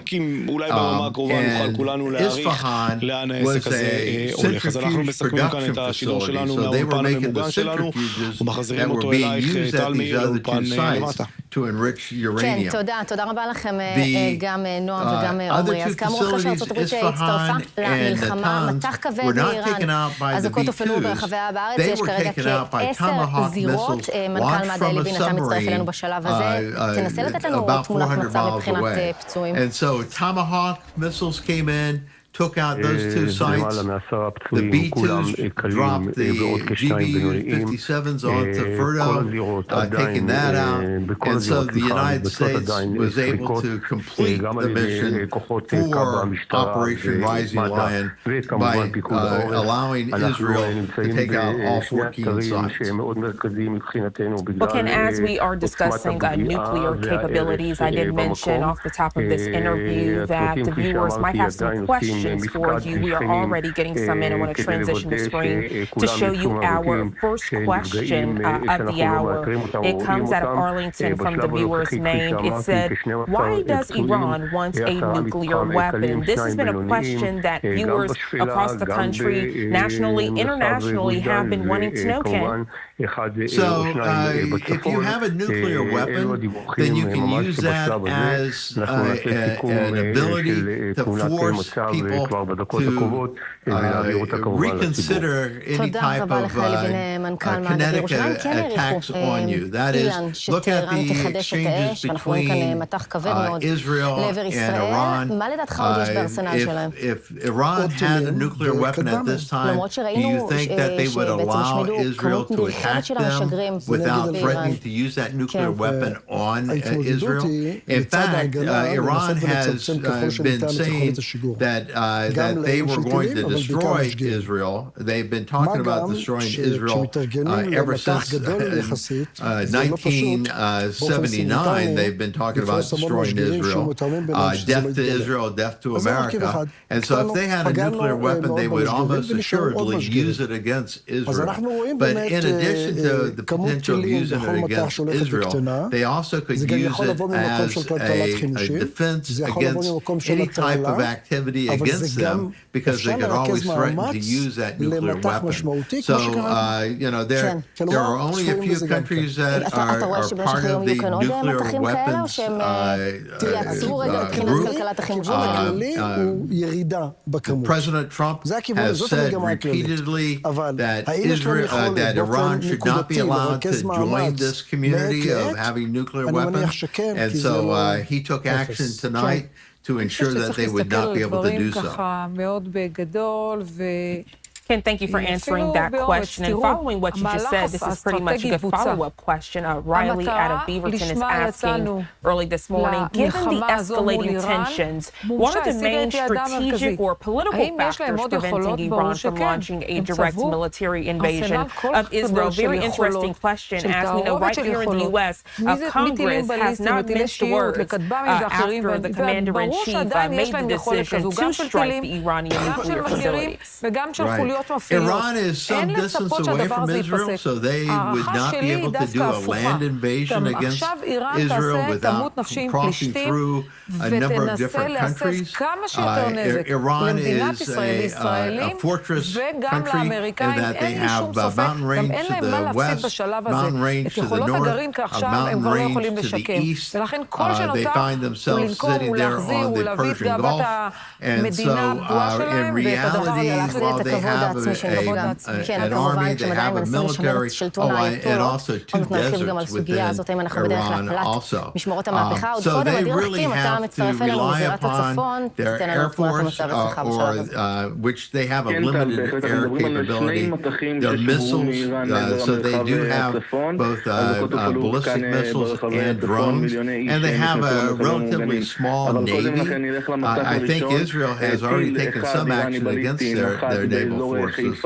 And so, in reality, missiles really are their number one means of fighting. But they also have, the IRGC is known for its ability to assist proxies to carry out attacks.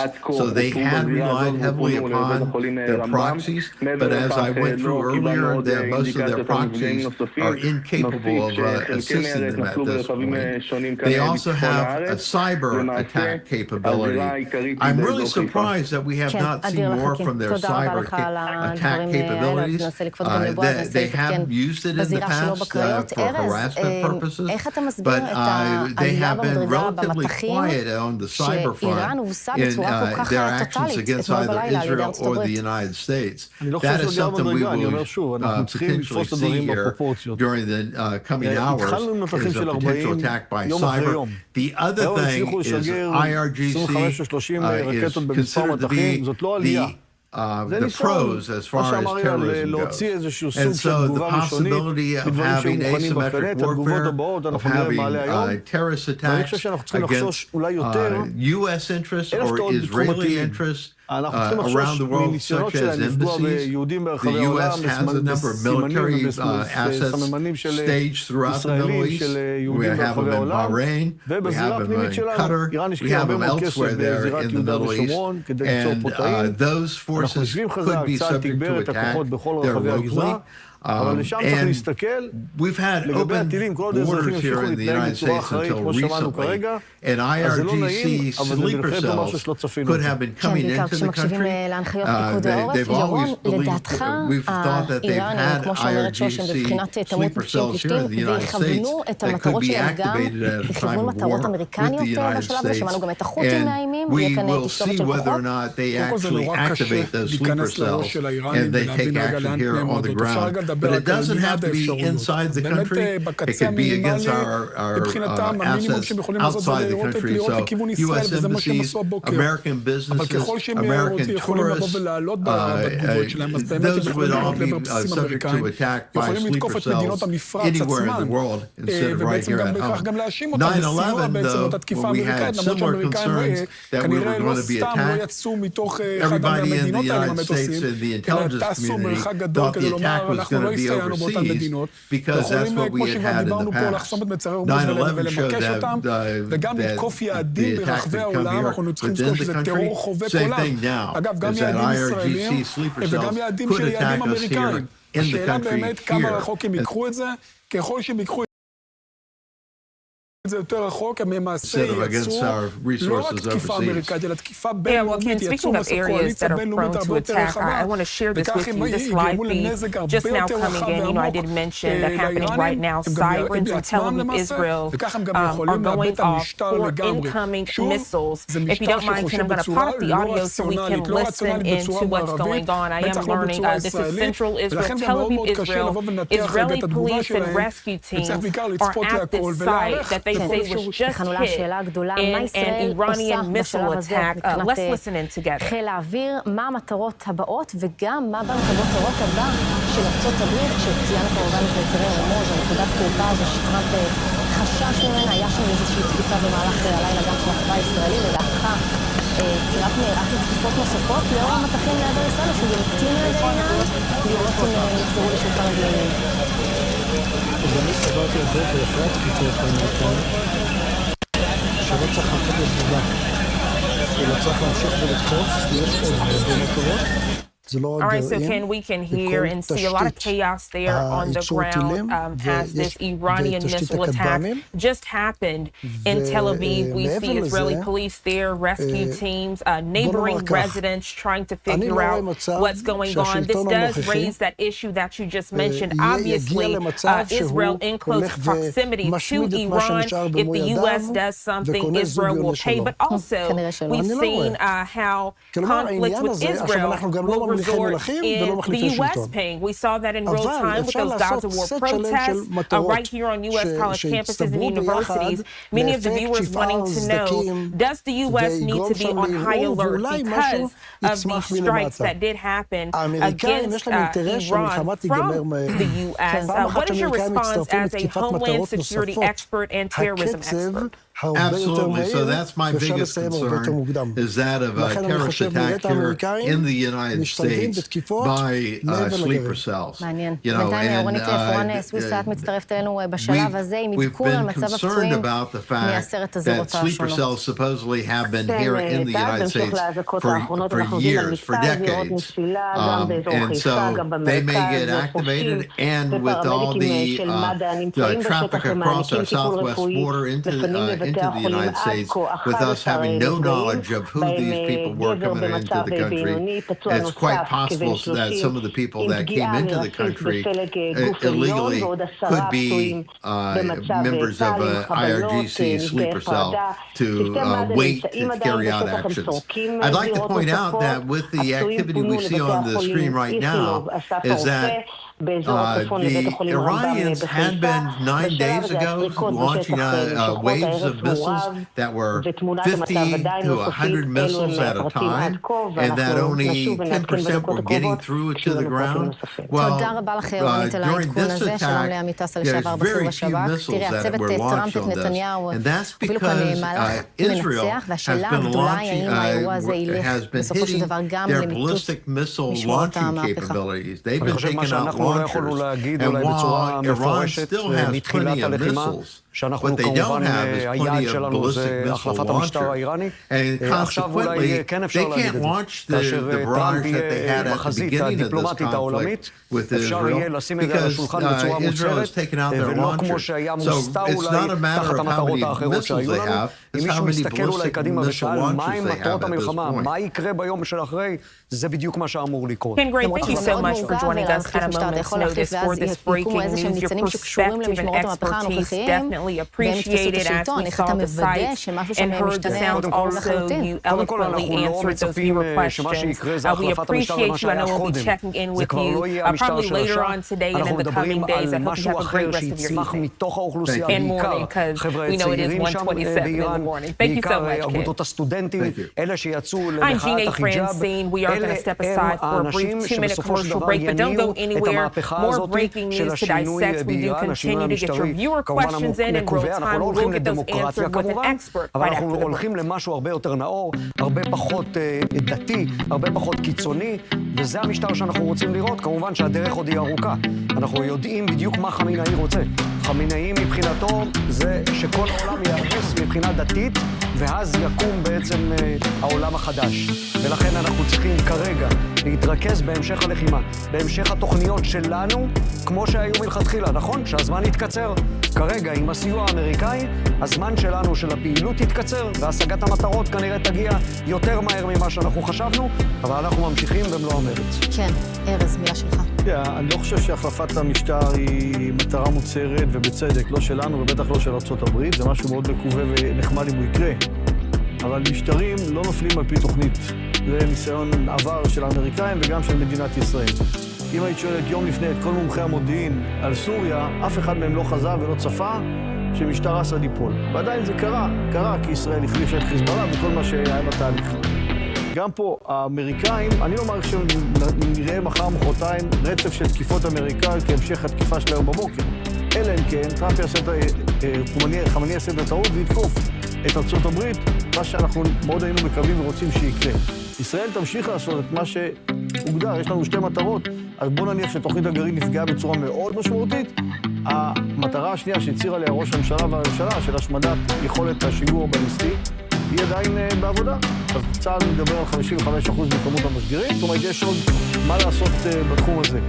אז אנחנו נראה המשך של תקיפות ישראליות באותו מתווה, לאט לאט דוחקים את היכולת השיגור שלהם יותר מזרחה, יותר רחוק ממדינת ישראל, ולכן אנחנו רואים את הפגיעות יותר קשות באזור הצפון מאשר באזורים אחרים, אבל אני חושב שזה הכיוון שלנו, לא לצאת כרגע, לא בהצהרות ולא באמירות על דברים שאולי היינו רוצים שיקרו, וכשזה יקרה, זה יקרה, אנחנו נדע את זה בטח שעה אחרי ולא שעה לפני.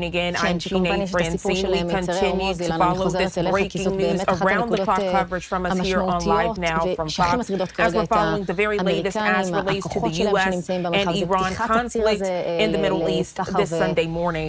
We are asking you as viewers to send in your questions. Ask us, what questions do you have about U.S. strikes in Iran? All you have to do is scan that QR code on your screen or go to livenowfox.com/connect, and there you can click on the Ask Now tab to send in your questions. As we continue to follow the very latest, we want to continue to bring in the experts. Right now, we want to check in with retired U.S. Navy JAG Corps captain, also a professor and expert with the University of New Haven, none other than Rob Sanders. Rob, always a pleasure having you join us here on Live Now. Thank you for being here. So, Rob, I want to transition. You know, we spoke with Ken Gray, one of your colleagues, to try to understand the method behind the madness there in the Middle East, what led up to this point. But right now, a lot of the viewers have military questions. With your military background, they want to know, how was this operation performed? Would you say this operation was performed successfully by the U.S.? Break all of those entities down, please. Well, the first thing is we don't have any battle damage assessment, so the president said it was successful, but we don't have anything that we can look at to say it was successful. Now, there's satellites who are in synchronous orbit who will be moving around as the Earth moves, sit still, and as the Earth moves, they come into play and can now see certain parts of Iran and where we may have hit. We also have the ability to send out predator drones and other things like U-2 spy planes to look at these locations and see what the damage is. So that'll tell us whether this was successful. The other part of the question, well, we want to make sure that in fact the efforts that were put forth actually were successful, so that you don't have to go back and do it again. Rob, thank you so much for that, and we are already getting viewer questions in as you are answering mine here on Live Now. Dyron wants to know, why hasn't the U.S. sent troops to Iran, Israel? What is the U.S. plan for the potential war? I know that's kind of a loaded question, but if you could answer that to the best of your ability, please. אז עוד רגע ניגע במצרי ההורמוז, נדבר גם קצת על מה שקורה באיראן, ורוב על השדה כבר כאן איתנו, בינתיים מצטרף אלינו דניאל עומר דגל, מפקד כבאות והצלה, שנמצא כרגע באחת הזירות במרכז, שלום לך. And Israel, frankly, doesn't want to put its own boots on the ground in Iran unless a very last effort has to in order to do things that it can't do from the air. This is not going to be a land warfare fight like you're seeing right now in Ukraine and Russia. In terms of the plans, the United States has plans that are on the shelf for all kinds of contingencies. And what happens is you pull the existing plan off the shelf, and then you look at it and see how much of the factors that are at play right now fit the plan. And the parts that don't, you then go in and modify the plan to make it work. So there's a set of war plans for the United States fighting Iran on the ground and in the air. And this is an in-the-air fight from the sea, because we had U.S. Navy ships also launching Tomahawk missiles. At what targets, I'm not really sure, but they launched as well. I understand it's about 30 of them launched, as well as the Air Force and its bunker busters and what other munitions were dropped in order to take out these, as we attempted to take out these three sites. Again, we don't know the battle damage assessment to know how much that is actually true, what the president said. Thank you so much for answering that, Rob. I want to share with you and the viewers the very latest from Israel Defense Forces just in on X. I want to read it. It says, sirens sounding across Israel due to another Iranian missile launch. If you want to know what that looks like, transitioning the screen again to give the viewers and yourself a live look. People wanting to know if Israel will pretty much get the ramifications of what the U.S. decided to do today. And if so, is that expected with the U.S. and Israel being allies? Well, Israel will definitely be receiving some retaliatory strikes from the Iranians. But the concern now is there are 40,000 U.S. troops and civilians attached to the military or State Department in the vicinity of Iran and Israel in the Middle East. And the concern is those individuals being targeted. Remember the last time we had an issue like this where we took out Soleimani, the Iranian general, and the Iranians retaliated against an American base, and we had several soldiers and airmen who were injured from concussion-type injuries from the explosions. The issue, the concern is U.S. troops in the vicinity. One of the things that has happened in order to deal with that was the number of U.S. troops that were flooding into the area. So there's two naval battle groups there right now with aircraft that can perform strike missions. A third one's on the way, and there was a group of Air Force aircraft that had been forward deployed to all kinds of places in the Middle East, in the vicinity of the Middle East and Europe that could strike in response to any Iranian or Iranian proxy actions. And that's the other issue here, is the proxies of Iran that exist. Now, Ken talked to you a little bit a while ago about the dismantling of Hezbollah and Hamas.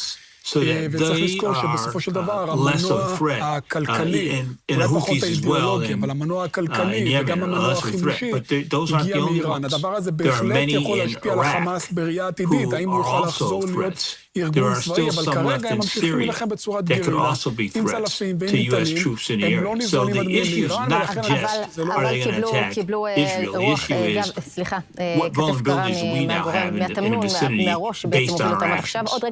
Well, as you say that, Robin, discuss the threats, I am saying that Israeli officials are about to speak to the media. If you don't mind watching and listening into this with myself and the viewers, and then that way you can give expertise and dissect what those words may mean that the everyday person might not understand with the military background. I'm going to change the screen now so we can listen in together.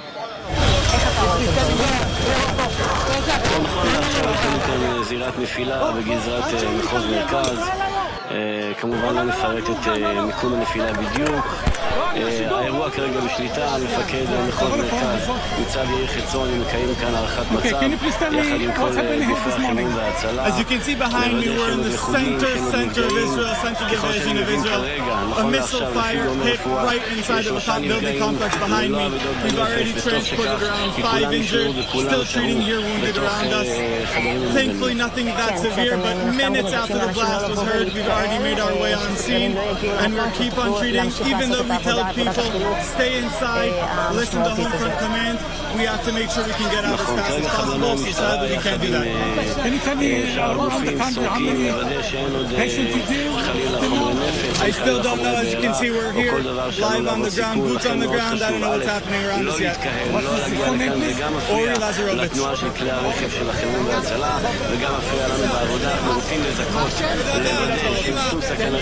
All right, Rob, so it seems like brief comments there, and I can only imagine what the mood and the emotion is in that area. You heard the officials say, they're telling people to stay inside to avoid the chaos, but then where they are staying is literally hit by a strike. He said then it's hard to get to them. Explain how that works, because obviously residents, locals in that area wanting to listen to what officials are saying by staying indoors, staying out of the way.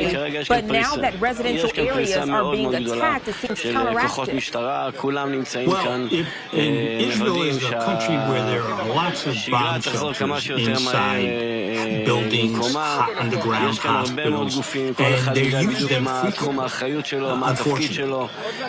And so staying inside and staying in those shelters is what the government wants people to do, so that the government forces, not just the police and the army and military, but medical folks, the fire people, the other public safety and emergency management folks, can get to the scene of the action and stop the fires, address the wounded, shore up buildings that may be in damaged and in a state of collapse that could endanger other people or other structures. If you're in the street, they can't get there to do those things. So they want folks to be inside and out of the way so they can get these things done. But folks are curious, and folks are nervous, so they come outside and they can be a hindrance to being able to get what you need to do in the emergency management structure after an attack. לשבת בשקט. כן. Rob, I do want to get back to some of the viewer questions. A new one just coming in now, transitioning to the screen. Benjamin asking this Sunday morning, what happens if the United States gets involved with this war? What will Russia do if the U.S. gets involved in this war? Very interesting questions, because a lot of viewers and people across the U.S. and even internationally have been looking at Russia and Korea, even China now, because of what's happening.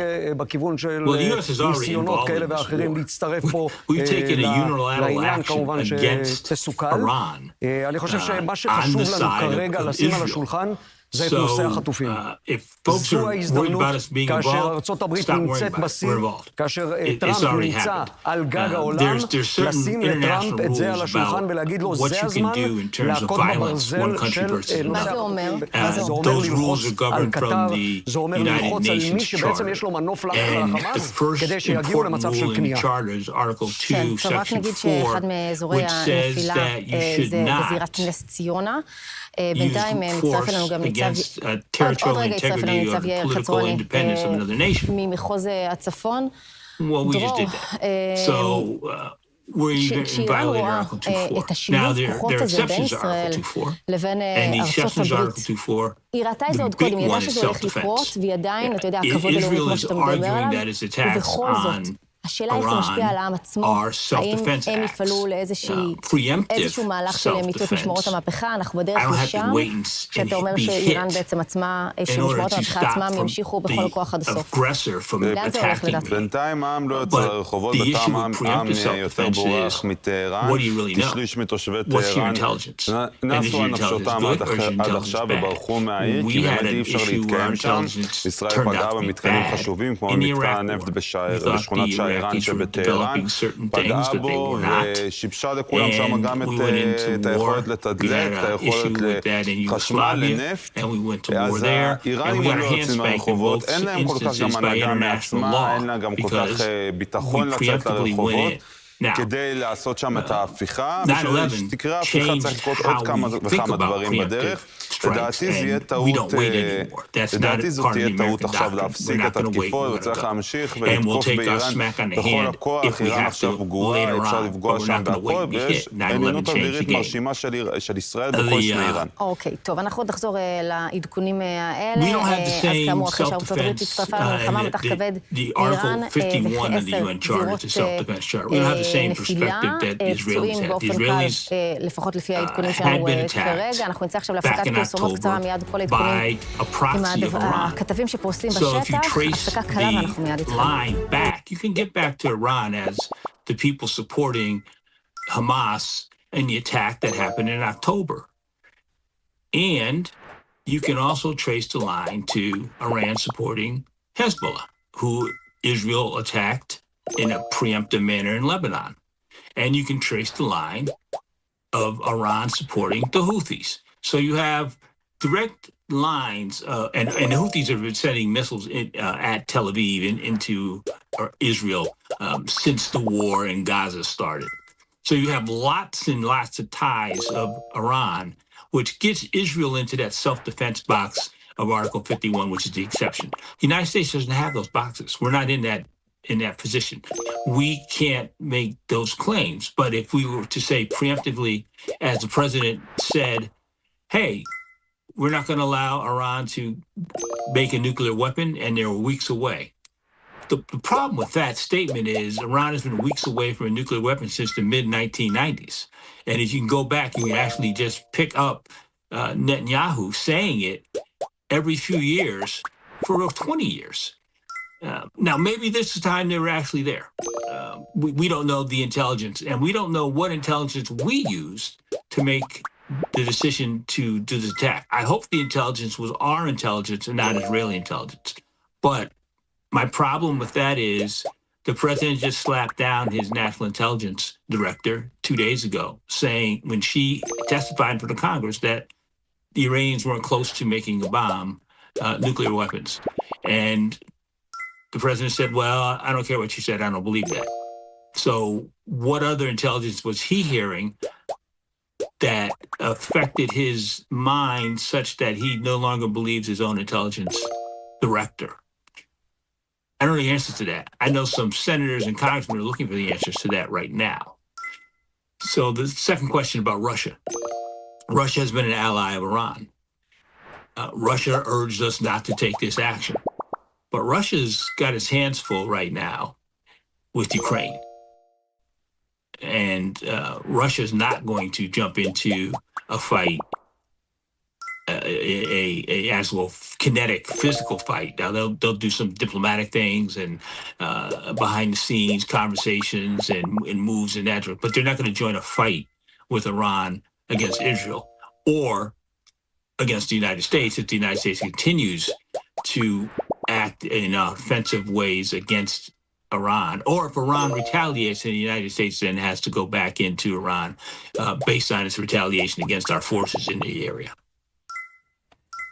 Thank you, Rob. And a follow-up to that question as we were discussing Russia, Andy from Spokane asking, what's to say Iran won't buy nukes from China or Russia?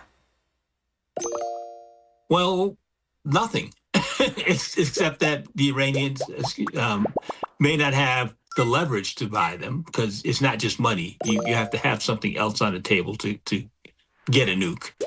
And China and Russia giving Iran a nuke and making Iran more powerful in the region, that's not necessarily in their own interests. So China is looking out for themselves, Russia's looking out for themselves, and to the extent that helping Iran helps them, they'll do that. Helping Iran get a nuclear weapon destabilizes the Middle East even more, and I don't think Russia or China want that. Rob Sanders, always a pleasure. We appreciate your expertise and perspective. You answered a lot of viewer questions and made it make sense because for so many people who are living this in real time, they understand it on a daily basis. But right here in the U.S. with our freedom, sometimes it's hard to wrap your mind around that. So thank you so much for the detail, for the insight, for your expertise. And I hope you have a great rest of your Sunday.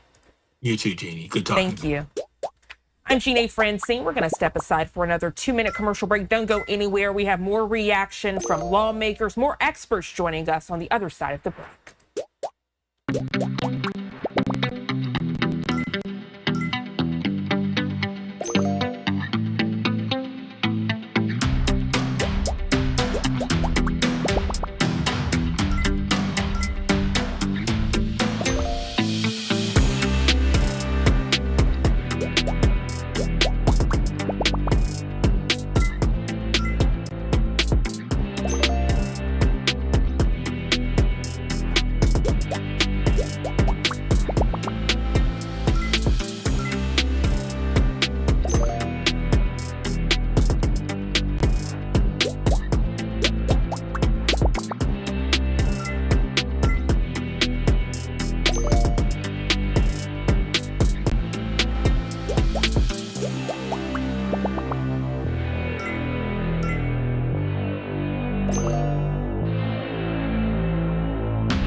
1:49 here on the East Coast, and welcome back to Live Now from Fox. Before the break, I did mention how lawmakers are responding to President Donald Trump's decision against Iran. But I want to get to the very latest from the commander-in-chief this morning.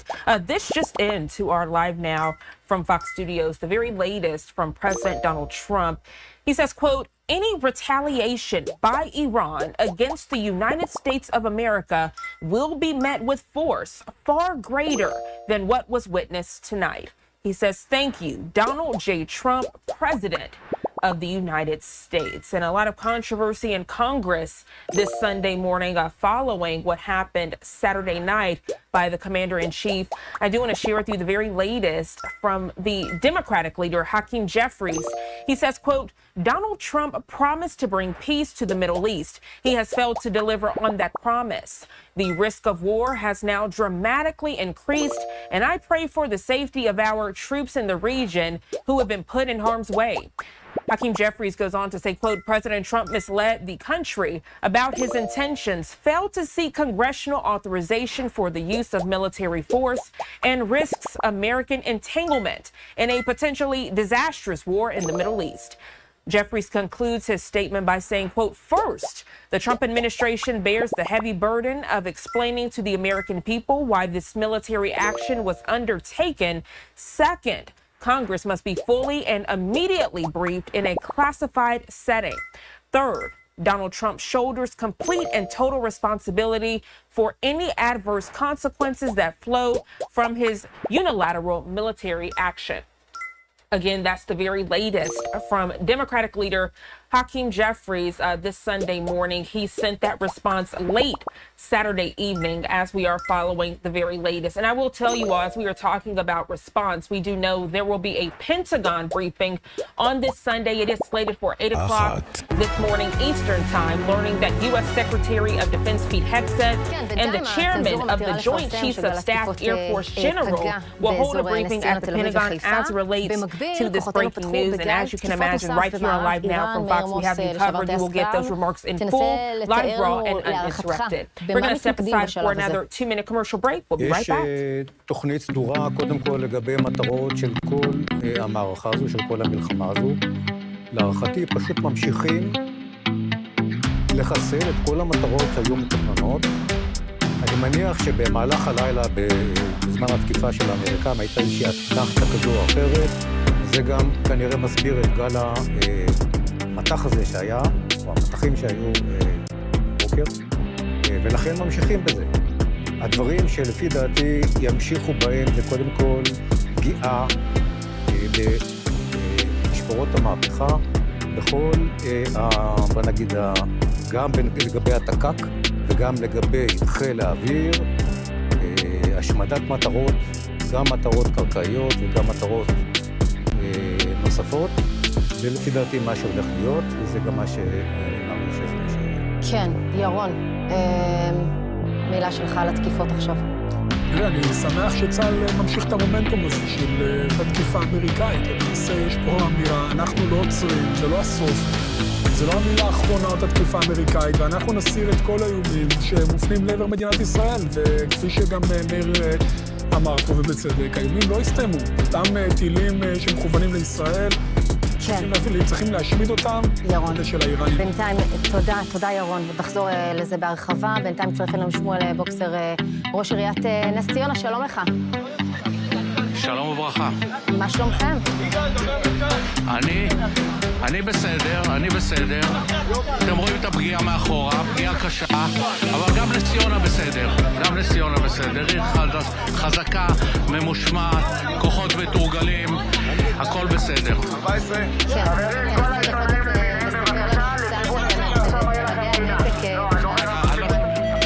אני שומעת שיש לך הרבה אנשים מאחור, ובכל זאת, תנסה שמואל לספר לנו מהם ממדי הנזק שאתה רואה בזירה.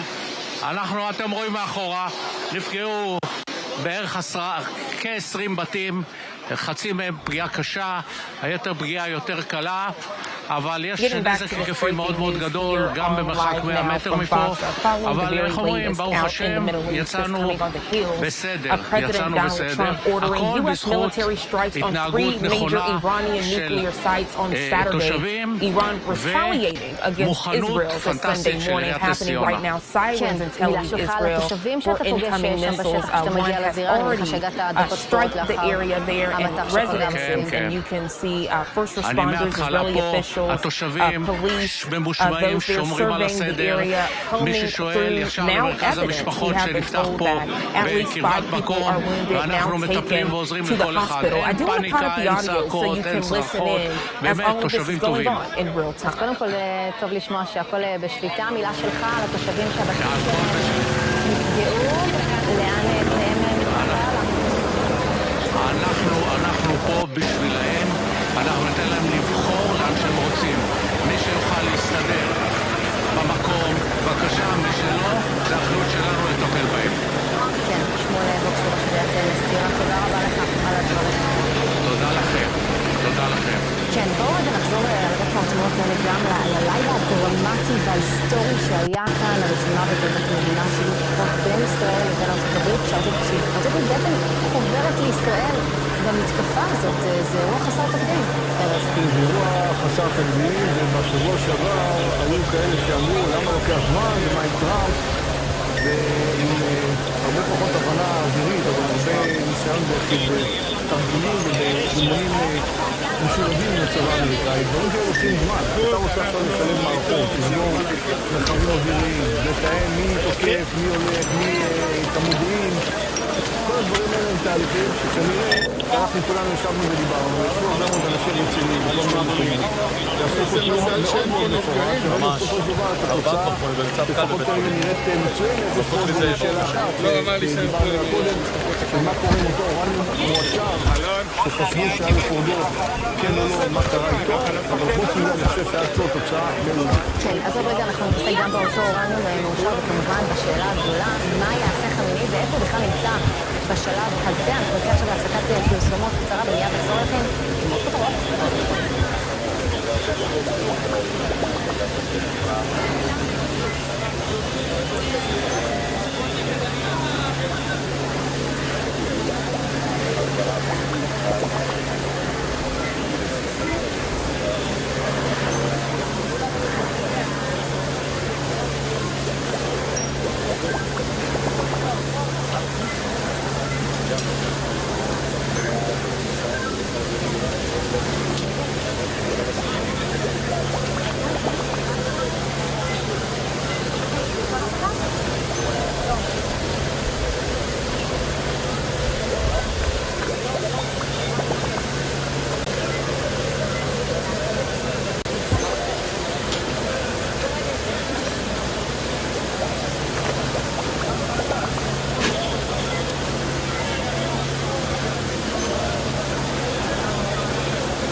את המתקפה ההיסטורית במהלך הלילה והשלט מתקני הגרעין בפרוק.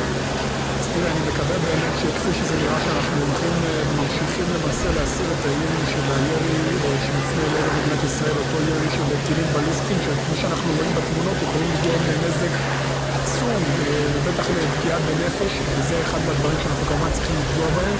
כמובן, להמשך ריכוז המאמץ ברצועת עזה, כי בסוף יש לנו שם עוד חטופים, אחים ואחרות שם שצריך להחזיר הביתה. אני רוצה רגע להגיד רק, תראי, אנחנו התחלנו לפני שנה וחצי בימים היסטוריים, ואנחנו ממשיכים בימים היסטוריים.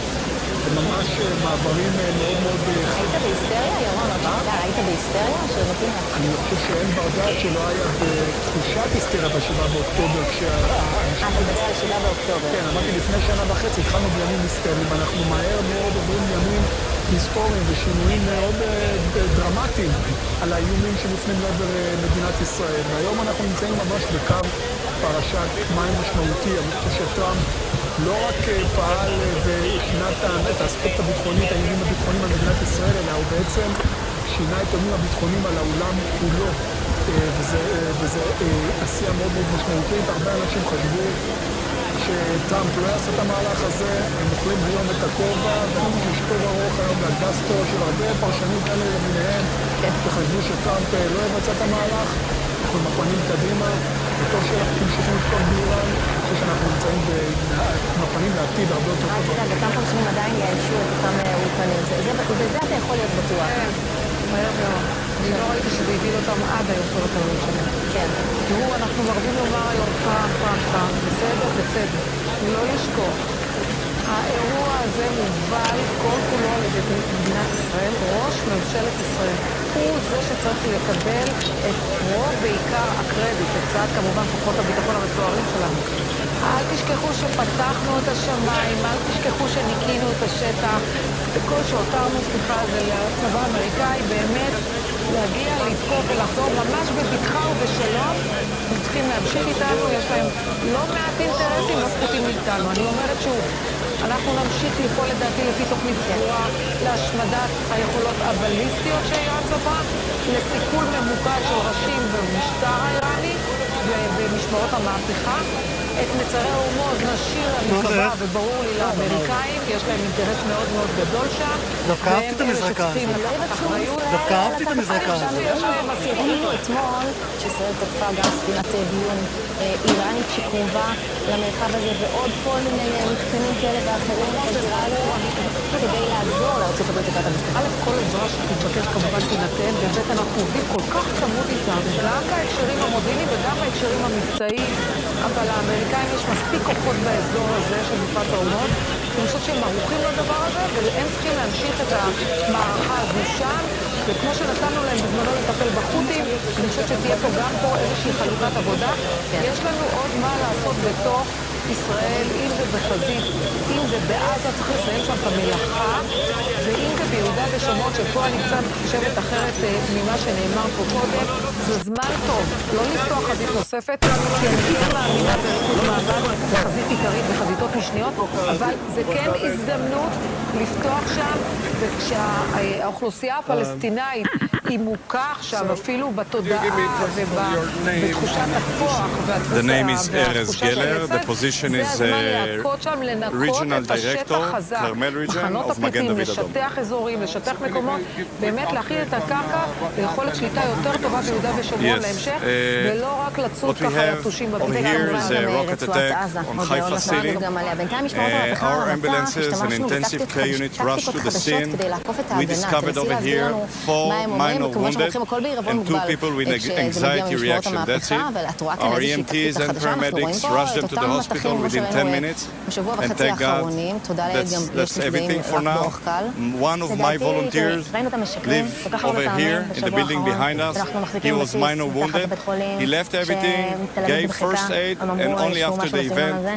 אני לא חושבת שיש להם מה להפסיד, פשוט לא משקר לדעתי, כן? צריך להבין שאנחנו נמצאים שם באיזושהי עליונות אווירית. עליונות אווירית זה לאו דווקא רק האפשרות של חיל האוויר לתקוף מה שהוא רוצה, אלא ממש ניטרלנו להם שם כמעט את כל מערך ההגנה האווירית, משהו שהוא אירוע מאוד מאוד חשוב. צריך להבין שניקינו שם את האפשרות גם לפעול בשטח. ראינו את הסרטונים של אנשי מוסד שמגיעים וממש משדרים דברים בתוך איראן עצמה. ולא רק האפשרות לתוך מעבר, אלא ממש לשלוט שם באזור. תודה. דרור, איפה חמינאי בשלב הזה? לפני זה אני אוסיף על דברים שהיא אמרה, האיראנים מודים שהם השתמשו בטיל על פי הדיווחים, עדיין עוד הרשמית, על פי הדיווחים הם השתמשו בטיל שקוראים לו חייבר. חייבר, אנחנו מכירים את המושג הזה, את המונח הזה. חייבר. תסתכלי, הטיל הזה הוא טיל מאוד מפותח אצל האיראנים. על פי הדיווחים הוא יכול לשאת ראש נפץ גרעיני, וזה מן הארסנל הממש משמעותי של האיראני. זה יכול לסמל את זה משהו שבשלב הזה של הלחימה הם השתמשו בטיל כה חזק, וגם לצערי ראינו. רגע, אתה טוען שיכול להיות שמשתמשים בטילים ראש נפץ גרעיני? יש להם את היכולת הזאת? טילים יכולת שיכול מן הסתם אין, רואים שהנזקים הם מאוד מאוד שונים. תסתכלי, על פי הדיווחים הם כן השתמשו בטיל שהם לא השתמשו עד עכשיו, וזה יכול להגיד משהו, זה יכול להגיד שהם אולי עם הגב לקיר ממש, זה יכול להגיד שהם לא רוצים יותר לפספס הזדמנויות, שהם השתמשו עם טיל כזה משמעותי וחשוב עבור האיראנים, כי בסוף גם הם חושבים על כלכלת חימושים, הם משתמשים בכל טיל בזמן שצריך לקרות. זה מה שהם השתמשו בו, יכול שזה יכול להעיד משהו על האופי שהם נמצאים בו עכשיו ברגעים האלה. תגיד לי, איפה חמינאי? בשלב הזה, איפה נמצא ראש משמרות המהפכה, וכמובן גם הבן שלו, היורש, מסתתרים בבונקר, ברחו אולי למדינה אחרת? לא, על פי הדיווחים הם נמצאים בשכונה שקוראים לה שכונת לוויזן, שנמצאת במערב צפון טהרן, בבונקר תת-קרקעי, מתחת לאדמה, ולשמחתי אני רואה בזמן האחרון הרבה דיווחים על תקיפות ישראליות באותה שכונה, עדיין לא פגענו בו מסתבר. למה מחכים לדעתך? לא, אני חושב שהוא, לפי מה ששומעים את נתניהו ואת ישראל כץ שר הביטחון, רואים שנתניהו גם יעד לחיסול, שחמינאי הוא יעד לחיסול. נתניהו עדיין, תודה לאל, הוא ממש לא יעד, ברוך השם. שחמינאי הוא יעד לחיסול, ואפשר להבין שהחיסול שלו יקרה בתקופה הקרובה. אני מאמין שמנסים, לא סתם תוקפים באותו אזור, על פי הדיווחים הבכירים במשמרות המהפכה לא נמצאים חמינאי שם, וזה גם הגיוני לא לשים את כל הבכירים באותה נקודה. יש הרבה תקיפות בשכונת לוויזן, וכנראה שחמינאי יחוסל גם הוא בתקופה הקרובה. כן, ובינתיים יש דיווחים גם על תקיפות בתבריז, בהמשך להודעת צה"ל על חידוש התקיפות במערב איראן. עמית, גם תתייחס ברשותך לתקיפות האלה וגם לסיפור של חמינאי. לדעתך ישראל ממתינה שארצות הברית תחליט לחסל את המנהיג, כי בסוף חיסול של מנהיג של מדינה זה אירוע בקנה מידה אחר. כן, קודם כל נדבר על חמינאי, אחרי זה נדבר על נושא התקיפות. חמינאי על הכוונת. חמינאי על הכוונת כי אנחנו מבינים שהוא המפתח להתמוטטות המשטר האיראני. אנחנו מבינים גם שמי שיש מתחתיו זה מי שהוא רוצה שיחליף אותו, זה אומנם הבן שלו, אבל אין שם קונסנזוס בעניין הזה. זאת אומרת, חכמי הדת וכל מי שנמצא מתחת לחמינאי היום בשלטון לא רצו. דרך אגב, בעבר הוא ניסה להכתיר אותו כממשיכו, והם לא נתנו לו לעשות את זה. זאת אומרת שאין קונסנזוס לגבי מי הולך להחליף את חמינאי, ולכן אני חוזר בחזרה למה שאמרתי, חמינאי, נפילתו בעצם הוא המפתח לנפילתו של המשטר, או לפחות התפוררות המשטר ברמה כזו שהציבור בתוך איראן יוכל באמת לעשות את ההחלפה הזו. כן. עכשיו אני רוצה מילה אחת. רגע, זאת נקודה מאוד מאוד חשובה. דרור, אני חוזרת רגע אליך. אם חמינאי, כמו שעמית כאן אומר, מחוסל, זה אומר שאנחנו נראה התקוממות של העם באיראן, שינסה להפיל את משטר האייתולות? אני אוסיף למה שעמית אמר, אם חמינאי ובנו מוג'טבא חוסלו, אנחנו רואים סבירות ממש גבוהה להתקוממות של העם. על פי דיווח מערבי אתמול, חמינאי מינה 3 חכמי דת שהם יכולו להיות יורשים פוטנציאליים שלו. לא הוזכרו מהחכמי דת, מוג'טבא, הבן שלו לא הוזכר גם הוא בדיווח, אבל לפי מה שעד עכשיו דווח באיראן, מוג'טבא הוא היורש הפוטנציאלי והמיידי לחמינאי במידה וקורה לו משהו, אז הנה אנחנו נראה חיסול גם של חמינאי וגם של הבן שלו. יש סבירות גבוהה nuclear sites Saturday. Right now we want to check in with Fox News chief foreign correspondent Trey Yanks. He has the very latest details from Tel Aviv. פתיחת המהפכה. אני אומרת, זה יכול לקרות גם בלי זה. תזכרו שהזרוע הארוכה של המשטר הזה, זה משמרות המהפכה. גם פגיעה קשה בהם, ואנושה בראשי Iran's key nuclear enrichment facilities have been completely and totally obliterated. Iran, the bully of the Middle East, must now make peace. This has been the talk of Israel for the past several days as the country waited to see if the Americans would get directly involved in the conflict. And even up in the last few hours, I was talking with current and former sources, trying to get an understanding of when this might happen. And at 1:55 local time, one source said rumors, Trump gave the word, supposed to be happening now. We were working on tracking it down, and the president taking to True Social to say the Americans did indeed strike 3 separate Iranian nuclear facilities, including the Fordow nuclear facility deep underground outside of the Iranian capital of Tehran. The bottom line here is that people are talking about enrichment. They understand that this decision was made because the Iranians were increasing their uranium enrichment capabilities and increasing the purity closer and closer to weapons-grade material. And the concern was that the Iranian regime was just weeks away from being able to build a nuclear bomb. We've seen over the past 9 days the country has the ability to strike major population centers here in Israel with ballistic missiles. So you can imagine that having a nuclear warhead that could ultimately be attached to a ballistic missile would clearly be a direct threat to the Jewish state. And that was why the Israelis said that they made the decision to start these strikes against Iranian nuclear facilities and against top IRGC officials.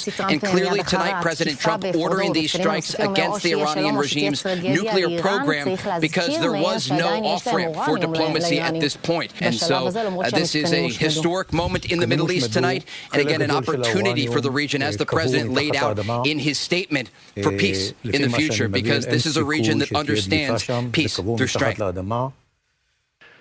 Iran's key nuclear enrichment facilities have been completely and totally obliterated. Iran, the bully of the Middle East, must now make peace.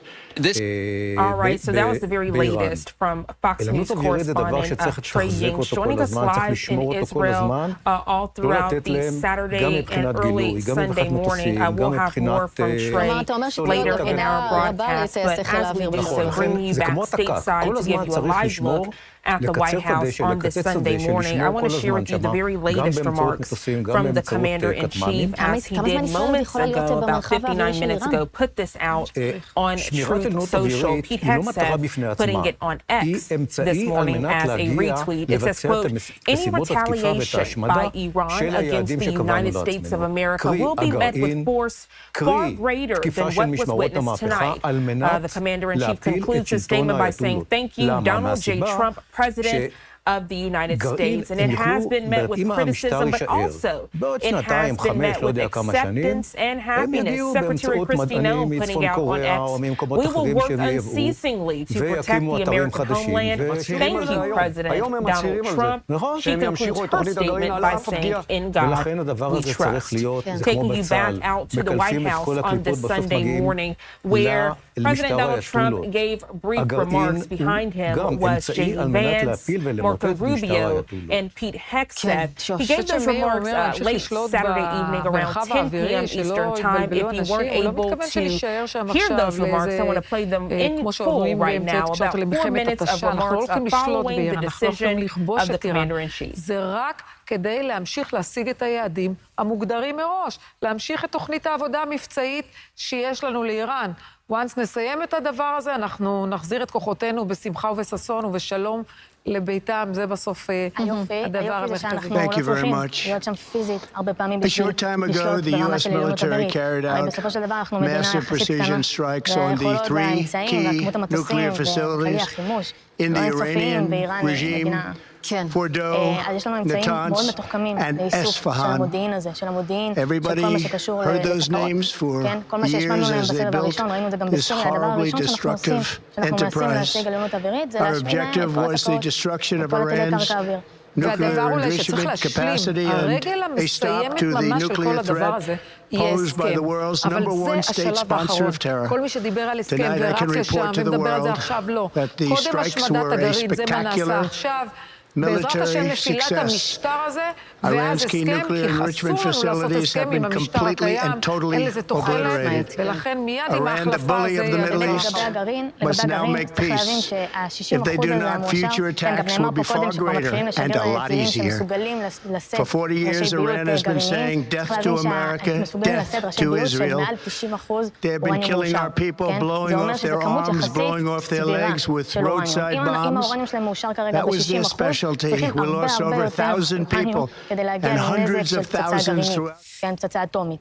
וכל עוד באמת אין להם את היכולת להמשיך להעשיר, גם סיכוי אפסי שיש להם את היכולת, אם בכלל קיים, שיש להם את היכולת לשגר אפילו את ה-60% הזה. כן, צריך שוב להזכיר, בסוף זה יום היסטורי, עמית, ביחסי ישראל ארצות הברית, ויהיו כאן השלכות דרמטיות על מדינות ערב, שעוקבות אחר העוצמה הזאת, ושילוב הכוחות בין ישראל לבין המעצמה האמריקנית. עד כמה הקרנת העוצמה הזאת תשליך לדעתך על האזורים השונים שמקבילים אלינו מבחינת איומים? כן, קודם כל, אנחנו אמרנו את זה לאורך כל המלחמה. כאשר אתה מפגין כוח, כאשר אתה מעצמה, אז אנשים מסתכלים עליך, סומכים עליך, ואז גם יבואו ויעשו איתך הסכמים, ויעשו איתך חוזי שלום. וזה מה שאנחנו כמובן מצפים לקרות.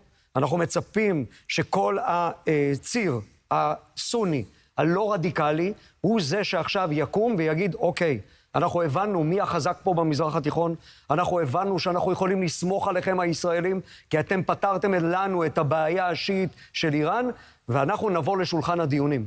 זאת אומרת, זה מה שהולך לקרות. זה לא סתם שאומרים מזרח תיכון חדש, זה יקרה מתוך זה שאנחנו באנו ממקום של כוח. כן, זה נראה שזה כבר עולם חדש בשלב הזה. בינתיים אנחנו חוזרים לזירה בנס ציונה, שם פגע אחד מהטילים, ערן לוי, תושב השכונה שנפגע, שלום לך. אהלן, בוקר טוב. קודם כל, מה שלומך? ברוך השם, אני בסדר, המשפחה שלי בסדר, הכלב שלי שהיה בחוץ נפגע, בדרך לבית דגן, לבית חולים הווטרינרי, והשכנים שלי בסדר, ועם ישראל חי. זה חד משמעי. תנסה לצייר לנו מה עבר עליכם בשעות הבוקר. מה שקרה, אני התעוררתי בערך ב7, הסתכלתי בחדשות, ראיתי שהפציצו את האיראנים, שמחתי מאוד שהכנסנו להם. אחרי כמה דקות הייתה אזעקה, התראה מקדימה, ולאחר מכן הייתה אזעקה רגילה, נכנסנו לממ"ד, היה לנו איזה כמה דקות, אני לא זוכר, אין לי את הזמנים לא בדיוק מסודרים אצלי, אבל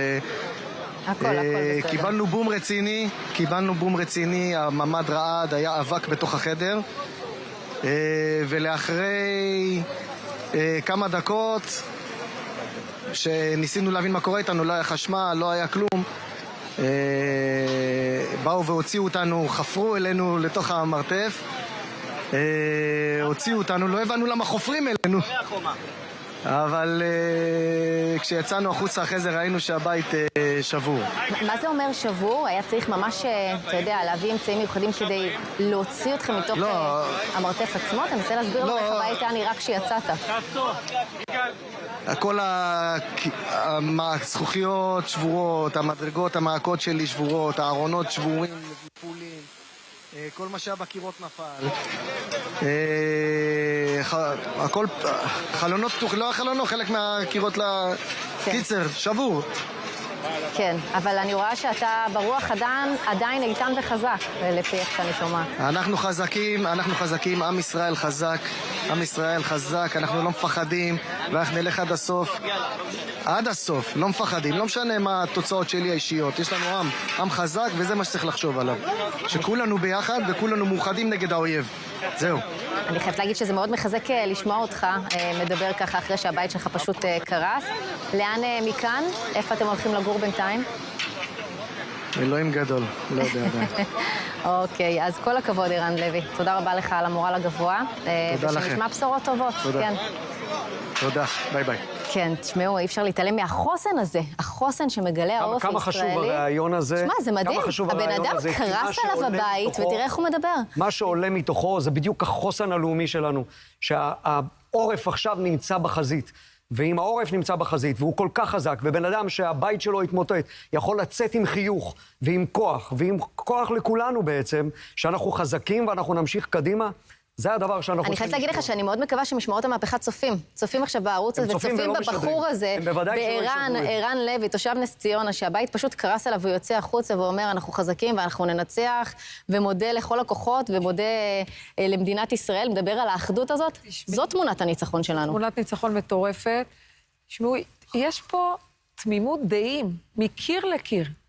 וכשיש אחדות כזו במחשבה, ברעיון, במטרה, אז זה מביא לחוסן הזה, וזה חוסן מטורף.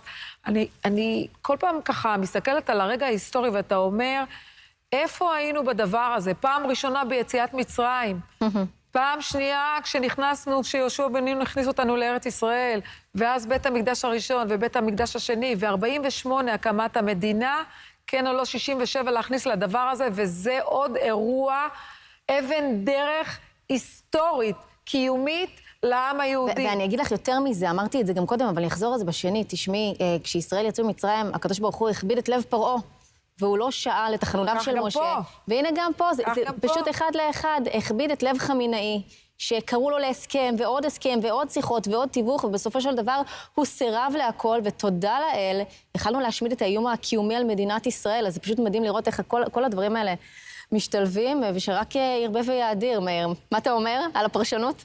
מתחבר? פרשנות מצוינת. חלבתי פה ממאיר. היום הנושא של העורף הוא חלק מכל המערכה. בעבר העורף היה איזשהו משהו שהוא אוקיי, כזה משהו שצריך לדבר עליו פה ושם. העורף הוא החיילים, הם החיילים של המלחמה הזאת, של המערכה הזו, וזה הולך ביחד. בלי הנחישות והאומץ והעמידות של העורף, לא היינו מגיעים להישגים האלה. כן, כן, בינתיים בנאטו מעדכנים שלא זו הייתה עלייה בקרינה, אז זה אומר שאנחנו, מה זה אומר לגבי אותו אורניום? אז היום בבוקר הייתה איזושהי הודעה שזיהו איזשהם גלי חום. לא, אבל יכול להיות שאולי לא פגעו, או שזה אומר שזה פשוט מתחת לבטן האדמה ואין... יכול להיות כמה דברים. השאלה איך תופסים את זה, כן? למשל, הייתה איזושהי התראה על עלייה של חום בכור בפרודו, כן? וידוע שקרינה רדיואקטיבית היא יכולה לייצר איזשהם תופעות של חום, כן? אבל בוודאי שהיא מייצרת גם קרינה רדיואקטיבית. ואם לא רואים אותה, יכול להיות שבאמת לא פגענו. זאת אומרת, בכמות כזאת, אם היינו פוגעים במאגרים שלהם, כנראה שהיינו צריכים לראות את זה בחוץ. זה היה פוגע בעיקר בהם, מן הסתם, כי כמו שאמרתי מקודם, היכולת לשגר פצצה שמואשרת ב-60% היא לא קיימת. זאת אומרת, אין... אז מה זה אומר? שיכול להיות שלמרות המבצע המאוד מאוד מרשים של ארצות הברית, בפורדו ובאתרים נוספים, יכול להיות שיצטרכו תקיפה נוספת? יכול להיות. זאת המשמעות של אני לא מקבל את זה. אני חושב שאם החומר לא פעיל, לא תהיה שום קרינה. לא תהיה שום קרינה. יכול להיות חום, כל מיני דברים כאלה שפוגעים באיזשהו מאגר של אורניום, משהו כזה. אבל לא תהיה שום קרינה. ולכן אני חושב שקשה להגיד, זה לא נכון להגיד שהתקיפה הצליחה או לא הצליחה. אנחנו באמת לא יודעים... רגע, אבל תראה, אם יש מפציצים של B2 שתוקפים באתרים האלה, שיש להם באמת... שקבורים 80-90 מטר בתוך האדמה. האמריקאים הרי לא היו יוצאים למבצע אם הם לא היו יודעים בוודאות שהוא יצליח, אני מניחה. את מדברת על הפצצות GBU-57, על ה-B2 שתקף הלילה? כן.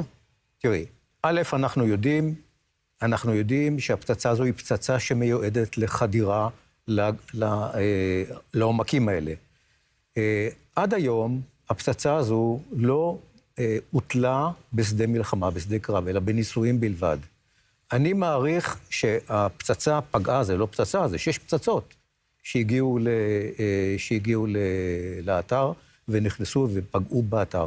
ולכן אני חושב שכן הצליחו להשמיד את הדבר הזה, וזה קשה מאוד להגיד עכשיו, ולא נכון להגיד, שבגלל שאין קרינה כזאת או אחרת, אז אנחנו... כן. אורניום גם שהוא מואשר בצורה מסוימת, ולא, לצורך העניין, בקורים שמיועדים לאנרגיה... בקורים שמיועדים לאנרגיה אזרחית, הוא מואשר באזור ה-5%. ברמה הזאת, הוא כן אבל מייצר איזושהי קרינה, ולכן השאלה היא באיזה מצב נמצא אורניום שמואשר ב-60%. לדעתי, אם היינו פוגעים, כן היינו רואים איזושהי קרינה, אבל כמובן שהמידע שלנו מוגבל. טוב, אנחנו עוד ננסה להבין מה בדיוק אומר. מה שבטוח זה שארצות הברית עם יד חמה על ההדק, והיא לא תאסס לתקוף בשנית שוב פעם במרחב הזה. עמית, איך כל האירוע הזה משליך על רצועת עזה לדעתך, כשחמאס מבין שראש התמנון שחיזק אותו ונתן לו את המעטפת הזאת, פשוט התפורר. כן, אנחנו מבינים שכל המלחמות, בעיקר במזרח התיכון, זה מלחמות תודעה. זה איפה אתה מבין שאתה הפסדת ואתה מרים דגל לבן. אגב, גם איראן הצליחה לבנות כאן מצג שווא של באמת ארגון מאוד מאוד גדול, והם התגלו בעצמם כנמר מנייר, ללא כל יכולת אווירית, כמו שראינו. אני חושב שזה לאו דווקא שאיראן נמר מנייר, זה יותר הכוח של מדינת ישראל כנגד איראן, וכמה אנחנו, כמובן, גרמנו לעליונות בכל המזרח התיכון. עכשיו, קרו פה שני דברים. מעבר להתקיפה באיראן ולזה שאיראן היום לא מסוגלת לתת מענה לפלסטינים, ובעיקר לא ברצועת עזה, להמשיך לתת להם את התמיכה, אנחנו גם ראינו את החיסול אתמול, אי אפשר להתעלם מזה. זה איש הקשר הישיר בין איראן לבין חמאס. כרגע לחמאס אין יותר פטרונים. אין מי שיכול להמשיך ולתחזיק אותם. איפה קטר בסיפור הזה? אז זה בדיוק העניין, נשאר רק קטר. וקטר נמצאת בידיים של האמריקאים. אני דיברתי על זה קודם, אני אגיד את זה שוב. הזמן שלנו עכשיו, זה הזמן להכות בברזל בהקשר הזה של הלחץ האמריקאי על הקטרים. האמריקאים, טראמפ נמצא בגג העולם, הוא זה שצריך עכשיו לבוא לקטרים ולהגיד לו, תוריד את העניין של החמאס מהשולחן, תביא את החמאס לשולחן הדיונים, תביא אותו להסכם קנייה, תחזיר את החטופים שלנו כמה שיותר מהר. ואם לא, ואם קטר מסרבת, מה האמריקנים יכולים לעשות לה? רגע, אני אומר, זה מה האינטרס שלנו. זה ברור, האינטרס שלנו זה ברור. כישראל, לא, כישראל, האינטרס שלנו ליצור אצל טראמפ את הסיטואציה שהוא זה שילחץ על הקטרים.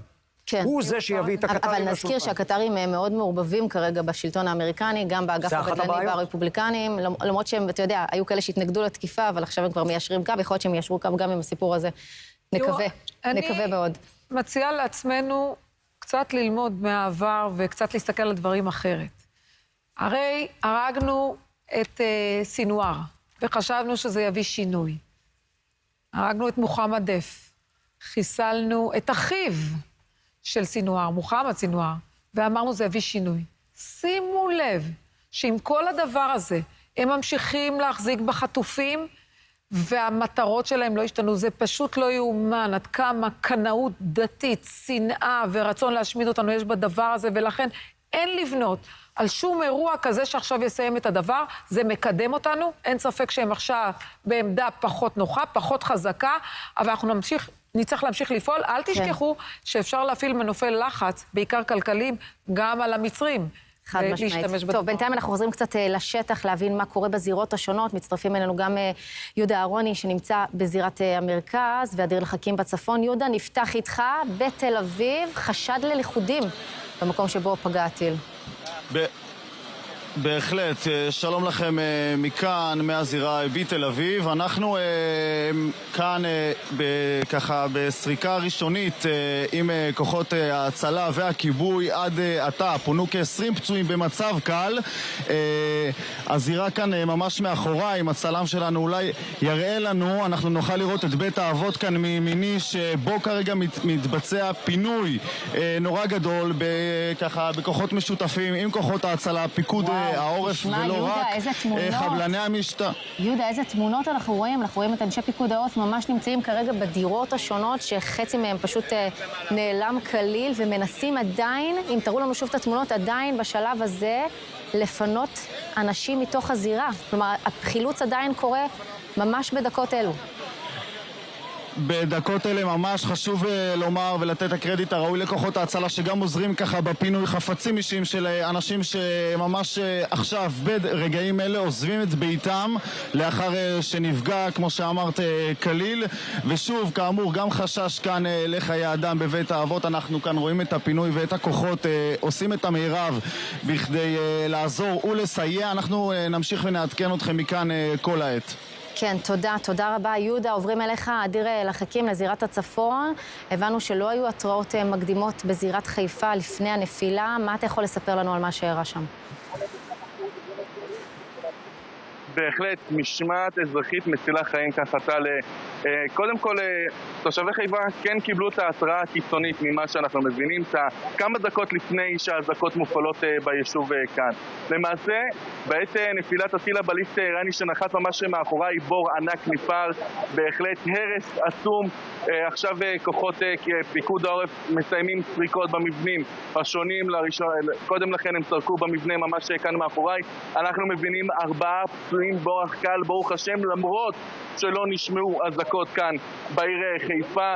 פיקוד העורף מבררים זאת ומתחקרים מדוע לא הופעלו האזעקות, כך נמסר לנו מפיקוד העורף. עכשיו אנחנו נצרף אלינו את מפקדת מרחב כרמל, מירב וגנר, שלום לך. אנחנו רואים שכאן במרחב כרמל נופלים כאן טילים פעם אחר פעם במטחים האיראנים. אכן כן, גם היום קיבלנו דיווח על נפילה. כפי שאתה רואה, איך שהגענו לזירה מיד זיהינו מספר מבנים שניזוקו, עדיין היו מספר אזרחים שהיו לכודים ונמצאים בתוך הדירות. כאמור מיד פעלנו במאמץ לחלץ אותם. אני חייבת לשבח פה כמובן גם את כוחות ההצלה שנמצאים איתנו בכל זירת אירוע, פיקוד העורף, מד"א, כב"ה, הרשות המקומית, שאנחנו תמיד בכל זירה מגיעים יחד ומצילים חיים. מירב, אנחנו רואים שהזירות כאן קשות, עברנו את מלחמת חרבות ברזל עם חיזבאללה, ממדי הרס עצומים. אכן ממדי הרס עצומים, אך יחד עם זאת, בזכות המשמעת של כל האזרחים במדינה, גם במקרה הזה אנחנו עם 4 פצועים קל, וכמו שאתם רואים זירת הרס משמעותית. גם לא הופעלו התראות כאן, צריך לציין. שוב, כל נושא ההתראות כרגע בתחקור של פיקוד העורף, כאשר יהיו ממצאים, הם כמובן יוציאו הודעה מסודרת לתקשורת. אנחנו כאמור הגענו, התחלנו מיד בפעולות מצילות חיים, ואני חוזרת מכאן שוב וקוראת לכל אזרחי המדינה להישמע להנחיות פיקוד העורף. אלו באמת הנחיות מצילות חיים. כן. בנוסף לזה, כל אירוע נוסף של נפל או משהו חשוד שנראה לכם חתיכות ברזל, אני מבקשת לפתוח אירוע במוקד 100. בנוסף, אם ידוע לכם על נעדרים נוספים, מוקד 115 לטובת הדיווח הזה. כן. תודה רבה רבה מירב, באמת לא נדע עוד זירות. עד כאן בחזרה אליכם לאולפן טל. תודה רבה לך אדיר. בינתיים יש קולות של מצוקה מכיוון איראן שקוראת לכנס את מועצת הביטחון של האו"ם. עוד מעט נרחיב על זה, לפני כן הפסקה קלה ואנחנו חוזרים לכם עם עוד כותרות. תתכונן.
מבצע עם כלבי ביום היסטורי ודרמטי עם השמדת מתקני הגרעין באיראן, עם התאחדות זירות בין ארצות הברית לבין ישראל, כשישראל מובילה את המגמה הזאת. בינתיים, מה קורה באיראן, דרור? אתה שומע קולות מצד המקומיים, איך הם מתייחסים למתקפה הזו? המקומיים קצת פחות, כי האיראנים הקריסו שם את האינטרנט, כן רואים הודעה של לא לצאת לרחובות, וגם מי שיוצא לרחובות יענה בביקורת של הבסיס ושל משמרות המהפכה, כדי באמת להמשיך ולגלות מי הם אותם מרגלים שעובדים עבור ישראל. האיראנים גם הודיעו שהם עכשיו עצרו מרגל חדש על אדמת איראן.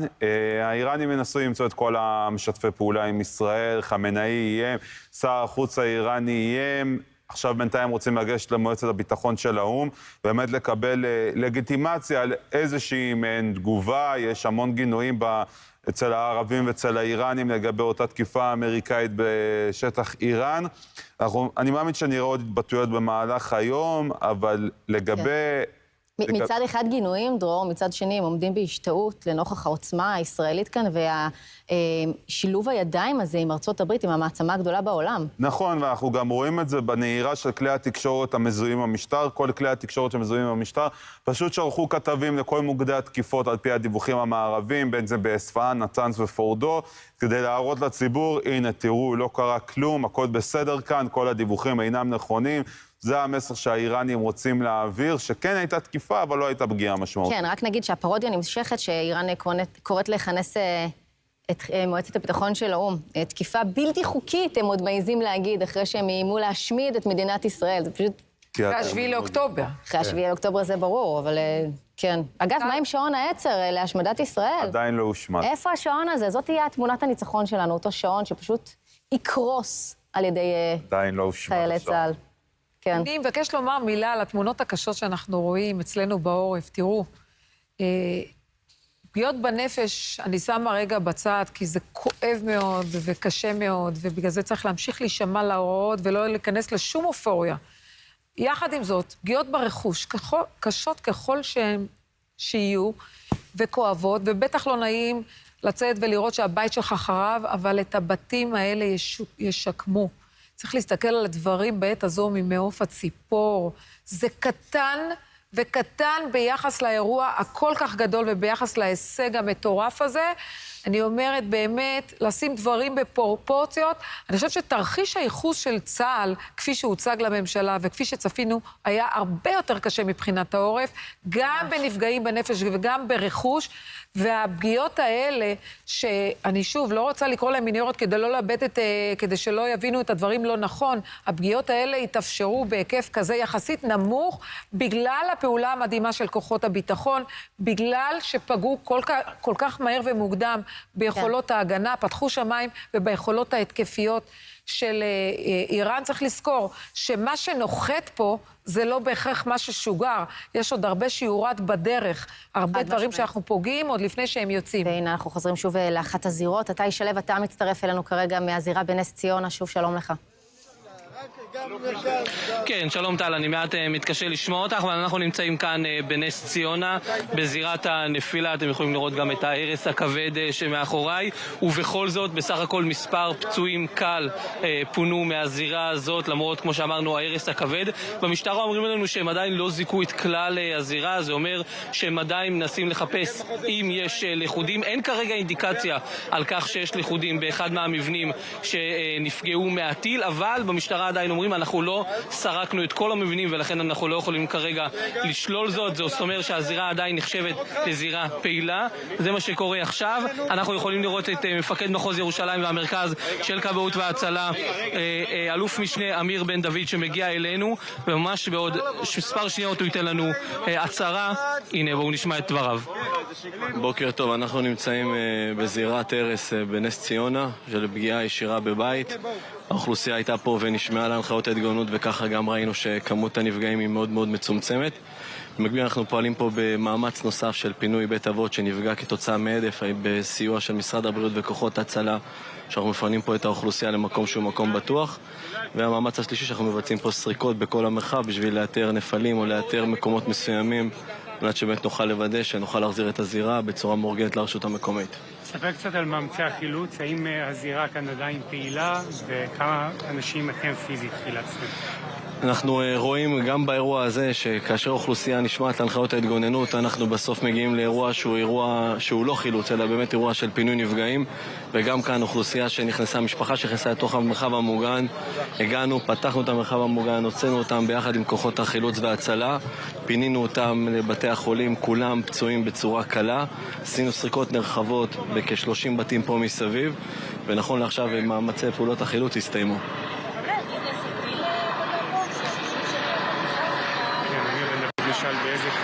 אנחנו רואים פה טיל שפגע גם במרכז, גם פגע פה בגזרתנו. זה לא אירוע ראשון שאנחנו רואים את האמל"ח הזה.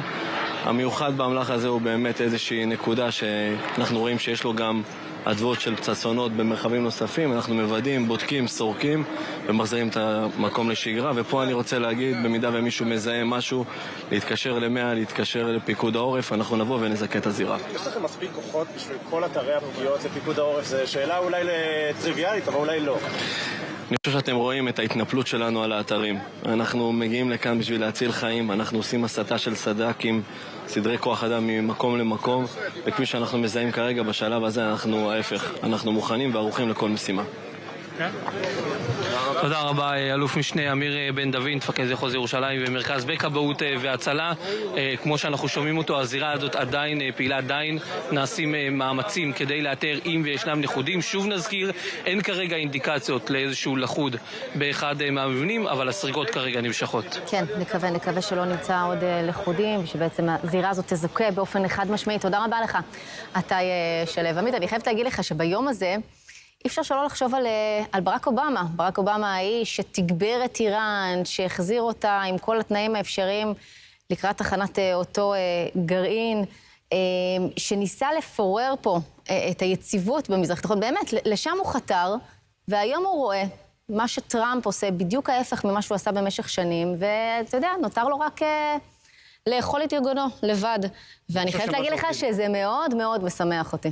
מה שהוביל בסוף את המשטר האמריקאי לכל אורך השנים זה השקט.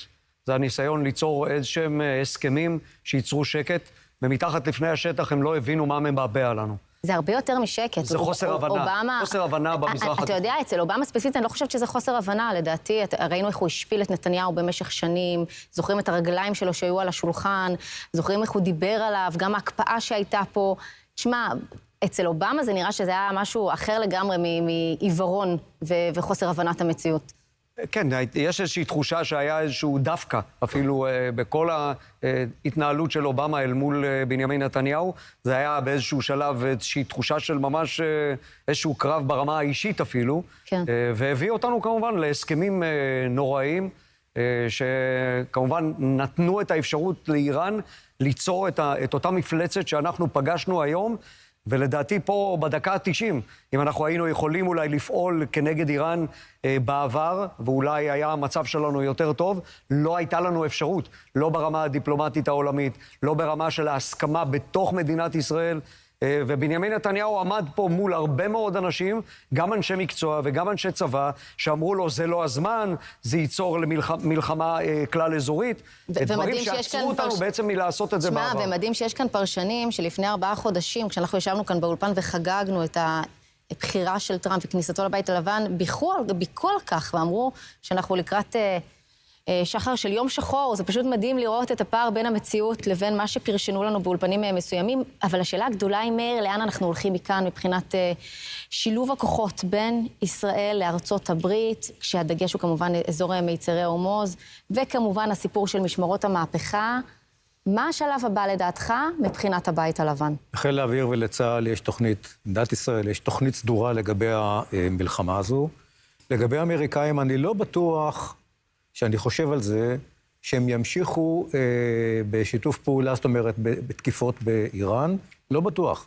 גם מה שדרור אמר לפני כמה דקות, שהם שואפים להקטין את האירוע, ולהגיד, הנה, לא נפגע וכך הלאה, לפי דעתי, אין להם סיבה להתחיל להסתבך עם האמריקאים עכשיו, הם חוטפים מספיק מאיתנו, ולכן אני רואה את הקטע הזה של האמריקאים פחות או יותר יסתיים. כן? כן. אם האמריקאים, אם עדיין, אבל החות'ים מאיימים. החות'ים איימו גם על האמריקנים. לא מרשים אותך, אתה אומר. אני חושב שאתה מסתכל על זה מרציונל לא נכון. הרציונל של השיעים, ובעיקר חמינאי, הוא רציונל אחר לגמרי. הוא רציונל של להילחם עד הסוף, ובעצם אחרי כל המלחמה הזאת, אפילו שתביא עליו חורבן, בעצם תהיה פה התקומה. רק שימו לב לתמונות שמופיעות כרגע. זו התחושה שלו, ולכן הוא יילחם באמריקאים, ולכן אני רואה תקיפה של האמריקאים במפרץ של הכוחות שלהם. ופה אנחנו כמובן נכנסים למערכה אחרת לגמרי, שהאמריקאים הם לצידנו. עמית, שים לב לתמונות, זה התמונות כרגע שמגיעות מאזור מערב איראן, ככל הנראה אחרי התקיפה האחרונה של חיל האוויר. בתבריז. זה תבריז? זה תבריז. אוקיי. מה קורה בתבריז? למה דווקא שם? מלא מפעלי טילים, מלא מפעלי משגרים. מהיום הראשון של התקיפות של ישראל באיראן, תוקפים הרבה באזור הזה, אזור צבאי מאוד עבור האיראנים. כל יום, כמעט כל יום אנחנו תוקפים שם, גם עכשיו. כנראה צה"ל אולי זיהה שיגורים משם לעבר ישראל. תקיפות מסיביות מאוד בעיר הזאת, בקרמנשה, שהיא מאוד קרובה לה. כן. המשך תקיפות, המשך סיכול היכולות האיראניות. כן, יפה, שרק ימשיכו. שלנו, כמובן, כמובן, רואים את פטריות העשן הגדולות, וגם האיראנים, למרות שכרגע אין להם אינטרנט, הם בוודאות רואים מה קורה שם, ואני מניחה שהם מניחים שקרה משהו מאוד גדול הלילה. נקווה שיתחדש שם הקשר, שנוכל להבין מה עובר על המקומיים. בינתיים חוזרים לזירת הצפון, אדיר לחכים, אתה לצד מפקד היחידה הטקטית מראשונים שהגיעו למקום. כן, בהחלט טל. אנחנו מדברים על נזק רב כאן בעיר חיפה. מאחוריי עובדים עכשיו וגם עיריית חיפה וגם פיקוד העורף לעמוד את הנזק וגם לזכות את הזירה משברים וגם לפנות אותה על מנת להשיב חזרה לסדר. אז בהחלט אנחנו נמצאים עם מפקד יחידת הטקטית, יחידת ברק, בן קרקוב. בוא אלינו בבקשה. אתם הגעתם ראשונים לזירה. בוא תשתף אותנו איך הזירה הזאת הייתה ברגעים הראשונים. נכון, אז קודם כל בוקר טוב, אנחנו בין הכוחות הראשונים שהגענו לזירה, ביחד עם מרחב כרמל, תחנת חיפה, לזירה שנמצאת פה בחיפה. לכן הזירה נראית בפניך, זירה עם הרס רב. הגענו למקום, ביצענו סריקות ראשוניות לאיתור ליקודים, שהבנו שאין ליקודים, שאין צורך ממשי בלחלץ אנשים מהבתים. פעלנו בבידוד הזירה, להרחיק סקרנים, ומפה אני קורא גם לקהל לא להגיע לזירות. להקשיב להנחיות פיקוד העורף ולא להגיע לזירות, הדבר גם מקשה עלינו ככוחות ביטחון וגם מסכן את חיי אדם. איך נערכתם למלחמה הזאת בסופו של דבר? אנחנו רואים שחיפה סופגת פעם אחר פעם, טילים שנופלים כאן. איך אתם נערכתם לעניין הזה? אז אנחנו, החטיבה הטקטית, פרוסים במחוז חוף, בכוננות לכל המחוז. כרגע אנחנו נמצאים בכוננות למרחב כרמל. שמענו את האזעקות, הבנו שיש פה זירה, הגענו במהירות האפשרית על מנת להציל חיים. תודה רבה, רפ"ק בן קרקו. אז בהחלט טל, אנחנו רואים את הנזק, כרגע עובדים כאן, למרבה המזל, באמת, אנחנו מדברים רק על 4 פצועים באורח קל, שפונו לבתי החולים השונים כאן ברחבי חיפה, למרות שלא הופעלו כאן אזעקות. כן, ובינתיים, שים לב אדיר, בדובר צה"ל אומרים שנבדקת האפשרות שהיה כשל במיירט עצמו, ייתכן שזה מה שגרם לכך שלא תהיה התראה. מקווה שיתקנו גם את הכשל הזה. תודה רבה לך, אדיר, על העדכון הזה. כן, תודה. תודה. שוש. מילה על האמריקאים. תראו, אם האוכל בא התיאבון. לגמרי. הדבר שהיינו צריכים אותם הכי הרבה, היה תקיפת המתקן בפורדו. מבחינתי, הם מימשו והם ייצאו את היעד הזה. התחלנו את האירוע הזה לבד, ואנחנו יודעים להמשיך מכאן. את יכולה להגיד באופן ודאי, את יכולה להגיד באופן ודאי שאין יותר איום גרעיני על ישראל בשלב הזה? אין איום גרעיני על ישראל, לא רק בשלב הזה, גם בשלב הבא. ההישג הזה מומש. יש לנו עוד מה לעשות, אנחנו עובדים לפי התוכנית, הכל טוב. האמריקאים עשו את שלהם. אני חושבת שהם ימשיכו להישאר בתמונה. אמרנו, יש את מצרי הורמוז, יש להם אינטרסים כלכליים מאוד כבדים באזור, והם לצידנו גם בכל שאר הדברים. אל תשכחו, בהקשרי מודיעין, בהקשרי שיתוף פעולה, בהקשרים לוגיסטיים ואחרים, ואין לי ספק שאם נצטרך אותם הם יהיו שם, אבל אנחנו התחלנו, ולכן נסיים. ועם ישראל חי, אני לא מפסיקה להתרגש, לא מפסיקה להתרגש. באמת מרגש. בעניין של האמריקאים וההתנהלות שלהם עכשיו, בעצם נפרץ פה הסכר.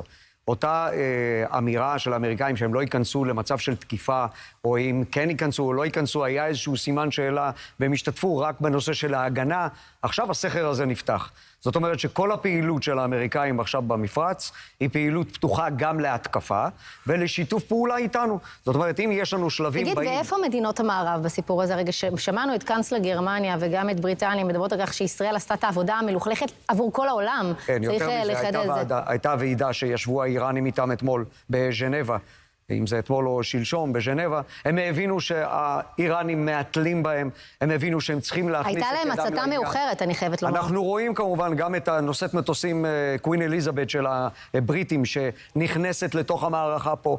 אנחנו נקבל סיוע גם ממדינות אחרות, אני מעריך. סיוע כלכלי או סיוע בתקיפות? סיוע צבאי, אני מעריך שמהרגע שנפרץ הסכר הזה, שהאמריקאים בעצם הכניסו את הידיים שלהם לתוך הגחלים הלוהטות האלה, אנחנו נראה עוד מדינות של המערב שמצטרפות בעצם לחגיגה. אני מזכיר לכם, כשמנצחים, כולם רוצים להשתתף בניצחון, כולם רוצים להתרומם על גל ההצלחה. ברור, זה כיף להיות עם מנצחים, רק שאף אחד לא עשה את זה לפני שמדינת ישראל נכנסה לעובי הקורת. אנחנו נצא עוד להפסקה קצרה, ביד לחזור עם הצהרה של מפקד מחוז מרכז במשטרה, וכמובן עוד עדכונים ועוד כותרות.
וואי. נתנו לי עכשיו... כן, טוב, מיד נצטרף להצהרה של מפקד מחוז שפלה במשטרה. עוד קודם, מאיר, משפט סיכום שלך. לאן פנינו מכאן? קודם כל צריך לראות מה היה הלילה כדי לראות קדימה. הלילה מתקן או אתר פורדו ושמד. המילת סיכום שלי זה שאין קרינה. אני רוצה להרגיע גם את הצופים שלנו וגם את הצופים באיראן. לא תהיה קרינה, לא היו הולכים לבצע את המשימה הזו, אם היה איזשהו סיכון של הדבר הזה שתהיה קרינה החוצה ולסכן את האזרחים שם. תודה. ההישגים ברורים.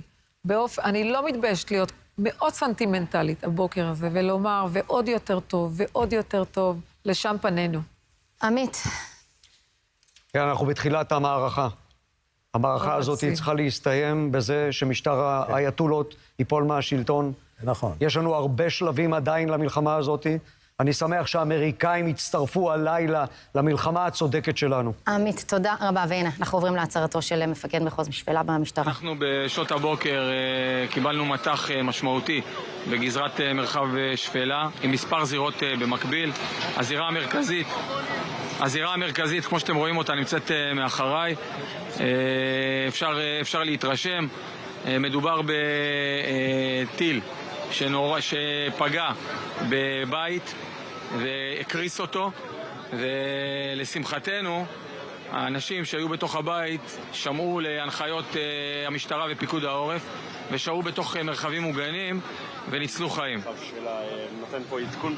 אתה יכול לתת לנו אולי אינדיקציה על כך האם יש לכודים בידיים בבתים?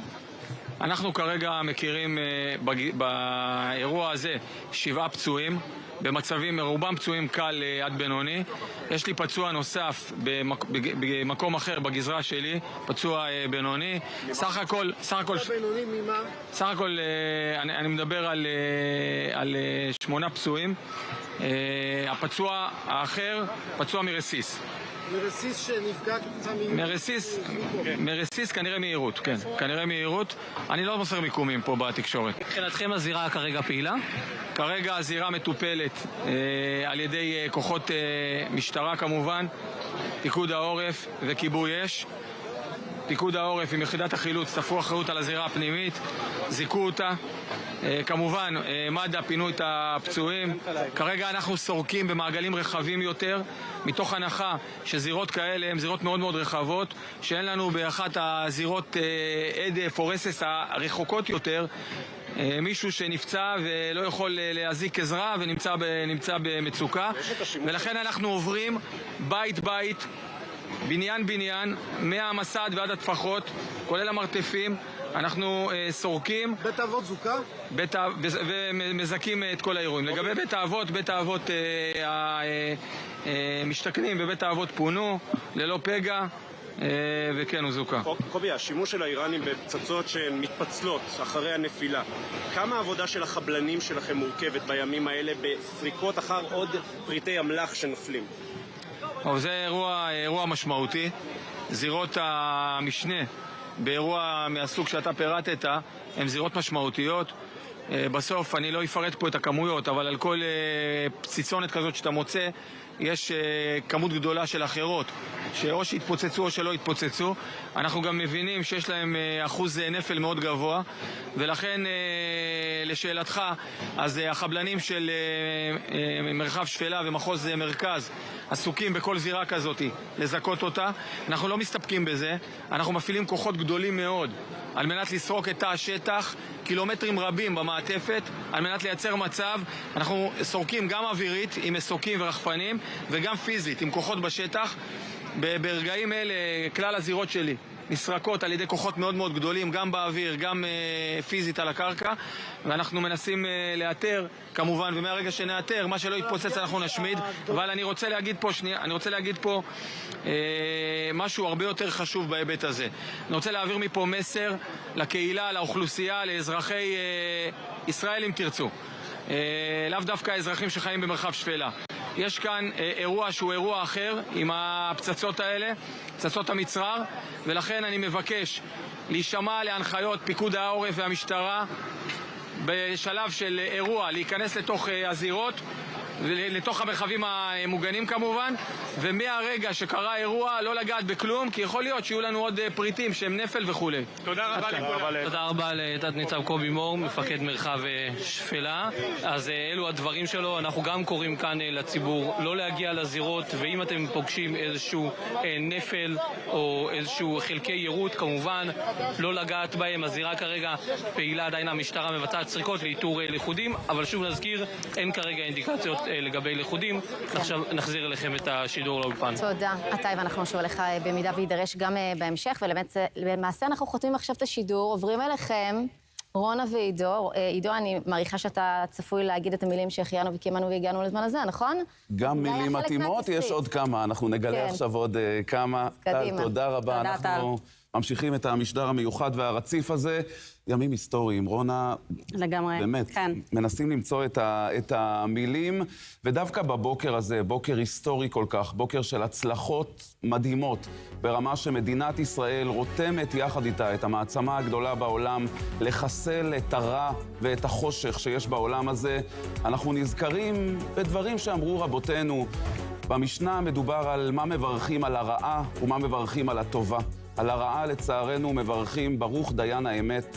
לצערנו, כמה ברכנו את הברכה הזו במהלך 20 החודשים האחרונים, וכשהגיע הזמן לברך גם על הטובה, אז אנחנו רוצים לברך בשם ומלכות בבוקר הזה, שהוא עדיין מורכב, הוא עדיין מאתגר, אבל אי אפשר להתעלם מההצלחות ומהבשורות הטובות שבאו לנו ולעולם כולו במהלך השעות האחרונות. ברוך אתה אדוני, אלוהינו, מלך העולם, הטוב והמיטיב. כן, אז פתיחה מאוד מאוד חשובה, אתה יודע, אתה מתייחס לדברים ואתה אומר באמת שמותר גם לשמוח. אנחנו גם צריכים כמובן להיות זהירים ולא להיות שעננים, וראינו את התגובה המאוד מהירה, אגב, מצד איראן. אם חשבנו שיקח להם זמן, אז כנראה שהם הכינו את הקרקע לאותה תקיפה אפשרית, אבל טוב שזה קרה, והנה, אנחנו רואים שישראל חזקה, וראינו גם את דברי ברכה. אנחנו כמובן גם נשמיע ונוכל להראות את הדברים בהמשך התוכנית שלנו, שאמר נשיא ארצות הברית דונלד טראמפ, ואתה רואה את ההוקרה שלו גם לצבא, גם למדינת ישראל, גם לראש הממשלה בנימין נתניהו, דברים מאוד מאוד חשובים בבוקר הזה. לצד לצערנו באמת גם הנפילות הבוקר. ואנחנו כאן בהמשך המשדר המיוחד והרציף הזה ממשיכים לעדכן גם במה שקורה באיראן. חיל האוויר הישראלי ממשיך בגלי התקיפה גם בבוקר הזה, אבל גם כאן בישראל עם זירות הנפילה השומנות. הכתבים שלנו ממשיכים להיות פרוסים ברחבי הארץ בזירות, ואנחנו ניתן לכם את הדיווחים המלאים מכל מה שקורה. ואנחנו מתחילים עם חיפה. אדיר לחכים, אתה נמצא סמוך לאזור הנפילה בבוקר הזה. אדיר, שלום לך, בוקר טוב. שלום לכם ובוקר טוב. בהחלט אנחנו מדברים על שני מטחים ששוגרו לאזור הצפון. בהפרש של כ10 דקות הופעלו התראות מאזור חיפה וצפונה לאזור אצבע הגליל. אז אנחנו מדברים על זירה עיקרית כאן באזור חיפה. ככל הנראה, לפי תחקור ראשוני בפיקוד העורף וחיל האוויר, מדובר במיירט שכשל ונפל בלב העיר חיפה. כתוצאה מכך 4 פצועים באורח קל שפונו לבתי החולים השונים ברחבי העיר, ומעבר לכך אנחנו מבינים שלא אותרו נפגעים נוספים. אנחנו מדברים על כשל גם באזעקות. למרות שיצא מיירט והתפוצץ כאן לפי פיקוד העורף, לפי התחקיר הראשוני, לא הופעלו התראות, אבל מה שכן, התושבים כבר קיבלו את ההתראה הקיצונית, ההתראה המקדימה של כמה דקות לפני כן, ובהחלט הם כבר הלכו לתפוס מחסה, ובהחלט שנשמע כאן פיצוץ ממה שאנחנו מבינים מתושבים. בהחלט היה פה פיצוץ עז, עשן שהתאמר כאן במקום. כוחות גדולים של פיקוד העורף, גם משטרה, מג"ב, הגיעו לכאן, סרקו את כלל המבנים, ולאחר זמן קצר הבינו שמדובר במיירט שכשל. גם התחקור שלא הופעלו אזעקות למרות שמיירטים שוגרו מעל העיר חיפה, גם זה בתחקיר. אז למעשה אנחנו מסכמים 4 פצועים קל שפונו לבתי החולים השונים ברחבי חיפה. כן, אדיר. תודה רבה לך על הדברים האלו. צריך להגיד, כל עוד נשמעים באמת להנחיות פיקוד העורף, יש את ההתראות המקדימות, אפשר להגיד שחיים רבים ניצלים, וכאמור, עוד צה"ל יתחקר באמת מה קרה שם, פיקוד העורף יתחקר את מה שקרה שם בחיפה. נחזור על זה עוד הרבה במהלך המשדר הזה. אנחנו רוצים לעבור לזירה נוספת, הפעם נס ציונה. אתה ישלב כתבנו, שלום לך בבוקר הזה. שלום לכם. אז אנחנו נמצאים כאן בנס ציונה, זירה די קשה, אפשר להגיד מבחינת הפגיעה. אתם יכולים לראות מאחוריי כבר את הטרקטורים שעובדים כדי לנסות לפנות את ההריסות לפחות מהכביש שנמצא כאן מאחוריי. אז הפגיעה, כמו שאמרנו, קשה מבחינת ההרס שלה. מבחינת הנפגעים יש מספר פצועים באורח קל, זה מה שאנחנו מבינים נכון לעכשיו. במשטרה, גם בכבאות והצלה וגם בפיקוד העורף עדיין נערכים סריקות, גם באזורים המרוחקים יותר. אנחנו יודעים שעם פגיעות כאלו יש עדף נרחב מאוד, גם עשרות ומאות מטרים ממקום הפגיעה, ולכן נערכות סריקות גם במעגלים הרחבים יותר, לראות האם יש אדם שאולי נפצע וכרגע לא יכול להזיק עזרה. נגיד שוב, כרגע אין אינדיקציות לכך שיש איזשהו לחוד או פצוע שלא קיבל טיפול, אבל עדיין לא נערכו סריקות בכלל הזירות כאן באזור, ולכן אנחנו לא יכולים להגיד זה בוודאות. שוב נגיד, פגיעה מאוד קשה מאחוריי מבחינת הרס. אנחנו רואים מספר בתים נרחב שנפגעו, חלקם אפילו נהרסו כמעט כליל, אבל בסך הכל מספר פצועים באורח קל. מתי, מה אתה שומע מהתושבים שמתגוררים שם, על האיכות שלהם, על כך שהם נשמעו להנחיות של פיקוד העורף? איך הם כרגע עם התחושות שלהם? תראי, אנחנו יכולים ללמוד על זה גם מבחינת מספר הפצועים הקל. ברגע שיש לנו מספר פצועים באורח קל, אנחנו מבינים שאנשים נשמעו להנחיות, ולמרות הפגיעות הקשות, אנשים שהיו בתוך המרחבים המוגנים, שאגב כמעט ולא נפגעו. גם הפגיעות הקשות הללו, מי שהיה במרחב מוגן ניצלו חייו ואפילו לא נפצע. אז אנחנו רואים ששמרו כאן על ההנחיות, אבל התושבים שאנחנו מדברים איתם כאן אמרו לנו שהם שמעו פיצוץ מאוד מאוד חזק. אנחנו שמענו את זה גם בזירות קודמות שהיינו בהם. הטיל הזה גורם לפיצוץ נרחב מאוד, לעדף קשה, יש שברי זכוכיות וחלונות שהתנפצו גם במרחק של עשרות ומאות מטרים מהמקום שאנחנו נמצאים בו כעת, ממקום הפגיעה, ולכן כל התושבים שנמצאים, ששומעים את ההזעקה, כמובן צריכים להיכנס למרחבים מוגנים. זה מציל חיים, אנחנו רואים את זה זירה אחר זירה, גם כאן בנס ציונה. כן, דברים חשובים כאמור. אתה שלף, תודה רבה לך על העדכון הזה. תודה. כן, אנחנו נקפוץ לעוד זירה, כן. יהודה אהרוני נמצא בתל אביב, זירה נוספת של נפילה בבוקר הזה. יהודה, בוקר טוב לך. בוקר טוב ככל שניתן לכם מכאן מתל אביב. אנחנו כאן בזירה שכרגע ככה נכנסת לכמין רגיעה. כוחות ההצלה והכיבוי כרגע מסיימים את מלאכתם. כ-15 פצועים, אחד בינוני, ישר קל. חשוב לומר, כמו שאמרו קודמיי, רבים החיים שניצלו כאן היום לאור המשמעת לפיקוד, להנחיות פיקוד העורף, אם זה הכניסה לממ"דים, תפיסות המחסה, הרבה מאוד שברי זכוכית, חנויות שניזוקו, וכאן מימיננו נמצא כאן בית אבות שגם עכשיו ברגעים אלו הוא מתפנה בעזרת פיקוד העורף, כוחות ההצלה והכיבוי. משם יש לנו הרבה מאוד נזק, אך ברוך השם אנחנו ככה מדווחים שאין לנו פגיעות בנפש. מספר פצועים קל כאמור 15, ביניהם אחד בינוני. בינתיים הכוחות כאן כמין רגיעה מנסים ככה לחזור לשגרה. תושבים שמתפנים ככה מבתיהם ממש עכשיו, גם בעזרת פיקוד העורף שעושים כאן מלאכתם נאמנה. עד לכאן.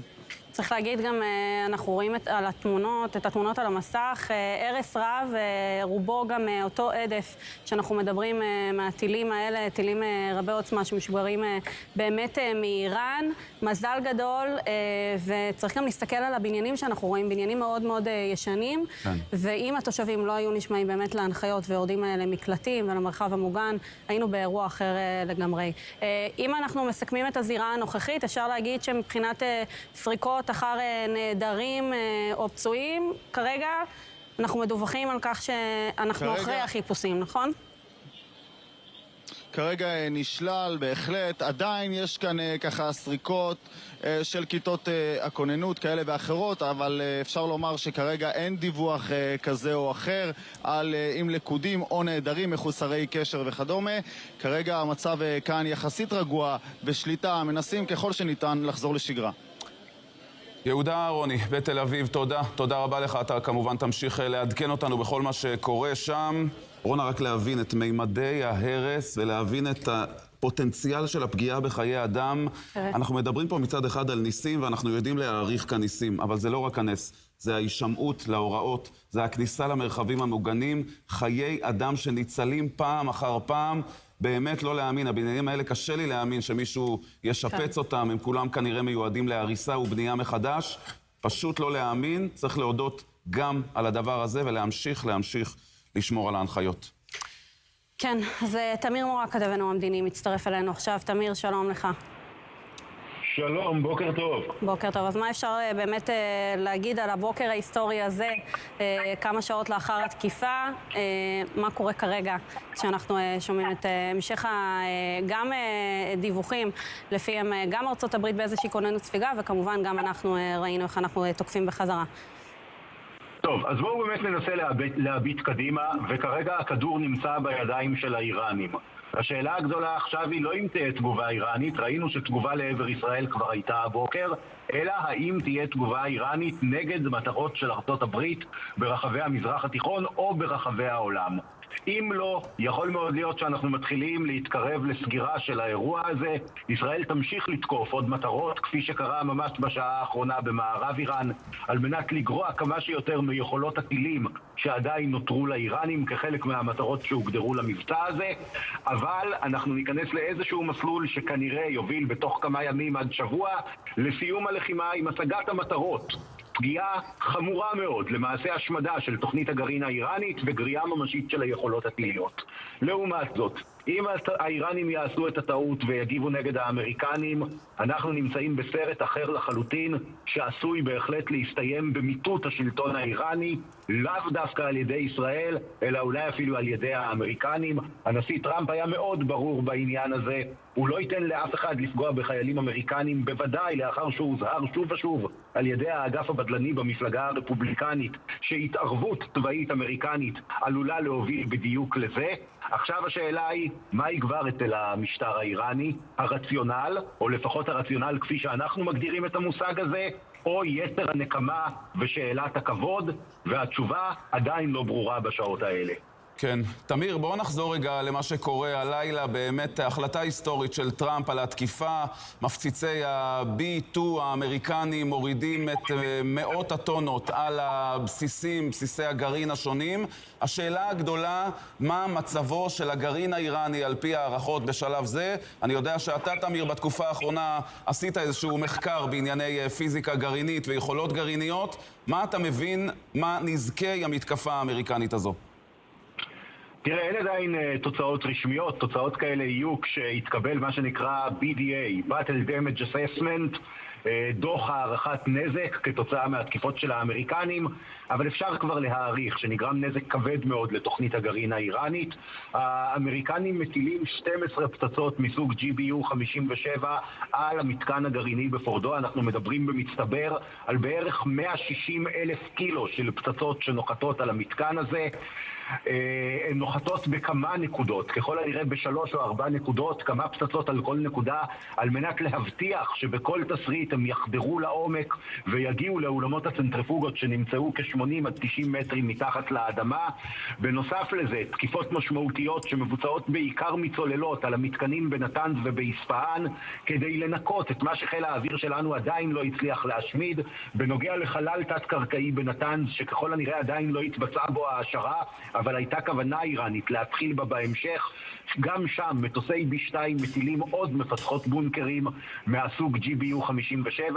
אפשר להעריך בזהירות, למרות שאין לנו עדיין את הדוח הרשמי של הנזקים, שתוכנית הגרעין האיראנית הלכה לאחור כמעט לחלוטין. שמעתי קודם שמדברים על כך שהשגנו אותם לאחור יחד עם האמריקנים בעשרות שנים, אז צריך גם לשים דברים בפרופורציות. אין דבר כזה. כי גם אם אתה מחסל תוכנית גרעין של מדינה בסדר גודל של איראן לחלוטין, ייקח לה בין 5 ל7 שנים על פי הערכות, על מנת להגיע מאפס לרמה של יכולת גרעינית, אם אף גורם חיצוני כמו ישראל או ארצות הברית לא יפריע לה. אבל הנקודה שבה אנחנו נמצאים עכשיו היא כזו שבה ניתן לגדוע באיבו כל מאמץ איראני לשקם את מה שהושמד, ואפשר לעשות את זה הרבה יותר בקלות, כי התשתיות התת-קרקעיות שלהם פשוט לא קיימות יותר, ומעכשיו זה יהיה מבחן שלנו ושל העולם. האם חוזרים לאותה מדיניות של הכלה, או שכל פעם שהאיראנים ינסו להרים את הראש בהקשר הגרעיני, אנחנו נגדע את זה מיד בהתחלה. מאוד מעניין. ממש. תמיר, אולי עוד שאלה אחת בכל זאת. אחרי הלילה הזה, ברמה המדינית, היחסים בין ארצות הברית וישראל, אנחנו רואים את ההצהרות גם של טראמפ, גם של נתניהו, באמת הערכה ההדדית, התאום המושלם והמלא ביניהם לכל אורך התקופה. לאן אנחנו הולכים מזה ברמה המדינית, לדעתך? תראה, באמת אנחנו ראינו משהו חסר תקדים בקנה מידה היסטורי. במהלך התקיפה של האמריקנים, אז הדרג המדיני שלנו ישב בבונקר, התת-קרקעי שבו הוא נמצא בימים אלה, וצפה על מסכי הוידאו בתקיפה, באותן תמונות בדיוק שבהן צפו בחדר המצב בבית הלבן, מאחר שהאמריקנים חיברו אותנו למערכת הקשר והוידאו של הצבא שלהם, משהו שלדעתי אין לו תקדים בהיסטוריה גם עם מדינות אחרות. אין ספק שראש הממשלה נתניהו והנשיא טראמפ הרימו כאן מבצע הונאה מתמשך, גם בקשר כביכול למשבר ביחסים ביניהם שלא היה ולא נברא, וגם ביומיים שלושה האחרונים בנוגע לתקיפה האמריקנית של מתקני הגרעין. מבצע ההונאה הזה אולי הגיע לשיאו עם המראתם של 6 מפציצי B2 מבסיס חיל האוויר וייטמן במיזורי מערבה, כביכול על מנת לשפר טווחים ולנחות באי גואם שבאוקיינוס השקט. הם ביצעו את הטיסה הזו בצורה מאוד גלויה על מנת שכולם יוכלו להבחין בה ולדבר עליה, ובאותו זמן 6 אחרת של מטוסי B2 ממריאה מאותו בסיס מזרחה בצורה חשאית לחלוטין, וזאת הייתה השישייה האמיתית שהגיעה לאיראן ותקפה בזמן שכל העולם עקב אחרי המטוסים האחרים. איפה אנחנו, לאן פנינו מועדות מבחינת היחסים בין ישראל לארצות הברית?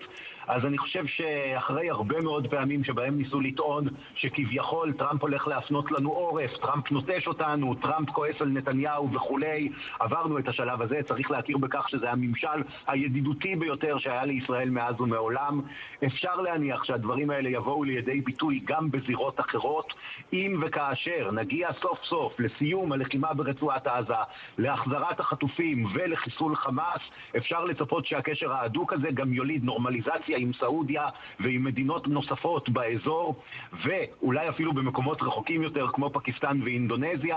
בקיצור, אני חושב שיש לפנינו עוד ימים קשים ולא פשוטים של לחימה, בעיקר ברצועת עזה ובימים הקרובים גם מול איראן, אבל לאחר מכן אני חושב שאפשר לצפות לדברים גדולים. בהחלט. דברים חשובים. תמיר, תודה רבה לך. אנחנו כמובן נשוב ונתעדכן איתך במידת הצורך. תודה. אנחנו רוצים שוב לקפוץ לזירה בצפון, בחיפה. אדיר לחכים, אתה נמצא שם, וכרגע יש חשש לנהדר. כן, בהחלט. אז בדקות האחרונות מתקבלות אינדיקציות במשטרת ישראל לצד צוות של עיריית חיפה שיושבים לא הרחק מכאן בחפ"ק שלהם לחשש לנהדר בזירה ממש כאן מאחורינו. כוחות פיקוד העורף יחד עם צוותים נוספים גם של משטרה פועלים לאיתור הנהדר הזה. יכול להיות שהוא נמצא כאן, יכול להיות שהוא נמצא במקום אחר, אבל זאת האינדיקציה שעולה כרגע במשטרת ישראל, חשש כבד לנהדר כאן בזירת הנפילה. אנחנו גם רואים את צוותי חברת חשמל שעובדים לילות כימים. אנחנו נצרף אלינו דודו גוט, נציג חברת חשמל כאן בחיפה. דודו, אנחנו רואים פעם אחר פעם נפילות, קוטעי חשמל נקראים. איך אתם קוראים לציבור להיזהר? אנחנו היום במצב לא פשוט. יש המון טילים, המון רשתות קרועים. אני מתחיל ואומר לציבור שיש מצב והגעתם ונתקלתם ברשתות, בחוטים על הרצפה, לא להתקרב, לחכות לצוותי חברת החשמל. אנחנו עושים את המקסימום לנטרל את המפגע כמה שיותר מהר. יש צוותים שלנו שפרוסים בכל מקום, בכל אתר, מאוד מאוד מסוכן. בלי קשר, גם שהגענו לפה ראינו חוטים חשופים. פיקוד העורף כמובן חיכה לאישור שלנו על מנת להיכנס למבנה. לאחר שניטרלנו את החשמל, נתנו להם אישור וכרגע הם מבצעים את העבודה שלהם, ואנחנו משתדלים להחזיר את החשמל לכל מי שאפשר במהירות האפשרית. דודו, ברגע שנופל הטיל, יש בקרה מרחוק שמכבים את החשמל או שאתם הצוותים מגיעים לשטח? ברגע שנופל הטיל, במידה ויש מפגע על מתח גבוה, אנחנו מקבלים התראה מרחוק. גם במתח נמוך יש לנו בקרות שלנו, אבל על מנת לעשות את ההפסקה הממוקדת ככל האפשר, שולחים צוותי משגיחים לשטח, אנחנו נותנים את מיקומי פגיעות המדויקים על מנת לצמצם ככל האפשר את הגזרות של ההפסקה, ולפי זה אנחנו ממשיכים הלאה. שאלה אחרונה, איך באמת נערכתם לכך? עשיתם תרגילים עם משטרת ישראל, פיקוד העורף, איך באמת נערכתם לגל כזה רציני? אנחנו רואים פה הרס בממדים עצומים, לא מה שהיינו רגילים לראות במלחמת חרבות ברזל עם חיזבאללה. כיצד נערכתם לזה? קודם כל, חברת חשמל מתורגלת בכל יום ובכל שעה. אנחנו תמיד עושים תרגילים לאירועי חירום בלי קשר.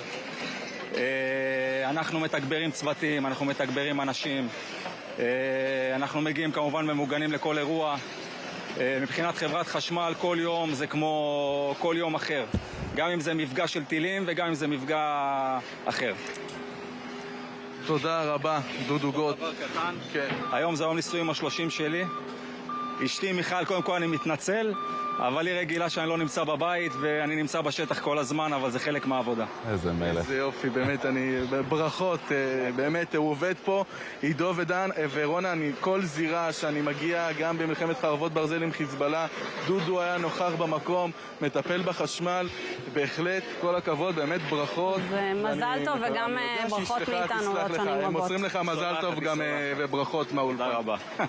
כן, אז רק ניתן עדכון קצר עידו ורונה לגבי הנהדר. אז אנחנו מבינים שיש נהדר, כרגע סריקות נרחבות גם של פיקוד העורף וגם של משטרת ישראל. ככל שיהיו התפתחויות נוספות, אנחנו נשוב לעדכן. אדיר, תודה. תודה רבה, וברכות לדודו ולרעייתו על 30 שנות נישואים. חשוב. עם של לוויים ולוויות יש לנו פה. טוב, אנחנו רוצים גם לצרף את חברי הפאנל שלנו ביום הזה. נאמר שלום למי שאיתנו. יעקב וידר, חבר מועצת העיר בני ברק, שלום לך. וכמעט צהריים טובים. רמי פירו, יועץ אסטרטגי, שלום לך. שלום, בוקר טוב. אתה נמצא איתנו כאן. סגן אלוף במילואים עודד שפירא, לשעבר טייס קרב. שלום ובוקר טוב. אלוף משנה במילואים אמיר נוי, פורום המפקדים הלוחמים במילואים, אתה נמצא כאן. לצידי יושב דוד מוטי, מומחה לאיראן, שלום גם לך. שלום, בוקר טוב. מירב, אני מחפשת אותך, מירב חורב מלול, שלום גם לך, בוגרת המכללה לביטחון לאומי ויזמית, ולצידך ארז קליף, מנכ"ל הפורום לישראל ירוקה, שלום לכם, תודה רבה שאתם מצטרפים אלינו. בוא ניקח מילה ממך, קודם כל אמיר, מי ששימש כראש מכלול התאום המבצעי עם צבא ארצות הברית, מילה על התאום, דיבר על זה גם תמיר, התאום המושלם בין הצבאות, בין המדינאים, כמה מילים על זה? התאום המושלם נובע מהכנה מוקדמת, הכנה של שנים, רק להזכיר שהתאום התחיל ב-91, סליחה, במלחמת המפרץ הראשונה, כשהגיעו לכאן טילי הפטריוט הראשונים, והיה צריך לתאם בין הצבאות. מאז התפתחה תוכנית שלמה, הסכם שלם, בין המדינות, והתחילו סדרה של אימונים, לא רק בתחום ההגנה האווירית, זאת אומרת, לא בתחום הגנת שמי המדינה, אלא גם תיאום בין הצבאות בתחום של האוויר, בעיקר, אבל גם של הים וגם של היבשה. התיאום הזה נעשה לאורך שנים כאשר נבחנים בו מספר מתארי לחימה. על פני המזרח התיכון, פה לא מדובר על מתארי לחימה של רמת הגולן או עזה, מתארים קטנים, אלא פורסים את מפת המזרח התיכון, מחלקים סלוטים לאוויר, סלוטים לים, איפה יהיה הצבא האמריקאי, איפה הוא ינחית את הכוחות שלו וכו' וכו'. כל הנושא הזה מתואם מראש, ולמעשה הפעלת התוכנית הנוכחית היא רק, איך אומרים, ה-final touches, זאת אומרת, להבין באיזה זירה אנחנו פועלים ומה תמונת המצב העכשווית כרגע ואיך כל אחד מהמדינות מתואם. לכן לא מפליא כמו שאמר פה אחד האנשים בפאנלים הקודמים, השמיים והקרקע פונו עבור האמריקאים על ידי טייסי חיל האוויר, למעשה פתחו אפשרות למפציצים האמריקאים להיכנס, לבצע את המלאכה שלהם ללא כל הפרעה ולצאת, וברגע שהאחרון דיווח שעבר קו מסוים, חזרו מטוסי חיל האוויר לתקוף על פי התוכנית הסדורה שהם עובדים לפיה, ובעתיד, אם יצטרכו להיות שילובים נוספים, יקרה בצורה מתואמת ומסודרת גם כן. סגן אלוף במילואים עודד שפירא, אתה לשעבר טייס קרב, אירוע היסטורי, תקיפה ממש בקנה מידה בינלאומי, כמו שאנחנו רואים. בסופו של דבר ארצות הברית עושה את הפעולה שלה, אבל לא מדובר רק באמת על אותם מפציצים, מדובר גם אפילו שילוב כוחות מהים, צוללות. אנחנו מדברים על אירוע גדול מאוד. אתה מסתכל עליו, ואיך אתה רואה את התקיפה הזאת? תשמעי, אנחנו ביום היסטורי מפואר, אחד מהימים הגדולים.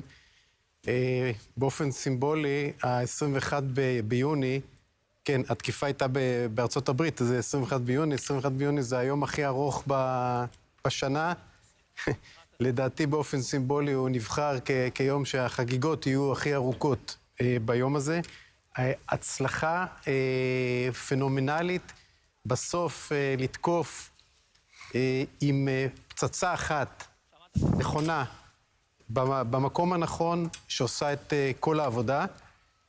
מאוד מזכיר לי, אנחנו ככה רואים בסרטי טבע את החיות שהן נלחמות ביניהם ועומדות אחת מול השנייה, אבל כשרואים את האריה בדרך כלל הוא רץ, תופס את הטרף שלו ישר בצוואר ומשכיב אותו. זה בדיוק מה שחיל האוויר ומדינת ישראל עשו לאיראנים. תפסו אותם במכה אחת, יפחת חרב, השכיבו אותם על הרצפה, וסללו את הדרך לאמריקאים לבוא ולתקוף עם המפציץ אנחנו מדברים על טיסה מאוד מאוד ארוכה, כדי להגיע ליעד הזה באיראן. 37 שעות טיסה, כך אומרים. אירוע מאוד מורכב. זה אירוע מאוד מאוד מורכב, זו טיסה מאוד מאוד קשה לזכור, מטוס עם צוות של 2 אנשים, יש מיטה, יש מקום לנוח, יש שם שירותים, אבל זה צוותים אגב שהם מתאמנים על הטיסות האלה, מי שמכיר שהוא טס מהירות הטיסה, זאת הבעיה? זה מה שקוראים את האריכות הזו? מהירות הטיסה? המרחק. פשוט הם טסים ממרחק מאוד מאוד גדול, מה שמעריך להם את הטיסה, הם עושים הלוך וחזור, הם צריכים עוד לתדלק בדרך, תהליך, לי יצא לא מעט לעשות תדלוקים, תדלוק זה גם כן אירוע מאוד מאוד, אתה יושב מתחת למטוס אחר, מאוד מאוד קרוב, מאוד מדויק, טעות קטנה, אתה יכול גם להתנגש, וזה עם כל הפצצות האלה שבפנים. מבחינה פיזיולוגית, לא פשוט. מי שמכיר את זה שהוא טס לארצות הברית והוא יושב 11 שעות במטוס, אז צא וחשב כמה זמן האנשים האלה נמצאים שם. טוב, חברים, מיד נהיה גם עם תגובות שלכם. אנחנו רוצים שוב לקפוץ לשטח. אתה איש שלו ואתה ממוקד הנפילה בנס ציונה. אנחנו עם הדברים שלך. כן, שוב שלום לכם. אנחנו נמצאים כמעט 3 שעות לאחר הפגיעה כאן בנס ציונה, אבל אני רוצה לחזור איתכם לדקות הראשונות לאחר הפגיעה, ומי שהיה שם הוא דוד מלוקה, חובש בכיר באיחוד הצלה. שלום לך. שלום, שלום. אתה היית מהראשונים בזירה, בוא תספר לנו מה אתה רואה כשאתה מגיע. כששמע אזעקה, נכנסנו למרחב מוגן, אחרי כמה דקות יצאנו מהמרחב המוגן, אני גר ממש בסמוך למקור הפגיעה. הגענו, אני ועוד 2 חובשים שהם בני משפחה, והגענו למקום לתת מענה ראשוני. הגענו למקום, אזעקה נוספת תפסה אותנו, נכנסנו פה לאחד הבתים, לאחד המשפחות כדי להתמגן. יצאנו שוב והתחלנו בסריקות במרחב היותר בטוח של הבתים שפחות נהרסו, לראות אם יש נפגעים. הגיעו כוחות משטרה וביטחון, התחלנו בסריקות לתוך הבתים, נכנסנו לבית שנהרס כליל מבחוץ, התחלנו לחלץ משם את המשפחה, ששוב פעם מוכיח כמה הממד מציל חיים, חשוב מאוד. נכנסו לממד, הבית נהרס כליל והם מבפנים, הוצאנו אותם בפציעות קלות בלבד. המשכנו סריקות לאורך כל הבתים הסמוכים ביחד עם כוחות רפואה נוספים הצטרפו אלינו. פתחנו בעצם נקודת כינוס של נפגעים והתחלנו למיין, ברוך השם. באמת, הייתי ב4 זירות, הייתי בתל אביב, הייתי בחולון, הייתי ברחובות. מציל חיים, כל הנושא הזה של להתמגן מציל חיים, חשוב מאוד. אנחנו כרגע נערכנו אחרי הזירה עם מרפאה ניידת לכל התושבים שלא מעוניינים להתפנות לבית חולים. חברנו ביחד עם המרפאה של עיריית נס ציונה. אחרי שעשינו הערכת מצב ביום שישי האחרון, ישבנו עם ראש העיר, פיקוד העורף, עשינו הערכת מצב, והתרחיש מגיע היום ליישום, ואנחנו חוברים כוחות ביחד ומטפלים במשפחות שלא מעוניינות להגיע לבית חולים על מנת להקל על עומס בבית החולים. הם מטפלים בהם במקום, יש פה רופאים במקום, פרמדיקים שנותנים מענה כמו שצריך, בעצם מיון נייד. תאר לנו את אופי הפגיעות. הפגיעה, כמו שרואים, היא פגיעה מאוד נרחבת. הפגיעה ישירה קשה מאוד, אבל אי אפשר לזלזל במה שקורה מסביב. אתם תראו מסביב רעפים שעפים, צריך זהירות מאוד רבה גם מסביב. גם כשבאים לאירוע כזה צריך לשמור מב"ר, לשמור מרחב מוגן, לראות שאין נפילות או סכנה לאלה שבאים גם לטפל. אנחנו רואים שהעוצמה היא עוצמה רבה, צריך זהירות מאוד מאוד גדולה, להתמגן כמה שיותר, לסגור את הדלתות של הממ"ד, מאוד חשוב. ראינו באירועים שלא סגרו את הדלתות ויש לזה משמעות. ההרס הוא גדול.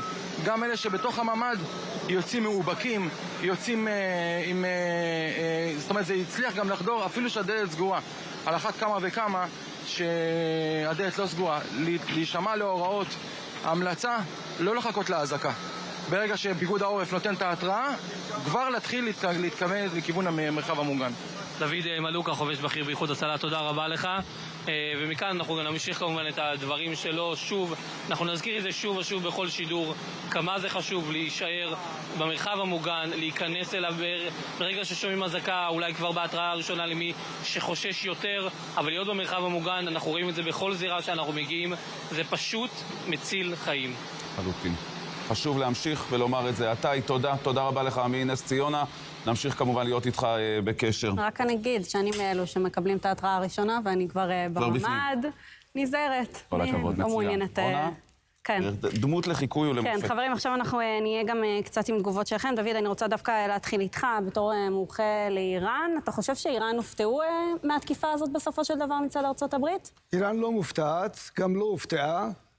איראן במלחמה איתנו כבר הרבה שנים, ועברנו כמה נשיאים שהקפיאו והפריעו, ואני חושב שאנחנו עשינו את המלאכה הזאת באיחור רב מאוד.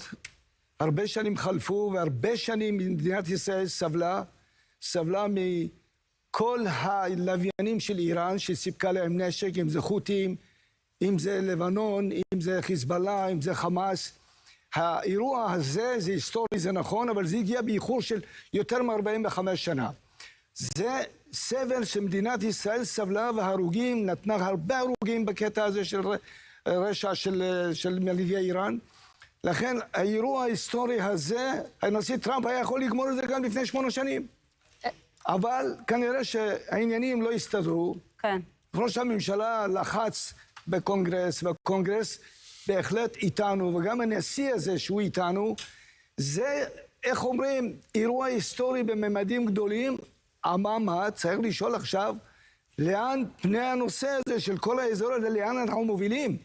האם מדינת ישראל מסכימה עכשיו, אומרים, אוקיי, מה המטרה הייתה? המטרה העיקרית הייתה לחסל את הגרעין, ובזה סיימנו את הפרשה. כן, לישראל יש עוד מטרה חשובה. לא, יש פה, לרשותך עוד משפט. כן. השאלה היא כזאת, אם איראן היום מסכימה לזה שאוקיי, מרימים דגל לבן, ונכנסים למשא ומתן, אם נכנסים למשא ומתן אנחנו בדילמה, וכל העולם בדילמה, אז משאירים את המשטר האייתולות על כנה, וכל הנושא הזה מסביב, כאילו העולם נוהג כמנהגו, הדמוקרטיה היחידה שבאזרח התיכון ישראל, שוב באיזשהו מקום תהיה מודאגת.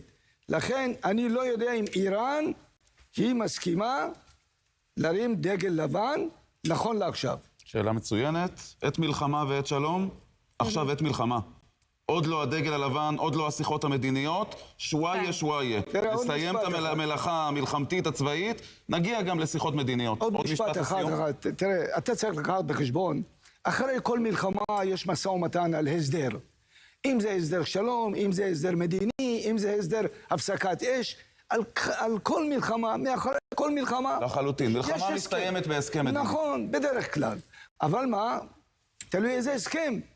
אם זה משרת אותנו, אם לא. כן. בהמשך אני אמחיש. בוא נשמע אז עוד דברים של חברי פאנל. מירב, כן. טוב, אז קודם כל בוקר מרגש בטירוף וממש מרומם רוח בתוך הימים והאירועים הקשים שאנחנו עוברים.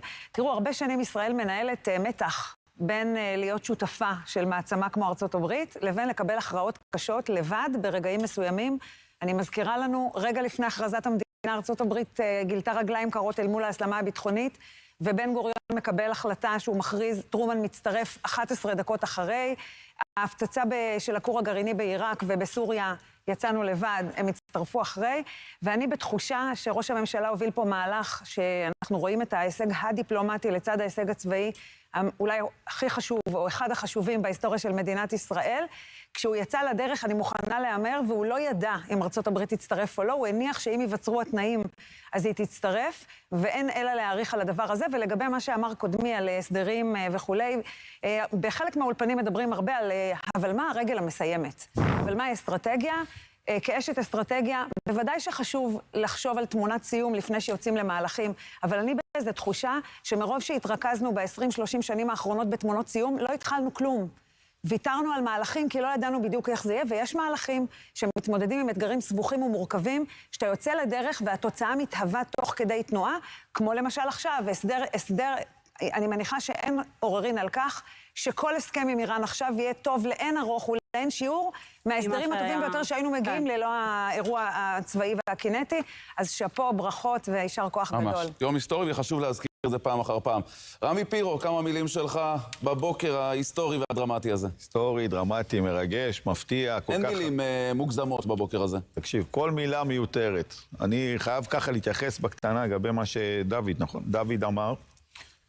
אותי לימדו שצריך לפעול, וגם אם שנראה מאוחר, עדיף מאשר אף פעם לא.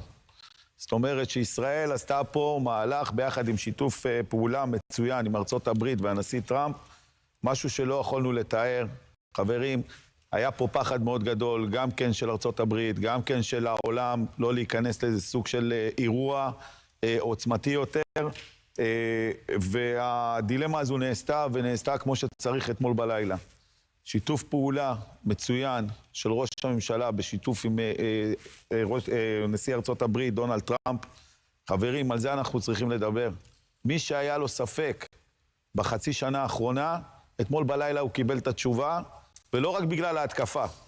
הרי מי ששמע את הנאום של נשיא ארצות הברית מיד אחרי ההתקפה, הבין כמה ישראל נמצאת לו בדם, וכמה היחסים שלו עם ראש הממשלה הם יחסים יוצאי דופן.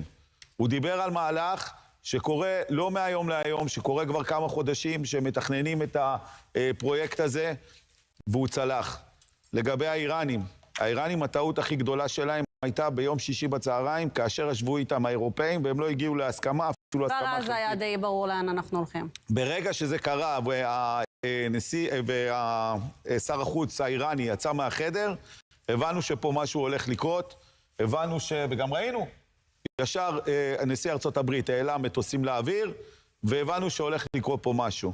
האיראנים, לדעתי ולטעמי, שיחקו באש, והם קיבלו את האש בחזרה. אני מקווה מאוד, שאנחנו לא נעצור, ואנחנו נמשיך לתקוף את סמלי השלטון, ואנחנו אולי נוכל לראות שינוי מגמתי בתוך המדינה עצמה, ואולי אנשים מפוקחים איראנים ייקחו את ההחלטה והשתלטו על מה שעשו להם חומינאי וחומני לפני במשך כמה עשורים. פידר, התייחסות שלך גם. תראי, בסופו של דבר, אני חושב שעצם השיתוף פעולה הוא דבר אחד, אבל צריכים להסתכל מעבר לזה. האמירה לכל העולם שארצות הברית, המעצמה הגדולה ביותר, מתייצבת לצידנו, עומד נשיא המעצמה הגדולה ביותר, משבח את הצבא הישראלי, את הפעילות של הצבא הישראלי, את ההנהגה הישראלית, אומר בפומבי, אני מתייצב לצד מדינת ישראל. יש לזה משמעות אדירה, שאחרי הרבה מאוד שנים שבהם המעצמה הזו התייצבה, לפעמים קצת לצד החושך, מתייצבת לצד האור, ואומרת בצורה ברורה, אנחנו עם ישראל. אני חושב שאלה זה גם השלכה בעתיד, גם על היחסים שלנו עם המדינות סביבנו. דבר נוסף, אנחנו הרבה מדברים על הטייסים המופלאים שלנו, אין מילה, באמת, זה טייסים מופלאים, והאמן והמודיעין שהם מביאים, אסור לשכוח בקצה את האנשים שנמצאים בשטח. אם זה פיקוד העורף, אם זה ארגוני ההצלה, אם זה המשטרה. הם עושים עבודה ימים כלילות. חברת חשמל. אפילו פיקוח עירוני ורווחה. זה אנשים שמשקיעים ימים כלילות, ממש, ממש, לתוך הלילה בשמש. וצריך גם להם לומר תודה רבה, אני לא שומע את זה מספיק. בהחלט נקודה חשובה, וגם הנשים שלהם שמציינות 30 שנות נישואים, שהבעל נמצא בשטח, ממשיך להציל חיים. בטוח. לחלוטין. ארז, בבוקר הזה, כמה מילים שלך, אני רואה שהעניבה שלך מותאמת לאירועי השעה, בבקשה. משתדל. אני רוצה לומר כמה מילים על ראש הממשלה שלנו, בנימין נתניהו. במשך הרבה מאוד זמן מתייחסים לנתניהו כאל קוסם, ומתייחסים בעיקר להיבטים התקשורתיים והפוליטיים. כן, שהוא מצליח לייצר קואליציות כלאחר יד וכן הלאה וכן הלאה, להיחלץ ממצבים מורכבים.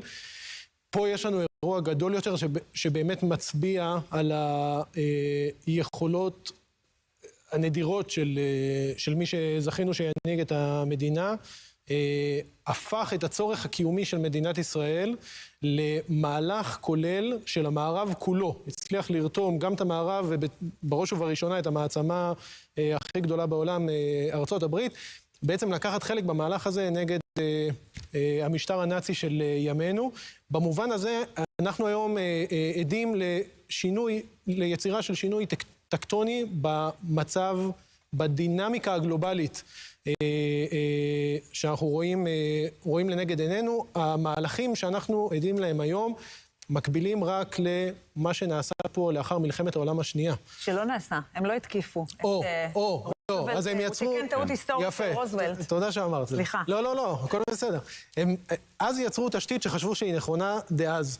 היא כמובן, אנחנו היום עדים לריקבון שהצטבר בתוכה. אנחנו עושים היום שני דברים, אני מדבר כמובן ציורית. אחד, אנחנו מפרקים את התשתית הישנה, ושתיים, אנחנו מניחים את אבני היסוד לתשתית חדשה, לעולם שיהיה.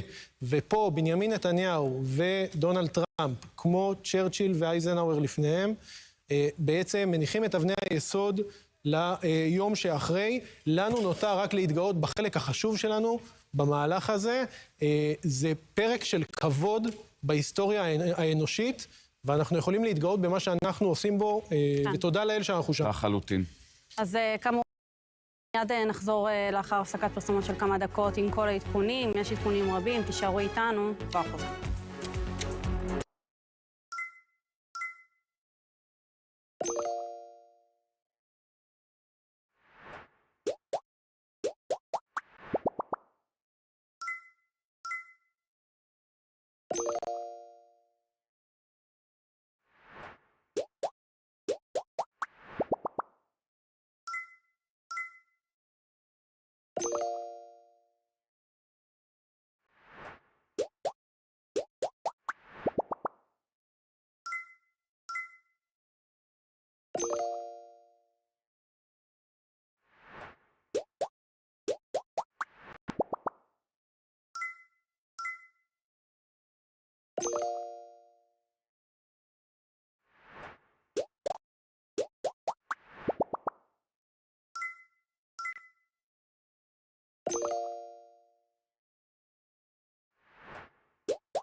כמו שצריכים.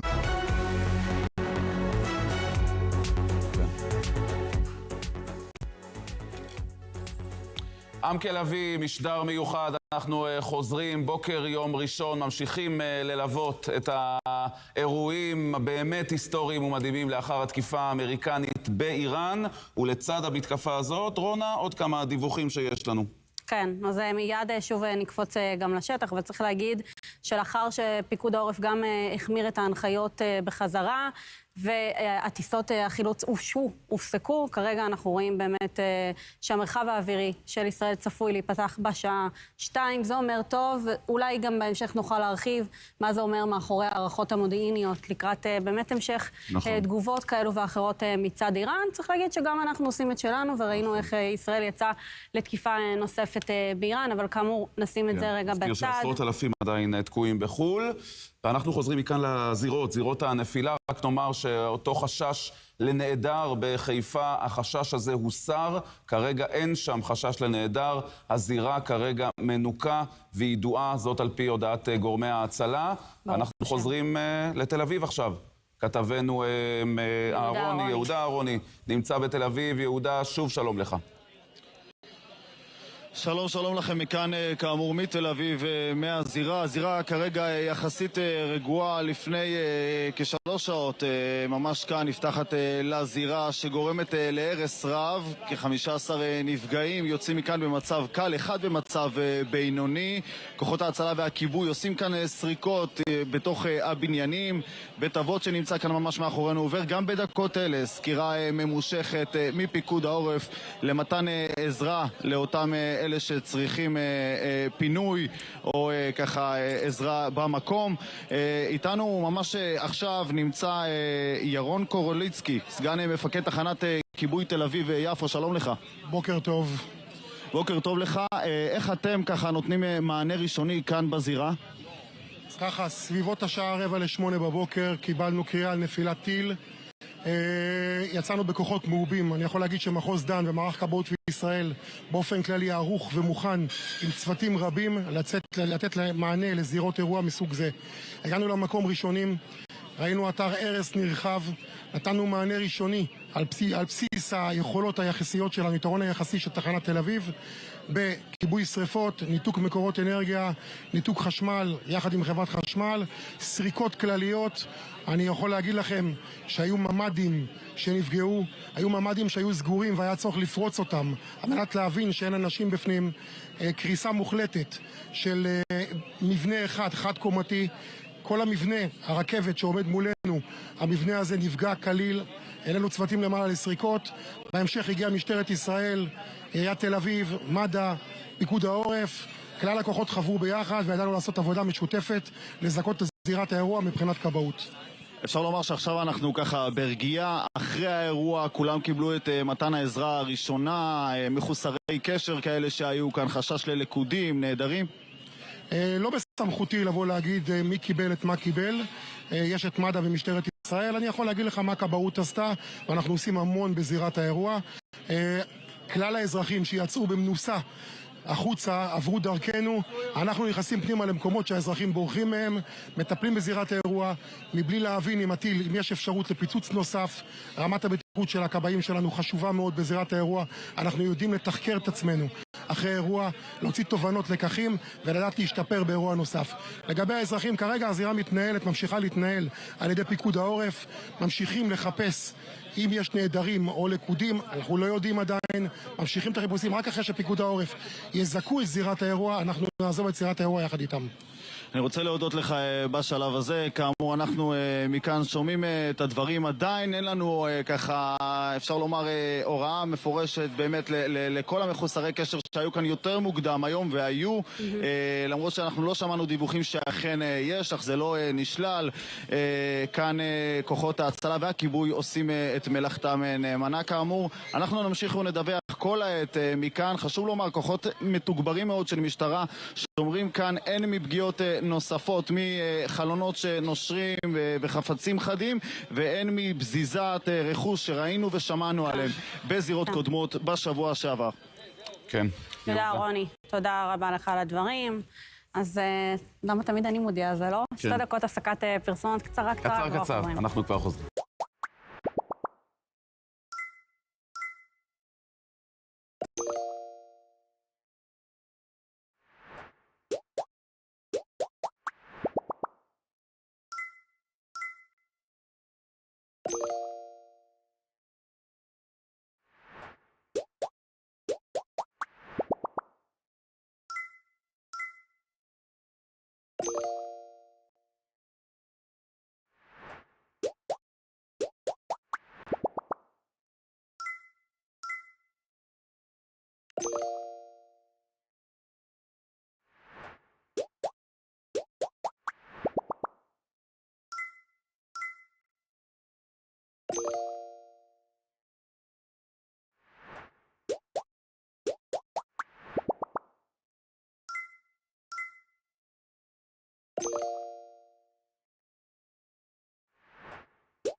עמקה לוי, אנחנו ממשיכים את המשדר המיוחד, פותחים שעה נוספת, עכשיו בדיוק 11. רונה, לא תמיד אנחנו מבינים שאנחנו חיים באמת בהיסטוריה אמיתית, ימים משמעותיים מאוד עבור מדינת ישראל והעולם כולו. דונלד טראמפ, הנשיא האמריקני, באמת סגר את האירוע של הלילה הזה ב3 מילים אנגליות מאוד פשוטות: Fordo is gone, Fordo איננו.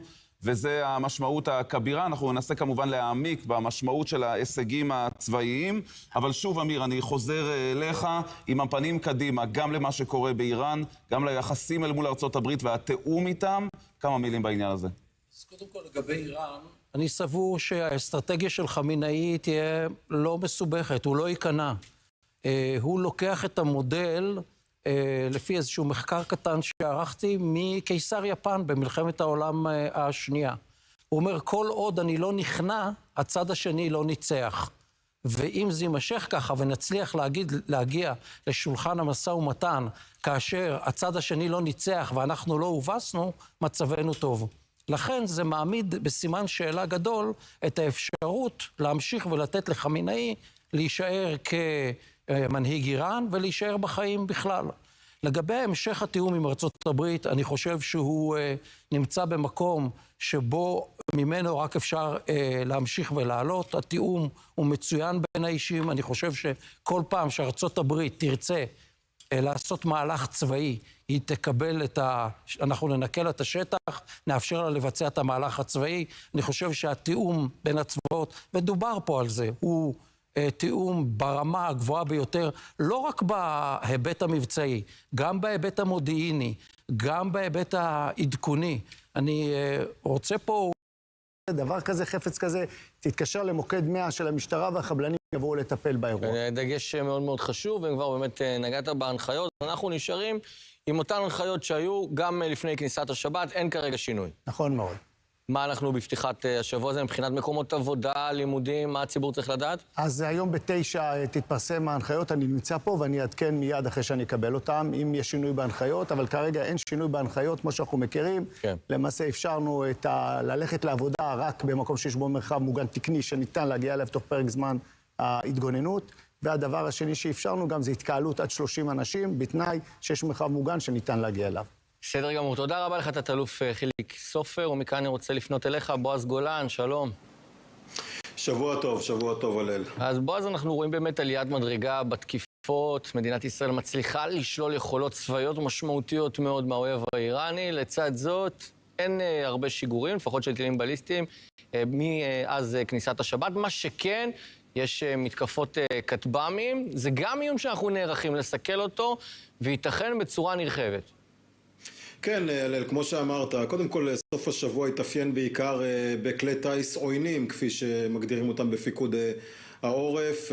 ברוך השם הם די הצלחות בעירותים, הייתה גם פגיעה בבית שאן. אנחנו מכירים את הדברים האלה כבר למודי ניסיון של כטב"מים, של כלי טייס עוינים שחודרים למרחבים. אני יכול גם לומר, הלל, שהיו כמה כלי טייס שכוחותינו הפילו וגם אף אחד מהציבור עוד לא יודע עד עכשיו על כלי הטייס האלה, לא היו צריכים פשוט להפעיל אזעקות במרחבים קצת יותר רחוקים, והאיומים האלה הוסרו ולכן גם לא היו אזעקות. צריך לומר, אנחנו באמת אומנם מדברים על כמה שעות של שקט, יום יחסית שקט בתוך מלחמה עם איראן. אני מזכיר, מלחמה עם איראן, שום כטב"ם הוא לא שקט, שום אירוע הוא לא שקט. יום שקט יחסית בישראל, אבל לא יום יחסית שקט באיראן, שם אנחנו תוקפים ובעוצמה גדולה מאוד. כן, אז רגע לפני איראן, הלל, ברשותך, רק נאמר דבר אחד. אנחנו תמיד צריכים לזכור שאנחנו נמצאים בתוך מלחמה עם איראן, לאיראן יש עוד יכולות לא מעטות, צריך לשים את הדברים האלה על השולחן, ולכן רק דבר אחד יכול לסייע לידי עם ישראל. קודם כל הקדוש ברוך הוא, אנחנו מדברים על זה כל הזמן, זה ברור, אבל גם לעשות את ההשתדלות שלנו, וזה אומר להישמע להנחיות פיקוד העורף, זה הדבר שמציל כאן חיים, אנחנו רואים את זה יום אחר יום. ולגבי מה שאמרת לגבי איראן, הצלחה מדהימה של כוחותינו בפעולות בתוך איראן, גם חיסול בכיר, ככל הנראה עוד איזה גם מדען חוסל גם כן בהמשך. אנחנו רואים הרבה פעילויות מדוקדקות, נכון למודיעין מדוקדק ומדויק בתוך איראן. אנחנו יודעים על כל סנטים היכן כל אחד נמצא. המסר הזה לחמינאי נמצא תמיד על השולחן, יחד עם מה שאנחנו שומעים בארצות הברית, כולל הביטוי שיצאו, כל הדברים האלה.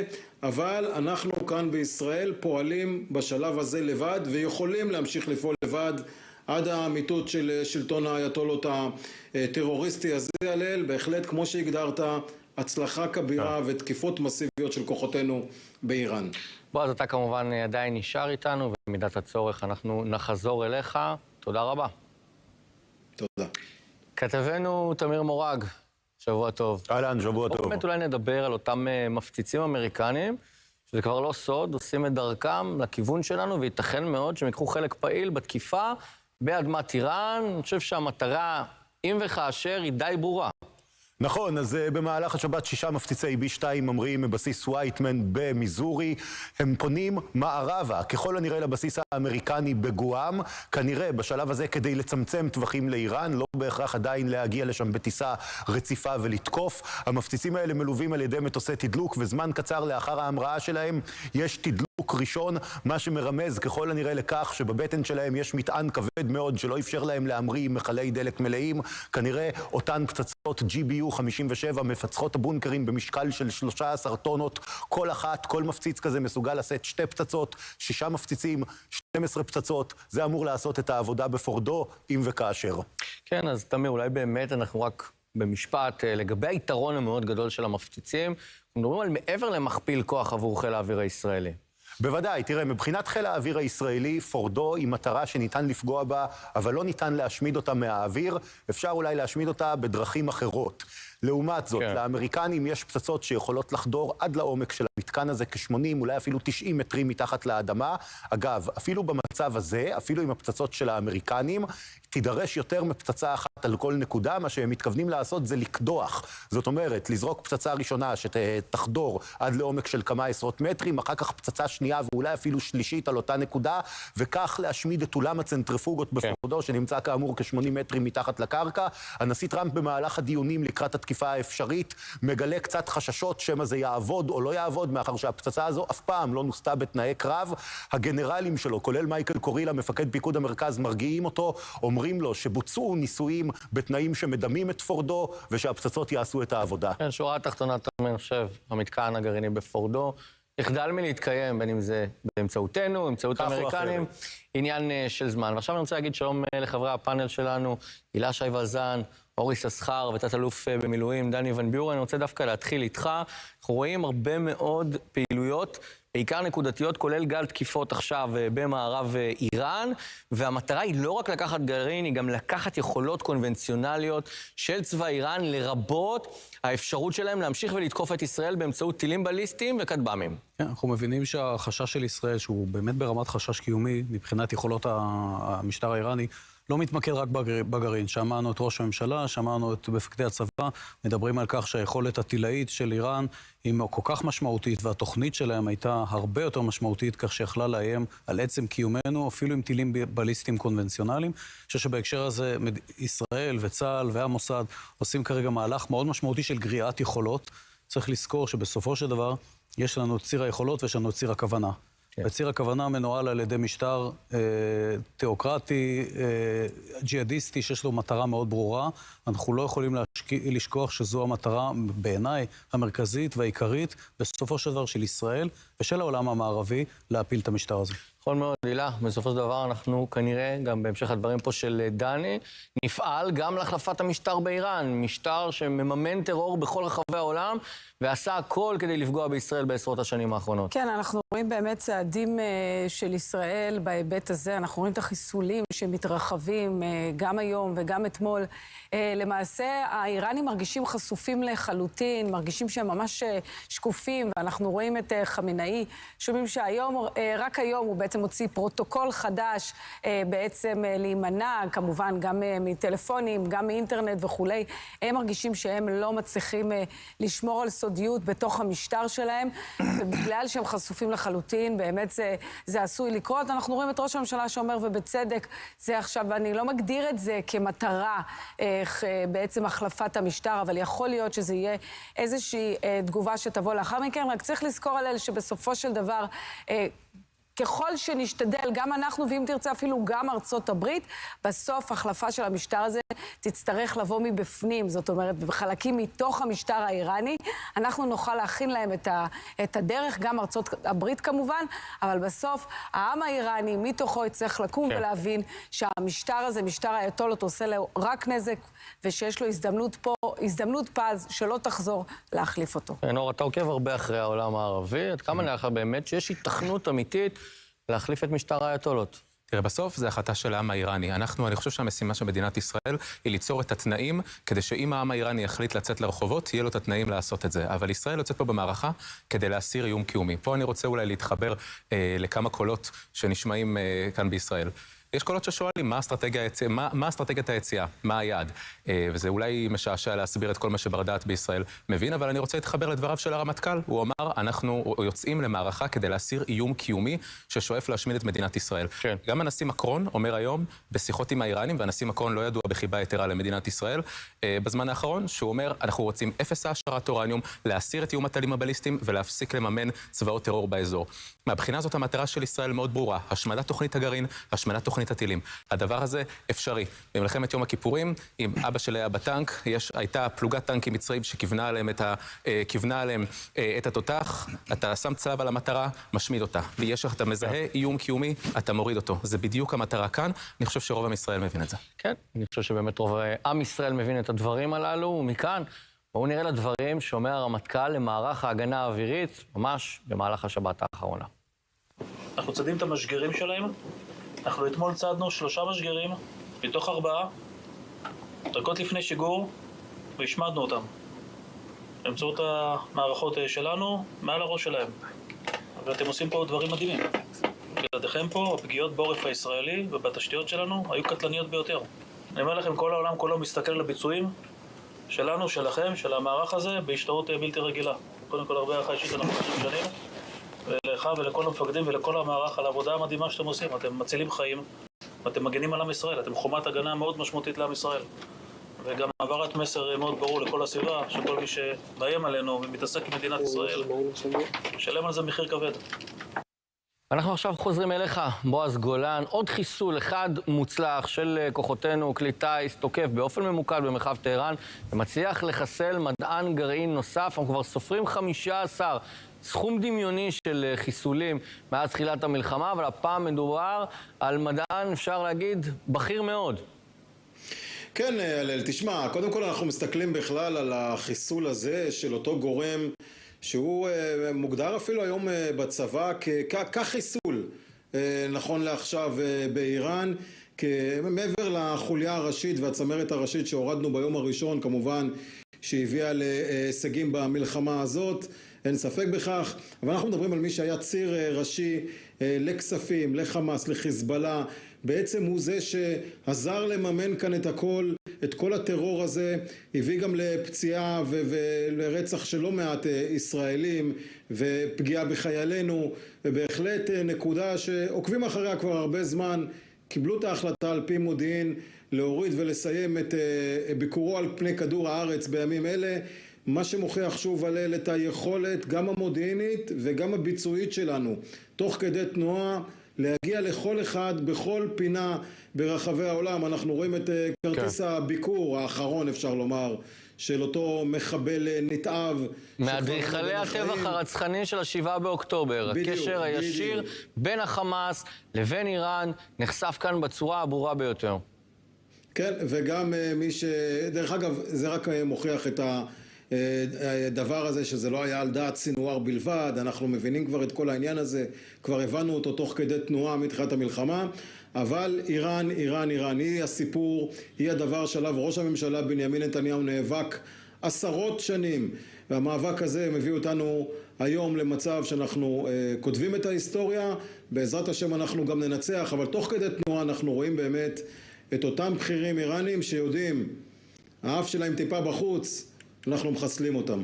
כן. בועז גולן, תודה רבה. הילה, אני רוצה דווקא לחזור אלייך, ואם למישהו היה איזשהו סימן של הספק, ולו הקל שבקלים, איראן מימנה, פעלה לפגוע במדינת ישראל, ולצערנו הייתה חלק בלתי נפרד מטבח 7 באוקטובר. נכון, כשמדברים על זרועות התמנון האיראני, אתה יודע, אנחנו מדברים על זה הרבה, וזה נשמע ככה, פרייז ככה, אמרה מאוד גדולה, אבל אנחנו רואים את זה ממש, ממש, ממש יורד עד לרמת הבן אדם הבודד. אנחנו רואים באמת את זה שחוסל ביממה האחרונה, הוא זה שהעביר למעשה מאות מיליוני דולרים, גם לחמאס, גם לגורמים אחרים באזור, כולם שותפים מטרה אחת, וזה בעצם לנסות ולפגוע במדינת ישראל, אם על ידי טרור, ואם על ידי החלשת כוחה, ואם על ידי החדרת או ניסיון להחדיר כל מיני מרגלים כאלו ואחרים, ואותו התמנון האיראני, עכשיו אני חושבת שאתה יודע שאנחנו מסתכלים בהישגי המלחמה, אז כמובן ההישגים הצבאיים הם גדולים ביותר, אבל כשאתה רואה את התפוררות הפרוקסי, אתה מבין מה הגודל הדבר הזה שנעשה פה בשנתיים האחרונות. החל מהחיזבאללה, שכבר ביומיים הראשונים אמרו, אנחנו לא נצטרף למערכה, ועד הפרוקסי האחרים, אין ספק שכל המערכה הזאת היא אחרת, בגלל באמת שמוטטנו את כל השלוחות והפרוקסי באזור. כן, הילה, תודה רבה. אז אנחנו עכשיו עם הנחיות פיקוד העורף המעודכנות, נכון, לשעה זו. חיליק סופר, אני חוזר אליך, ממש עכשיו יוצאת ההודעה הזאת, שגם אני וגם אתה מקבלים אותה. תרצה רגע לעדכן אותנו? אז אני אקרא את ההנחיות ואני אעדכן אתכם בסדר. אוקיי, בסדר גמור. אני חוזר אליך, דני ון ביורן, אנחנו ניתן לחיליק רגע ללמוד את ההנחיות החדשות. בסופו של דבר אנחנו רואים את שיתוף הפעולה היוצא מן הכלל בין ישראל לבין ארצות הברית, בעיקר בהגנה, אבל כמו שאנחנו רואים, גם המפציצים בדרך ואפילו מטוסי קרב, בסופו של יום היכולת הזאת, כל מה שהתאמנו עליו בעשרות שנים האחרונות יחד עם הצבא האמריקני, יכול לבוא לרגע אחד חד, ברור, מדויק, בעיקר במתקן הגרעיני בפורדו, המתקן אולי המשמעותי ביותר של האיראנים. כן, זה ברור, וכולנו מדברים על כך. אתה יודע, כולנו, כל מדינת ישראל נהייתה מומחית למפציצי B2 ולמשקל הטונאז' שיכולים לסחוב ולאיזה עומק הם יכולים לחדור. אז ברור, כמו שאתה אומר, שיתוף הפעולה עם הצבא האמריקאי הוא מדהים. גנרל קורילה הוא אחד מידידי הגדולים של מדינת ישראל, והאימונים המשותפים אני מקווה שישאו פרי. אני רוצה ברשותך לפתוח רק צוהר בהקשר הזה, בכלל להיבט הבינלאומי של המחלוקת הזאת, או של המלחמה הזאת עם איראן. היא לא באה בחלל הריק.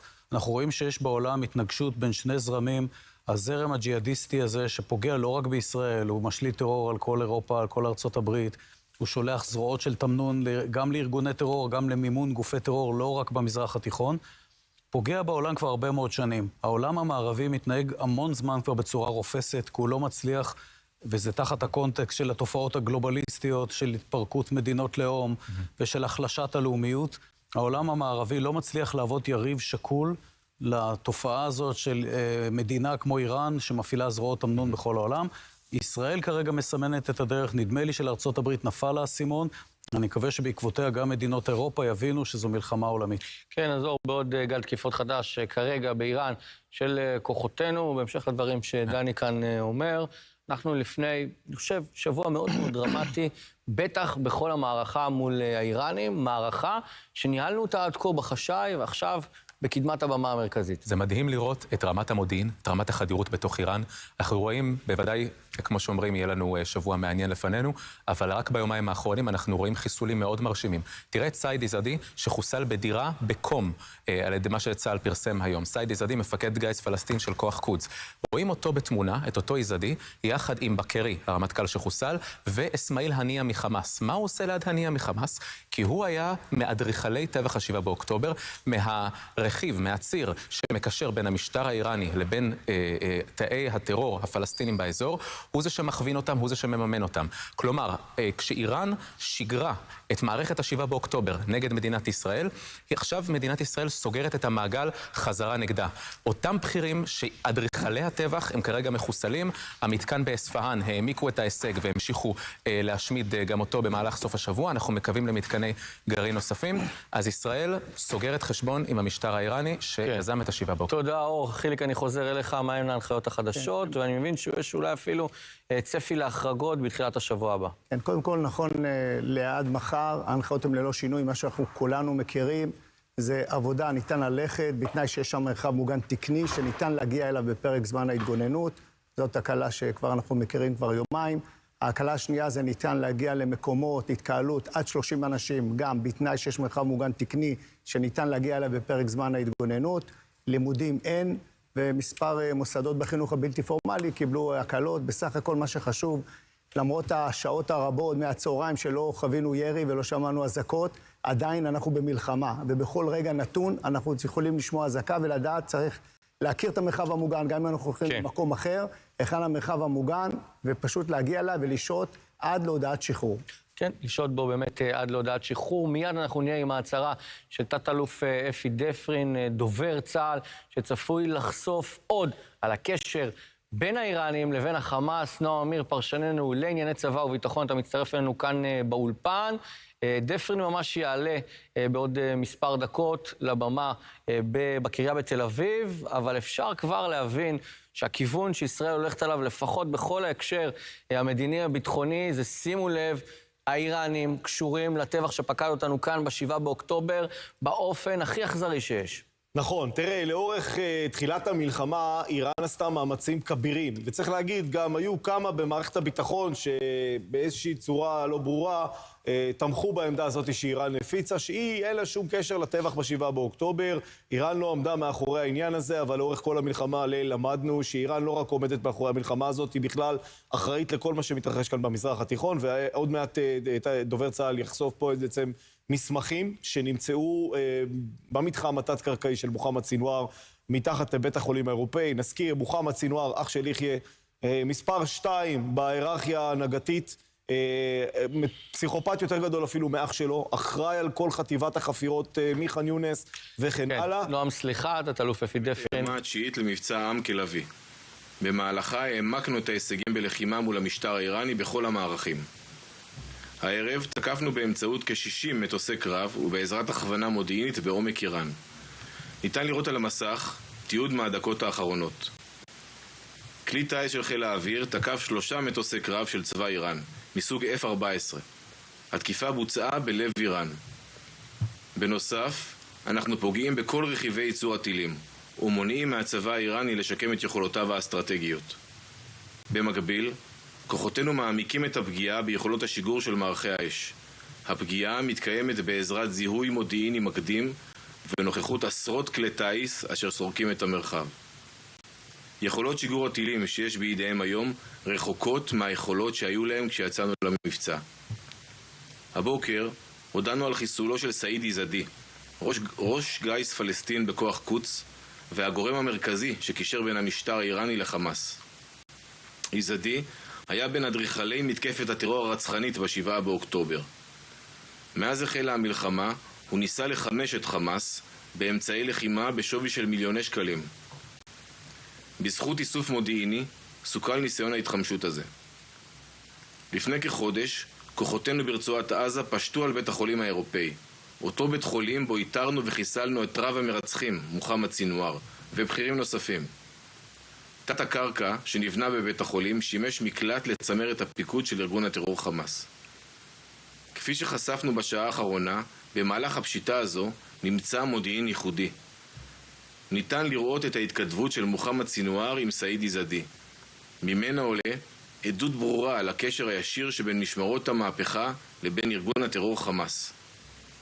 איזדי וסינואר עסקו במימון, שיקום והתחמשות חמאס כנגד ישראל, ואנחנו גדענו את זה.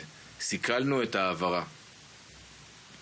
חיסול משמעותי נוסף היה של בענם שרירי, שהיה אמון על העברות אמצעי הלחימה מהמשטר האיראני לחיזבאללה ולשאר שלוחיו במזרח התיכון. שני החיסולים האלה הם המשך גדיעת הקשר שבין איראן לשלוחיה, אשר היה נדבך מרכזי בתוכנית להשמדת ישראל.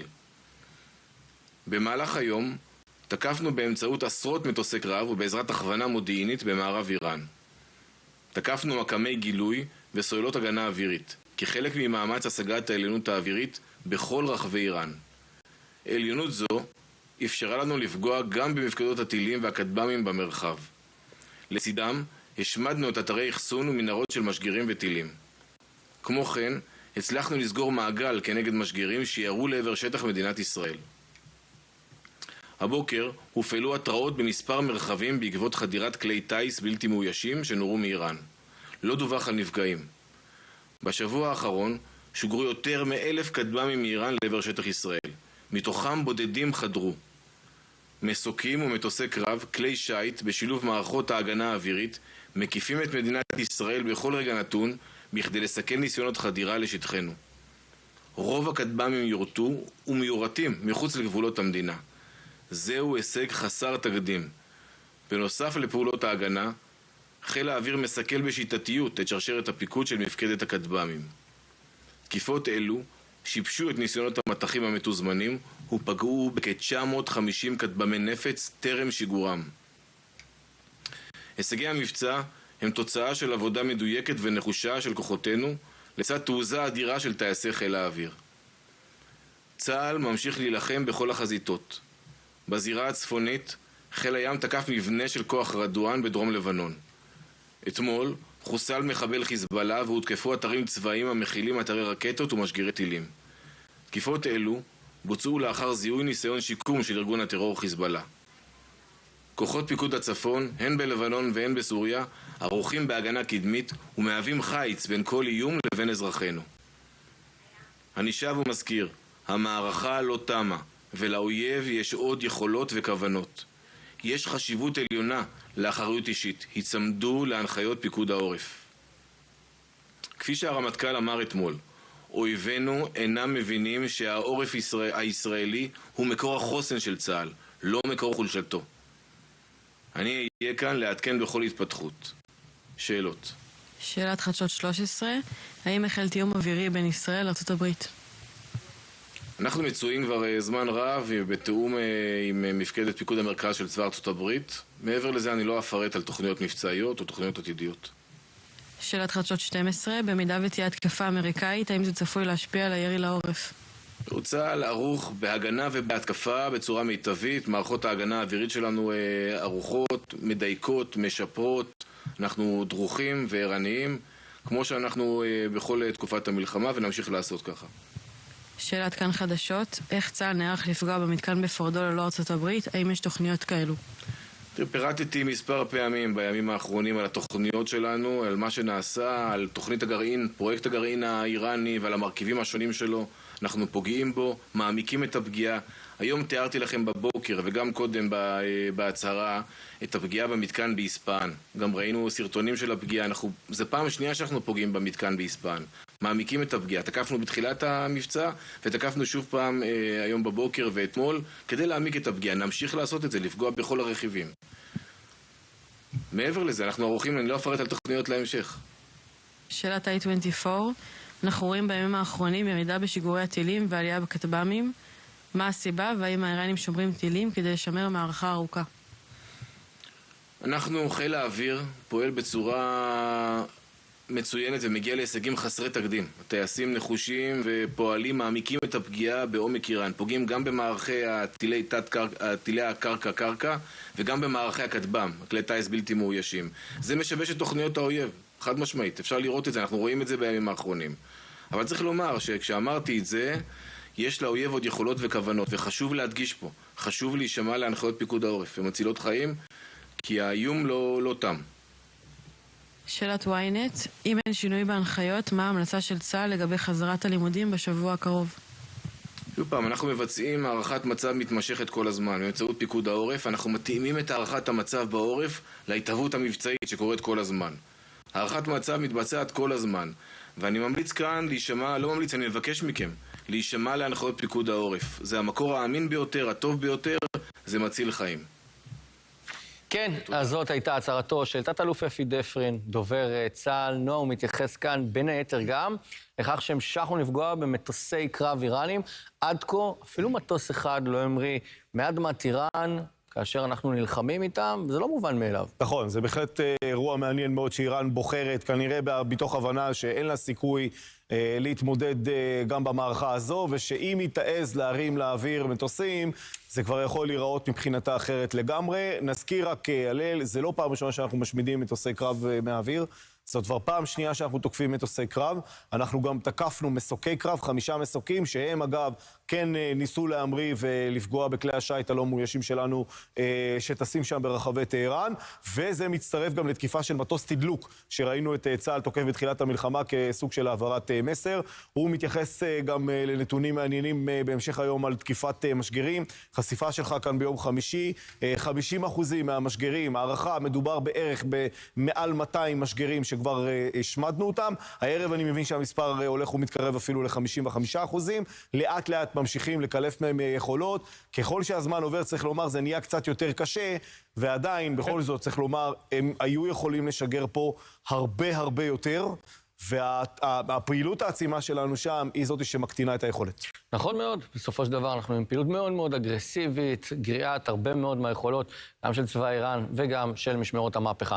אנחנו יוצאים להפסקת פרסומות קצרה, מיד לאחריה נהיה כאן עם עוד עדכונים ועוד דיווחים, יישארו איתנו.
צריכים.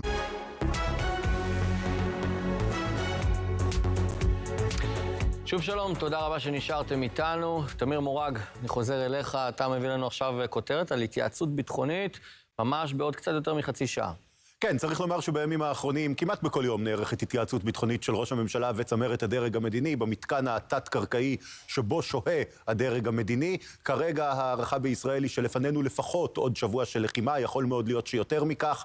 זה יוכרע גם על ידי מה יעשו האמריקנים ומה אנחנו נעשה במידה שהאמריקנים לא יתערבו. הערכה הייתה ונותרה, האמריקנים ככל הנראה בדרך להיכנס למערכה, אבל בישראל מבינים שצריך לתת לטראמפ את הזמן שלו. יש עוד דברים שהוא צריך לארגן, גם בריכוז כוחות, גם בפינוי חיילים אמריקנים מבסיסים באזור שהוא לא רוצה שהם ייפגעו, וגם בצבירת לגיטימציה מול האגף הבדלני במפלגה הרפובליקנית. הוא רוצה להראות להם שהוא עשה הכל לפני שהוא נוקט בפעולה צבאית. מצטרף אלינו עכשיו באולפן, פרשננו הפוליטי יעקב ברדוגו, שבוע טוב. שבוע טוב. תמיר אומר, צריך לתת לטראמפ זמן להתארגן עד שהוא יצטרף אלינו. ואני אומר שבשבוע שעבר, ביום חמישי, כשראש הממשלה נתניהו מקבל את ההחלטה לתקוף את איראן, תוכניות העבודה אומרות שישראל יכולה לעשות את העבודה כחול לבן. גם ביום הזה יש הרבה בירושלים ובישראל שאפילו רוצים לקחת את זה שאנחנו נסיים לבד את העבודה. זה לא דבר רע כל כך. לא דבר רע כל כך, אנחנו 9 ימים כבר בתוך המלחמה, ההישגים הם גדולים מאוד. הדחיפה הזו בעיניי של להכניס את טראמפ היא קצת לוחצת ולא במקום. אנחנו יודעים טראמפ אמר ממש בשעות האחרונות, שמעתי אותו אומר, שלטראמפ אין שבועיים, שלאיראן אין שבועיים, אלא זה הזמן המקסימלי, ואני רואה בערוצים האחרים דוחפים, ואם לא אנחנו נעשה את זה, ותדרוכים שיוצאים, דרך אגב, אני יכול להגיד, התדרוכים האלה לא יוצאים מהקבינט המצומצם. יש לישראל קבינט מאוד מאוד מצומצם שרק הוא יודע ומודע לאיפה זה הולך. כל התדרוכים האלה זה משאלות לב שהולכות למשאלות לב, שהולכות לאיזשהו מקום שאנחנו יודעים שקרס. אותה קונספציה תקשורתית שבמשך שנים הובילה פה את מדינת ישראל, קרסה לחלוטין בתקיפה הזו לאיראן, מהעיתונאים ועד הפרשנים, עד אנשי הצבא, ואני אגדיר את זה פה בצורה הכי מדויקת. נתניהו יודע לאיפה הוא הולך. כן. נתניהו יודע את תוצאת סיום המלחמה. תוצאת סיום המלחמה היא מאוד פשוטה. לא יהיה טילי קרקע לאיראן, לא תהיה גרעין לאיראן. אנחנו עובדים בקצב הנכון, ולפי דעתי, טראמפ ייכנס, טראמפ לא ייכנס, ישראל תסיים את העבודה. כן, תודה רבה לך, יעקב ברדוגו, תודה גם לכם, חברי הפאנל שלנו. אנחנו מכאן מעבירים את השידור אלייך. מגית ביבי, שבוע טוב. שבוע טוב, תודה רבה, הלל. מיד אנחנו נצא לדרך עם המשדר מיוחד, עם כל העדכונים, גם מהשטח וגם מהאולפן. דבר כזה, חפץ כזה, תתקשר למוקד 100 של המשטרה והחבלנים יבואו לטפל באירוע. דגש מאוד מאוד חשוב, אם כבר באמת נגעת בהנחיות, אז אנחנו נשארים עם אותן הנחיות שהיו גם לפני כניסת השבת, אין כרגע שינוי. נכון מאוד. מה אנחנו בפתיחת השבוע הזה מבחינת מקומות עבודה, לימודים, מה הציבור צריך לדעת? אז היום ב9 תתפרסם ההנחיות, אני נמצא פה ואני אעדכן מיד אחרי שאני אקבל אותם, אם יש שינוי בהנחיות, אבל כרגע אין שינוי בהנחיות כמו שאנחנו מכירים. כן. למעשה אפשרנו ללכת לעבודה רק במקום שיש בו מרחב מוגן תקני, שניתן להגיע אליו תוך פרק זמן ההתגוננות. והדבר השני שאפשרנו גם זה התקהלות עד 30 אנשים, בתנאי שיש מרחב מוגן שניתן להגיע אליו. בסדר גמור, תודה רבה לך, תת-אלוף חיליק סופר, ומכאן אני רוצה לפנות אליך. דבר כזה, חפץ כזה, תתקשר למוקד 100 של המשטרה והחבלנים יבואו לטפל באירוע. דגש מאוד מאוד חשוב, אם כבר באמת נגעת בהנחיות, אז אנחנו נשארים עם אותן הנחיות שהיו גם לפני כניסת השבת, אין כרגע שינוי. נכון מאוד. מה אנחנו בפתיחת השבוע הזה מבחינת מקומות עבודה, לימודים, מה הציבור צריך לדעת? אז היום ב9 תתפרסם ההנחיות, אני נמצא פה ואני אעדכן מיד אחרי שאני אקבל אותם, אם יש שינוי בהנחיות, אבל כרגע אין שינוי בהנחיות כמו שאנחנו מכירים. כן. למעשה אפשרנו ללכת לעבודה רק במקום שיש בו מרחב מוגן תקני, שניתן להגיע אליו תוך פרק זמן ההתגוננות. והדבר השני שאפשרנו גם זה התקהלות עד 30 אנשים, בתנאי שיש מרחב מוגן שניתן להגיע אליו. בסדר גמור, תודה רבה לך, תת-אלוף חיליק סופר, ומכאן אני רוצה לפנות אליך, בועז גולן, שלום. שבוע טוב, הלל. אז בועז, אנחנו רואים באמת עליית מדרגה בתקיפות, מדינת ישראל מצליחה לשלול יכולות צבאיות משמעותיות מאוד מהאויב האיראני, לצד זאת אין הרבה שיגורים, לפחות של טילים בליסטיים, מאז כניסת השבת, מה שכן, יש מתקפות כטב"מים, זה גם איום שאנחנו נערכים לסכל אותו, וייתכן בצורה נרחבת.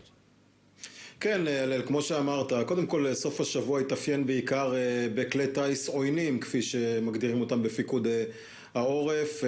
ברוך השם הם די הצלחות בעירותים, הייתה גם פגיעה בבית שאן. אנחנו מכירים את הדברים האלה כבר למודי ניסיון של כטב"מים, של כלי טייס עוינים שחודרים למרחבים. אני יכול גם לומר, הלל, שהיו כמה כלי טייס שכוחותינו הפילו וגם אף אחד מהציבור עוד לא יודע עד עכשיו על כלי הטייס האלה. לא היו צריכים פשוט להפעיל אזעקות במרחבים קצת יותר רחוקים, והאיומים האלה הוסרו ולכן גם לא היו אזעקות. צריך לומר, אנחנו באמת אומנם מדברים על כמה שעות של שקט, יום יחסית שקט בתוך מלחמה עם איראן. אני מזכיר, מלחמה עם איראן, שום כטב"ם הוא לא שקט, שום אירוע הוא לא שקט. יום שקט יחסית בישראל, אבל לא יום יחסית שקט באיראן, שם אנחנו תוקפים בעוצמה גדולה מאוד. כן, אז רגע לפני איראן, הלל, ברשותך, רק נאמר דבר אחד. אנחנו תמיד צריכים לזכור שאנחנו נמצאים בתוך מלחמה עם איראן. לאיראן יש עוד יכולות לא מעטות, צריך לשים את הדברים האלה על השולחן, ולכן רק דבר אחד יכול לסייע לידי עם ישראל. קודם כל הקדוש ברוך הוא, אנחנו מדברים על זה כל הזמן, זה ברור, אבל גם לעשות את ההשתדלות שלנו, וזה אומר להישמע להנחיות פיקוד העורף, זה הדבר שמציל כאן חיים, אנחנו רואים את זה יום אחר יום.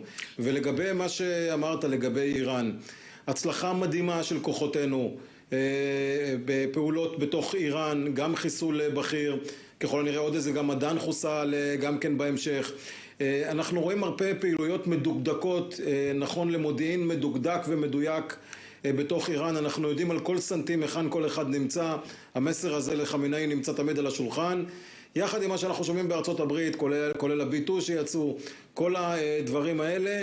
אבל אנחנו כאן בישראל פועלים בשלב הזה לבד, ויכולים להמשיך לפעול לבד עד האמיתות של שלטון האייתולות הטרוריסטי הזה. הלל, בהחלט כמו שהגדרת, הצלחה כבירה ותקיפות מסיביות של כוחותינו באיראן.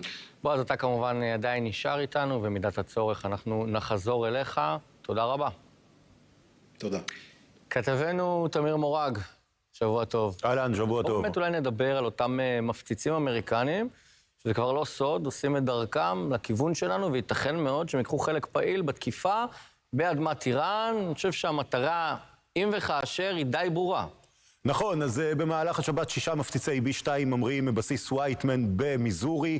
הם פונים מערבה, ככל הנראה לבסיס האמריקני בגואם, כנראה בשלב הזה כדי לצמצם טווחים לאיראן, לא בהכרח עדיין להגיע לשם בטיסה רציפה ולתקוף. המפציצים האלה מלווים על ידי מטוסי תדלוק, וזמן קצר לאחר ההמראה שלהם יש תדלוק ראשון, מה שמרמז ככל הנראה לכך שבבטן שלהם יש מטען כבד מאוד שלא אפשר להם להמריא עם מכלי דלק מלאים. כנראה אותן פצצות GBU 57 מפצחות הבונקרים במשקל של 13 טונות כל אחת. כל מפציץ כזה מסוגל לשאת 2 פצצות, 6 מפציצים, 12 פצצות. זה אמור לעשות את העבודה בפורדו, אם וכאשר. כן, אז תמיר, אולי באמת אנחנו רק במשפט לגבי היתרון המאוד גדול של המפציצים. אנחנו מדברים על מעבר למכפיל כוח עבור חיל האוויר הישראלי. בוודאי, תראה, מבחינת חיל האוויר הישראלי, פורדו היא מטרה שניתן לפגוע בה, אבל לא ניתן להשמיד אותה מהאוויר. אפשר אולי להשמיד אותה בדרכים אחרות. לעומת זאת, לאמריקנים יש פצצות שיכולות לחדור עד לעומק של המתקן הזה, כ-80, אולי אפילו 90 מטרים מתחת לאדמה. אגב, אפילו במצב הזה, אפילו עם הפצצות של האמריקנים, תידרש יותר מפצצה אחת על כל נקודה. מה שהם מתכוונים לעשות זה לקדוח. זאת אומרת, לזרוק פצצה ראשונה שתחדור עד לעומק של כמה עשרות מטרים, אחר כך פצצה שנייה ואולי אפילו שלישית על אותה נקודה, וכך להשמיד את אולם הצנטריפוגות בפורדו, שנמצא כאמור כ-80 מטרים מתחת לקרקע. הנשיא טראמפ במהלך הדיונים לקראת התקיפה האפשרית מגלה קצת חששות שמא זה יעבוד או לא יעבוד, מאחר שהפצצה הזו אף פעם לא נוסתה בתנאי קרב. הגנרלים שלו, כולל מייקל קורילה, מפקד פיקוד המרכז, מרגיעים אותו, אומרים לו שבוצעו ניסויים בתנאים שמדמים את פורדו, ושהפצצות יעשו את העבודה. כן, שורה התחתונה, תמיר, חושב, המתקן הגרעיני בפורדו יחדל מלהתקיים, בין אם זה באמצעותנו, באמצעות האמריקנים, עניין של זמן. ועכשיו אני רוצה להגיד שלום לחברי הפאנל שלנו, הילה שי וזן, אורי ססחר ותת אלוף במילואים דני ון ביורן. אני רוצה דווקא להתחיל איתך. אנחנו רואים הרבה מאוד פעילויות, בעיקר נקודתיות, כולל גל תקיפות עכשיו במערב איראן, והמטרה היא לא רק לקחת גרעין, היא גם לקחת יכולות קונבנציונליות של צבא איראן, לרבות האפשרות שלהם להמשיך ולתקוף את ישראל באמצעות טילים בליסטיים וכטב"מים. אנחנו מבינים שהחשש של ישראל, שהוא באמת ברמת חשש קיומי מבחינת יכולות המשטר האיראני, לא מתמקד רק בגרעין. שמענו את ראש הממשלה, שמענו את מפקדי הצבא, מדברים על כך שהיכולת הטילאית של איראן היא כל כך משמעותית, והתוכנית שלהם הייתה הרבה יותר משמעותית, כך שיכלה לאיים על עצם קיומנו, אפילו עם טילים בליסטיים קונבנציונליים. אני חושב שבהקשר הזה ישראל וצה"ל והמוסד עושים כרגע מהלך מאוד משמעותי של גריעת יכולות. צריך לזכור שבסופו של דבר יש לנו ציר היכולות ויש לנו ציר הכוונה. בציר הכוונה מנוהל על ידי משטר תיאוקרטי, ג'יהאדיסטי, שיש לו מטרה מאוד ברורה. אנחנו לא יכולים לשכוח שזו המטרה בעיניי המרכזית והעיקרית בסופו של דבר של ישראל ושל העולם המערבי להפיל את המשטר הזה. נכון מאוד, הילה. בסופו של דבר אנחנו כנראה, גם בהמשך הדברים פה של דני, נפעל גם להחלפת המשטר באיראן, משטר שמממן טרור בכל רחבי העולם, ועשה הכל כדי לפגוע בישראל בעשרות השנים האחרונות. כן, אנחנו רואים באמת צעדים של ישראל בהיבט הזה, אנחנו רואים את החיסולים שמתרחבים גם היום וגם אתמול.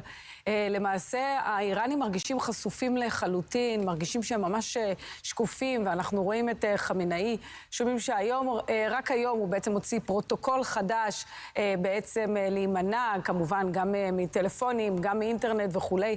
הם מרגישים שהם לא מצליחים לשמור על סודיות בתוך המשטר שלהם, ובגלל שהם חשופים לחלוטין, באמת זה עשוי לקרות. אנחנו רואים את ראש הממשלה שאומר, ובצדק, זה עכשיו, אני לא מגדיר את זה כמטרה, בעצם החלפת המשטר, אבל יכול להיות שזה יהיה איזושהי תגובה שתבוא לאחר מכן, רק צריך לזכור עליהם שבסופו של דבר... תתקשר למוקד 100 של המשטרה והחבלנים יבואו לטפל באירוע. דגש מאוד מאוד חשוב, וכבר באמת נגעת בהנחיות, אז אנחנו נשארים... תצטרך לבוא מבפנים, זאת אומרת, בחלקים מתוך המשטר האיראני, אנחנו נוכל להכין להם את הדרך, גם ארצות הברית כמובן, אבל בסוף העם האיראני מתוכו יצטרך לקום ולהבין שהמשטר הזה, משטר האייתולות, עושה לו רק נזק, ושיש לו הזדמנות פז שלא תחזור להחליף אותו. נור, אתה עוקב הרבה אחרי העולם הערבי, עד כמה נראה לך באמת שיש היתכנות אמיתית להחליף את משטר האייתולות? תראה, בסוף זה החלטה של העם האיראני. אני חושב שהמשימה של מדינת ישראל היא ליצור את התנאים כדי שאם העם האיראני יחליט לצאת לרחובות, יהיה לו את התנאים לעשות את זה. אבל ישראל יוצאת פה במערכה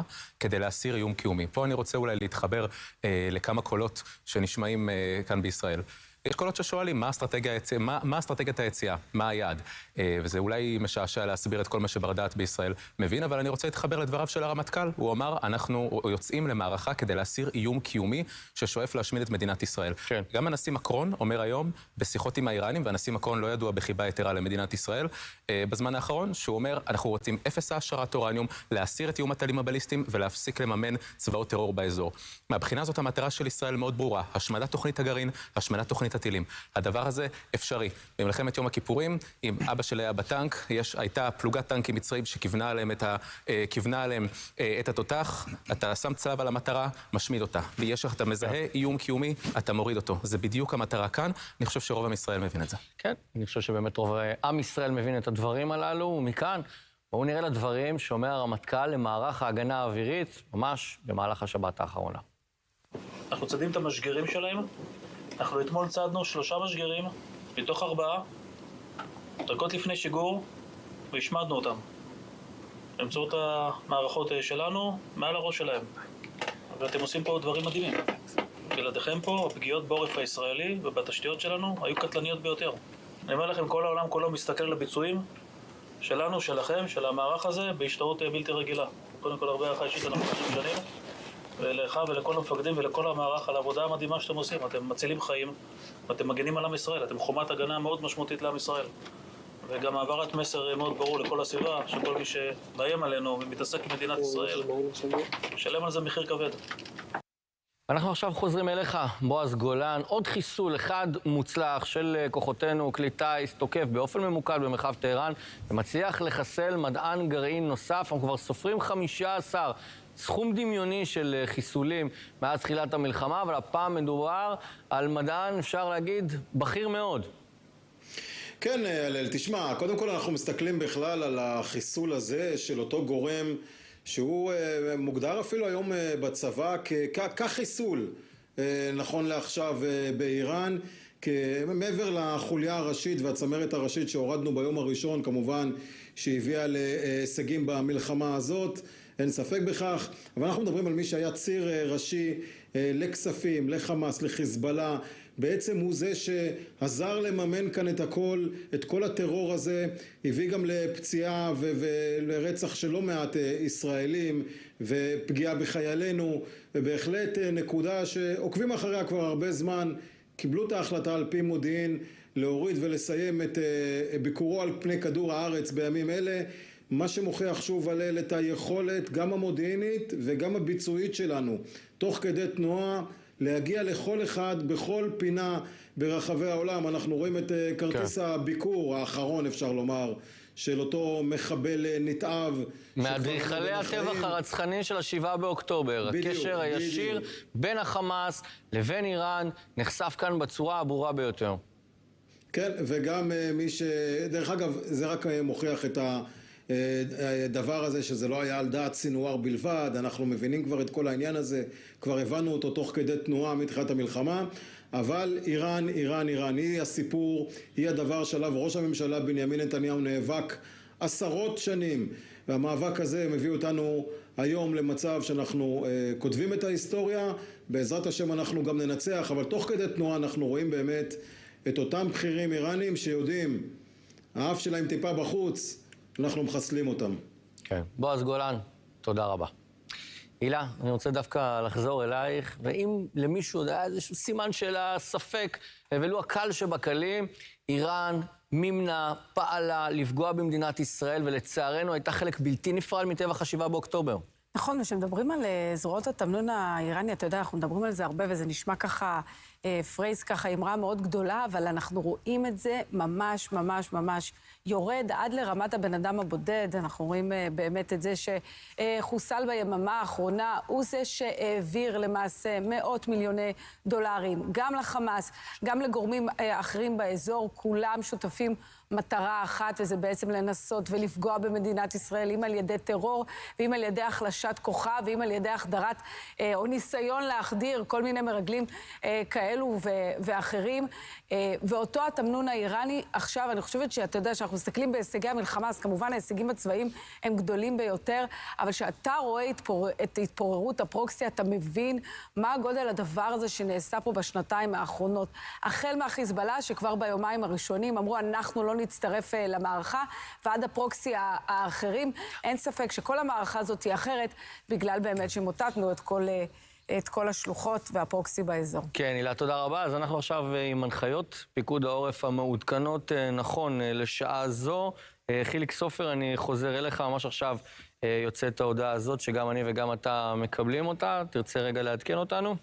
אז אני אקרא את ההנחיות ואני אעדכן אתכם בסדר. אוקיי, בסדר גמור. אני חוזר אליך, דני ון ביורן, אנחנו ניתן לחיליק רגע ללמוד את ההנחיות החדשות. בסופו של דבר אנחנו רואים את שיתוף הפעולה היוצא מן הכלל בין ישראל לבין ארצות הברית, בעיקר בהגנה, אבל כמו שאנחנו רואים, גם המפציצים בדרך ואפילו מטוסי קרב, בסופו של יום היכולת הזאת, כל מה שהתאמנו עליו בעשרות שנים האחרונות יחד עם הצבא האמריקני, יכול לבוא לרגע אחד חד, ברור, מדויק, בעיקר במתקן הגרעיני בפורדו, המתקן אולי המשמעותי ביותר של האיראנים. כן, זה ברור, וכולנו מדברים על כך, אתה יודע, כולנו, כל מדינת ישראל נהייתה מומחית למפציצי B2 ולמשקל הטונאז' שיכולים לסחוב ולאיזה עומק הם יכולים לחדור. אז ברור, כמו שאתה אומר, שיתוף הפעולה עם הצבא האמריקאי הוא מדהים. גנרל קורילה הוא אחד מידידי הגדולים של מדינת ישראל, והאימונים המשותפים, אני מקווה שיישאו פרי. אני רוצה ברשותך לפתוח רק צוהר בהקשר הזה, בכלל להיבט הבינלאומי של המחלוקת הזאת, או של המלחמה הזאת עם איראן. היא לא באה בחלל הריק. אנחנו רואים שיש בעולם התנגשות בין שני זרמים, הזרם הג'יהאדיסטי הזה שפוגע לא רק בישראל, הוא משליט טרור על כל אירופה, על כל ארצות הברית, הוא שולח זרועות של תמנון גם לארגוני טרור, גם למימון גופי טרור, לא רק במזרח התיכון. פוגע בעולם כבר הרבה מאוד שנים. העולם המערבי מתנהג המון זמן כבר בצורה רופסת, כי הוא לא מצליח, וזה תחת הקונטקסט של התופעות הגלובליסטיות, של התפרקות מדינות לאום ושל החלשת הלאומיות.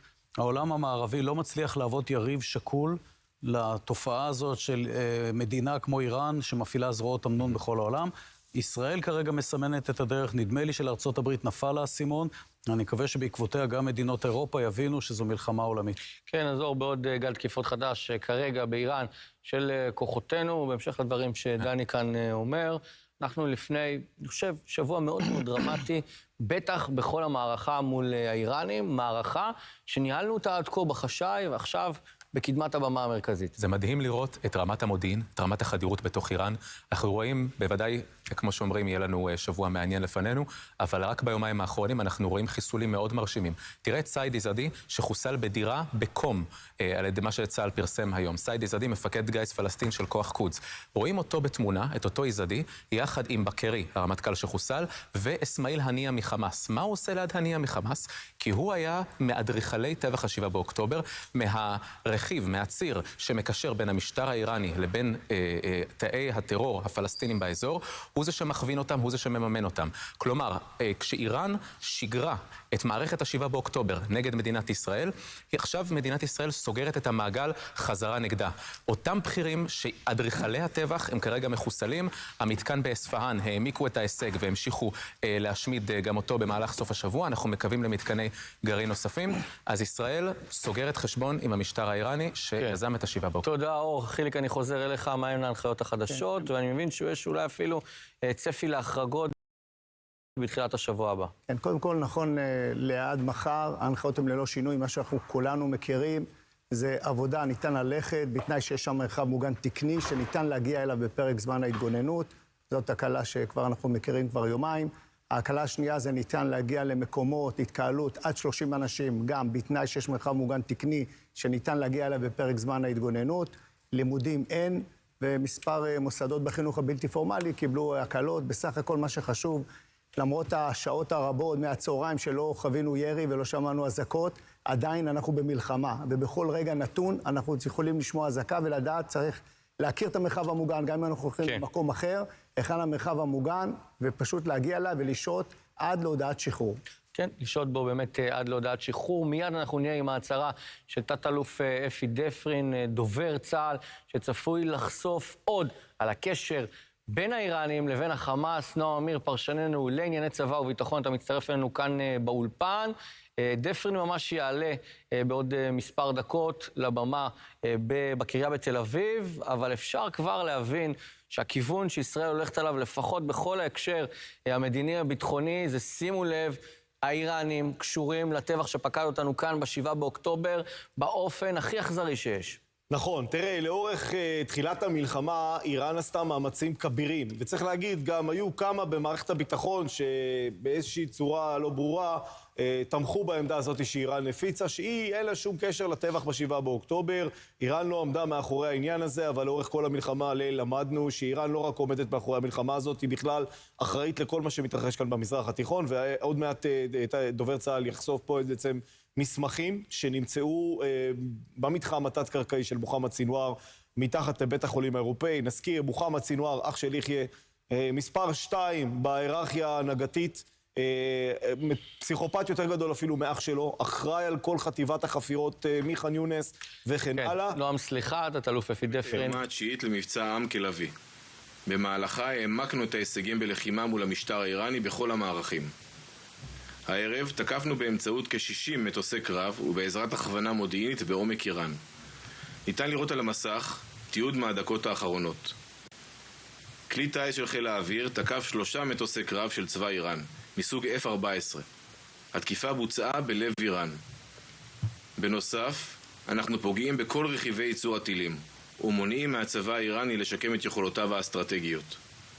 במקביל, כוחותינו מעמיקים את הפגיעה ביכולות השיגור של מערכי האש. הפגיעה מתקיימת בעזרת זיהוי מודיעיני מקדים ונוכחות עשרות כלי טיס אשר סורקים את המרחב. יכולות שיגור הטילים שיש בידיהם היום רחוקות מהיכולות שהיו להם כשיצאנו למבצע. הבוקר הודענו על חיסולו של סעיד איזדי, ראש גיס פלסטין בכוח קוץ והגורם המרכזי שקישר בין המשטר האיראני לחמאס. איזדי היה בין אדריכלי מתקפת הטרור הרצחנית ב7 באוקטובר. מאז החלה המלחמה הוא ניסה לחמש את חמאס באמצעי לחימה בשווי של מיליוני שקלים. בזכות איסוף מודיעיני סוכל ניסיון ההתחמשות הזה. לפני כחודש כוחותינו ברצועת עזה פשטו על בית החולים האירופאי, אותו בית חולים בו איתרנו וחיסלנו את רב המרצחים מוחמד סינואר ובכירים נוספים. תת הקרקע שנבנה בבית החולים שימש מקלט לצמרת הפיקוד של ארגון הטרור חמאס. כפי שחשפנו בשעה האחרונה, במהלך הפשיטה הזו נמצא מודיעין ייחודי. ניתן לראות את ההתכתבות של מוחמד סינואר עם סעיד איזדי.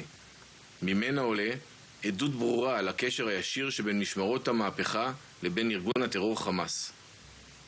איזדי וסינואר עסקו במימון, שיקום והתחמשות חמאס כנגד ישראל, ואנחנו גדענו את זה. סיכלנו את העברה. חיסול משמעותי נוסף היה של בענם שרירי, שהיה אמון על העברות אמצעי הלחימה מהמשטר האיראני לחיזבאללה ולשאר שלוחיו במזרח התיכון. שני החיסולים האלה הם המשך גדיעת הקשר שבין איראן לשלוחיה, אשר היה נדבך מרכזי בתוכנית להשמדת ישראל. במהלך היום תקפנו באמצעות עשרות מטוסי קרב ובעזרת הכוונה מודיעינית במערב איראן.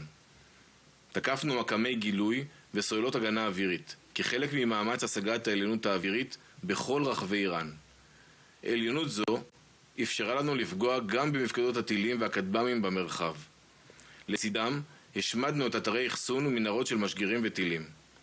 כמו כן, הצלחנו לסגור מעגל כנגד משגרים שירו לעבר שטח מדינת ישראל. הבוקר הופעלו התראות במספר מרחבים בעקבות חדירת כלי טייס בלתי מאוישים שנורו מאיראן. לא דווח על נפגעים. בשבוע האחרון שוגרו יותר מ1,000 כטב"מים מאיראן לעבר שטח ישראל. מתוכם בודדים חדרו. מסוקים ומטוסי קרב, כלי שייט בשילוב מערכות ההגנה האווירית מקיפים את מדינת ישראל בכל רגע נתון בכדי לסכל ניסיונות חדירה לשטחנו. רוב הכטב"מים יורטו ומיורטים מחוץ לגבולות המדינה. זהו הישג חסר תקדים. בנוסף לפעולות ההגנה, חיל האוויר מסכל בשיטתיות את שרשרת הפיקוד של מפקדת הכטב"מים. תקיפות אלו שיבשו את ניסיונות המטחים המתוזמנים ופגעו בכ-950 כטב"מי נפץ טרם שיגורם. הישגי המבצע הם תוצאה של עבודה מדויקת ונחושה של כוחותינו לצד תעוזה אדירה של טייסי חיל האוויר. צה"ל ממשיך להילחם בכל החזיתות. בזירה הצפונית חיל הים תקף מבנה של כוח רדואן בדרום לבנון. אתמול חוסל מחבל חיזבאללה והותקפו אתרים צבאיים המכילים אתרי רקטות ומשגרי טילים.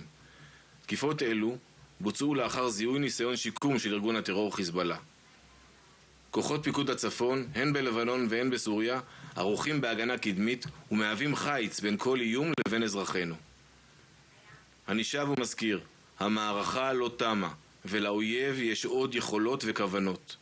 יש חשיבות עליונה לאחריות אישית, הצמדו להנחיות פיקוד העורף. כפי שהרמטכ"ל אמר אתמול, אויבינו אינם מבינים שהעורף הישראלי הוא מקור החוסן של צה"ל, לא מקור חולשתו. אני אהיה כאן לעדכן בכל התפתחות. שאלות. שאלת חדשות 13, האם החל תיאום אווירי בין ישראל לארצות הברית? אנחנו מצויים כבר זמן רב בתיאום עם מפקדת פיקוד המרכז של צבא ארצות הברית. מעבר לזה אני לא אפרט על תוכניות מבצעיות או תוכניות עתידיות. טאנז ואין איספהאן, ולכן בזה אחר זה הצוותים של פארס, ידיעות של שאר הסוכנויות יוצאים לקום ומשדרים לנו לאחור את קום ליד פורדו, צריך לומר, השגרתית והרגועה.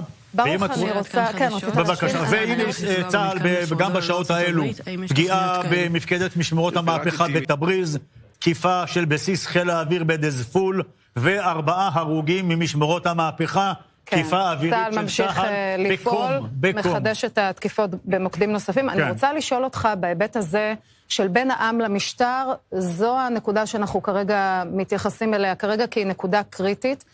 בסוף חמינאי עכשיו מה שנקרא, אנחנו לא מספידים אף אחד, אבל כרגע נמצא במצב אולי הכי פריך שיש בטח ב10 ימים האחרונים, אבל אנחנו עדיין לא רואים בתוך איראן את הסנטימנט הפנימי הזה יוצא החוצה, את הלבה הזאת, את האנשים יוצאים לכיכרות, את המחאות מתעוררות.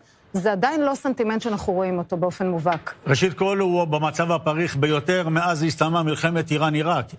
איראן נמצאת בנקודת שפל היסטורית, ולא נראה כנראה בתקופה הקרובה את מה שאנחנו כולנו רוצים לראות, כי אין מנוע אחד שיודע לחבר את כל זרמי האופוזיציה, ככל והם קיימים. הבסיס, אמרתי לך אתמול וגם שלשום, זה 1,000,000 איש בכל רגע נתון. יש טענות באיראן. בכל מיני מקומות אסטרטגיים. בכל מיני מקומות, אם פוקחים עיניים, יש טענות באיראן, יש מחקרים באיראן, שמדברים על 10 מיליון איש בסיס, עם כל המילואים והחברים והבני דודים, זה קשה, ואני לא רואה איך מנהיג איראני גולה מפריז, או מלונדון, או מארצות הברית מגיע. כאשר חומייני הגיע, הוא היה גולה בפריז, הוא הגיע עם צבא, ג'ייש אל-מואמינין, עם צבא המאמינים, והוא הגיע לאיראן מושחתת, שהעם האיראני לא ממש אהב אותה, מסיבות חשק בטהרן. אגב, לא מעט ישראלים היו שם.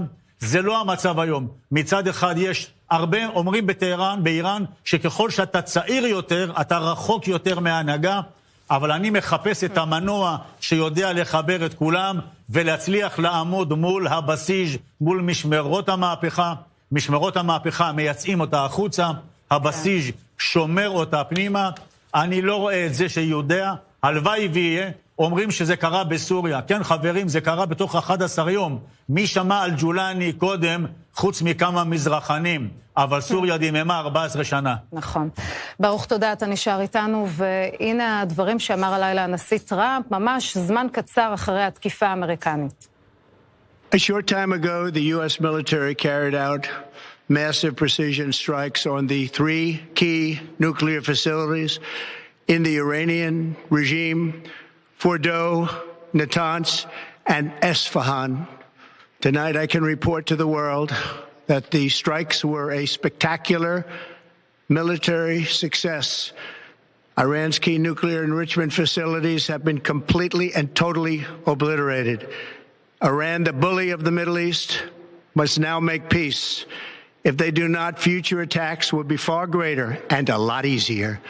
I want to thank and congratulate Prime Minister Bibi Netanyahu.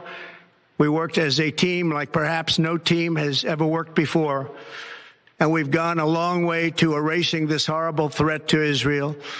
I want to thank the Israeli military for the wonderful job they've done.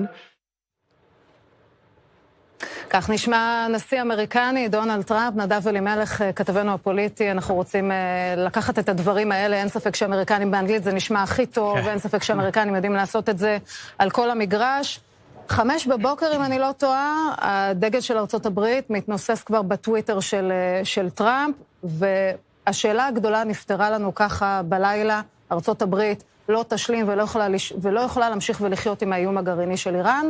שאנחנו מדברים כל הזמן על טראמפ המזגזג והלא צפוי, המסר הזה הלך כל הזמן לאורך כל 10 הימים האלה. לגמרי כך, אבל את יכולה לראות, ואת שומעת את הדברים אלו של טראמפ, ישראל וארצות הברית מתואמים. הם היו מתואמות לאורך כל הדרך, ומתואמות גם עכשיו למעשה. שני המנהיגים הללו שמתכננים את כל האירוע הזה, בין אם זה תוכנית ההונאה של ישראל, שטראמפ מותקן עליה היטב, כפי שעשו, וגם התקיפה הזו האמריקנית אתמול, תואמה עם ישראל. ישראל הותקנה על הדבר הזה.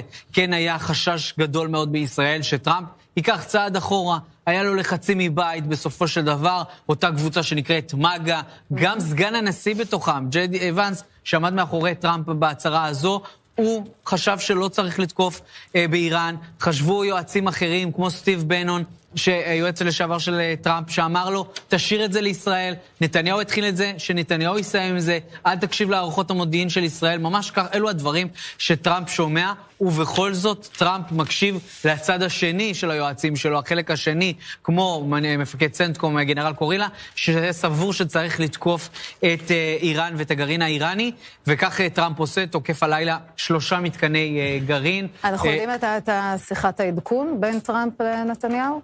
לאורך כל הזמן, צריך לומר, יש שיחות שאנחנו גם לא... זהו, יש אור ירוק, יוצאים לדרך? אז זה היה אתמול, ואני מחזיר אותנו רגע לערב. אתמול ישבנו כאן במהדורה המרכזית, התקנתי אותך שבשעה 10 בערב הגיעו השרים לעדכון שגרתי, הערכת מצב שקורית כל יום. כאשר הם מגיעים להערכת מצב הזו, הם מבינים שוב שהם מגיעים לערב ארוך מאוד, הם נשארים בבונקר, באותו חדר תדריכים, למעשה שמוגן מתחת לקרקע, והם נמצאים שם השרים, מיכל, עד שמסתיים האירוע הזה. זאת אומרת, הם עוקבים מקרוב אחר התקיפה הזו של מפציצי ה-B2, ה-B2, השרים, ראש הממשלה, טראמפ יושב בבית הלבן, ראינו את התמונות, אולי נראה אותם עוד הפעם, של טראמפ והצוות שלו, איך הם רואים את זה כאן בישראל, גם ראו את הדברים הללו. עכשיו השאלה הגדולה, מה קורה מכאן והלאה? כי שמענו את טראמפ, הוא אומר, אם אתם תתקפו אותנו, אנחנו נחזר לכם בחוזקה. טראמפ לא מתכוון לראות ולהגיב על כל טיל איראני שנורא לישראל, או נוחת בישראל. זה כבר העבודה שלנו. ישראל מבחינתה ממשיכה בתוכנית הלחימה, בתוכנית התקיפה, שצריך לומר, יש בה עוד בנק מטרות לא קטן, שישראל רוצה לסיים עם איראן. אבל מה טראמפ יעשה? טראמפ יעשה ויגיב לאיראן רק אם יפגעו באינטרסים האמריקניים, קרי בבסיסים צבאיים אמריקנים, בחיילים אמריקנים, אז טראמפ יתערב. כרגע טראמפ רוצה להביא את איראן לעבר משא ומתן, אבל שמענו מה ברוך אומר כאן, מה שר החוץ ארקצ'י אומר, יכול להיות שוב שזה רק תגובה ראשונית, מלחץ, שמה פתאום אנחנו לא עזבנו, ויכול להיות שבימים הקרובים אנחנו נראה אותם כן מתגמשים, ויכול להיות שלא, שאנחנו נראה אותם ממשיכים לתקוף את ישראל, וישראל תמשיך בלחימה.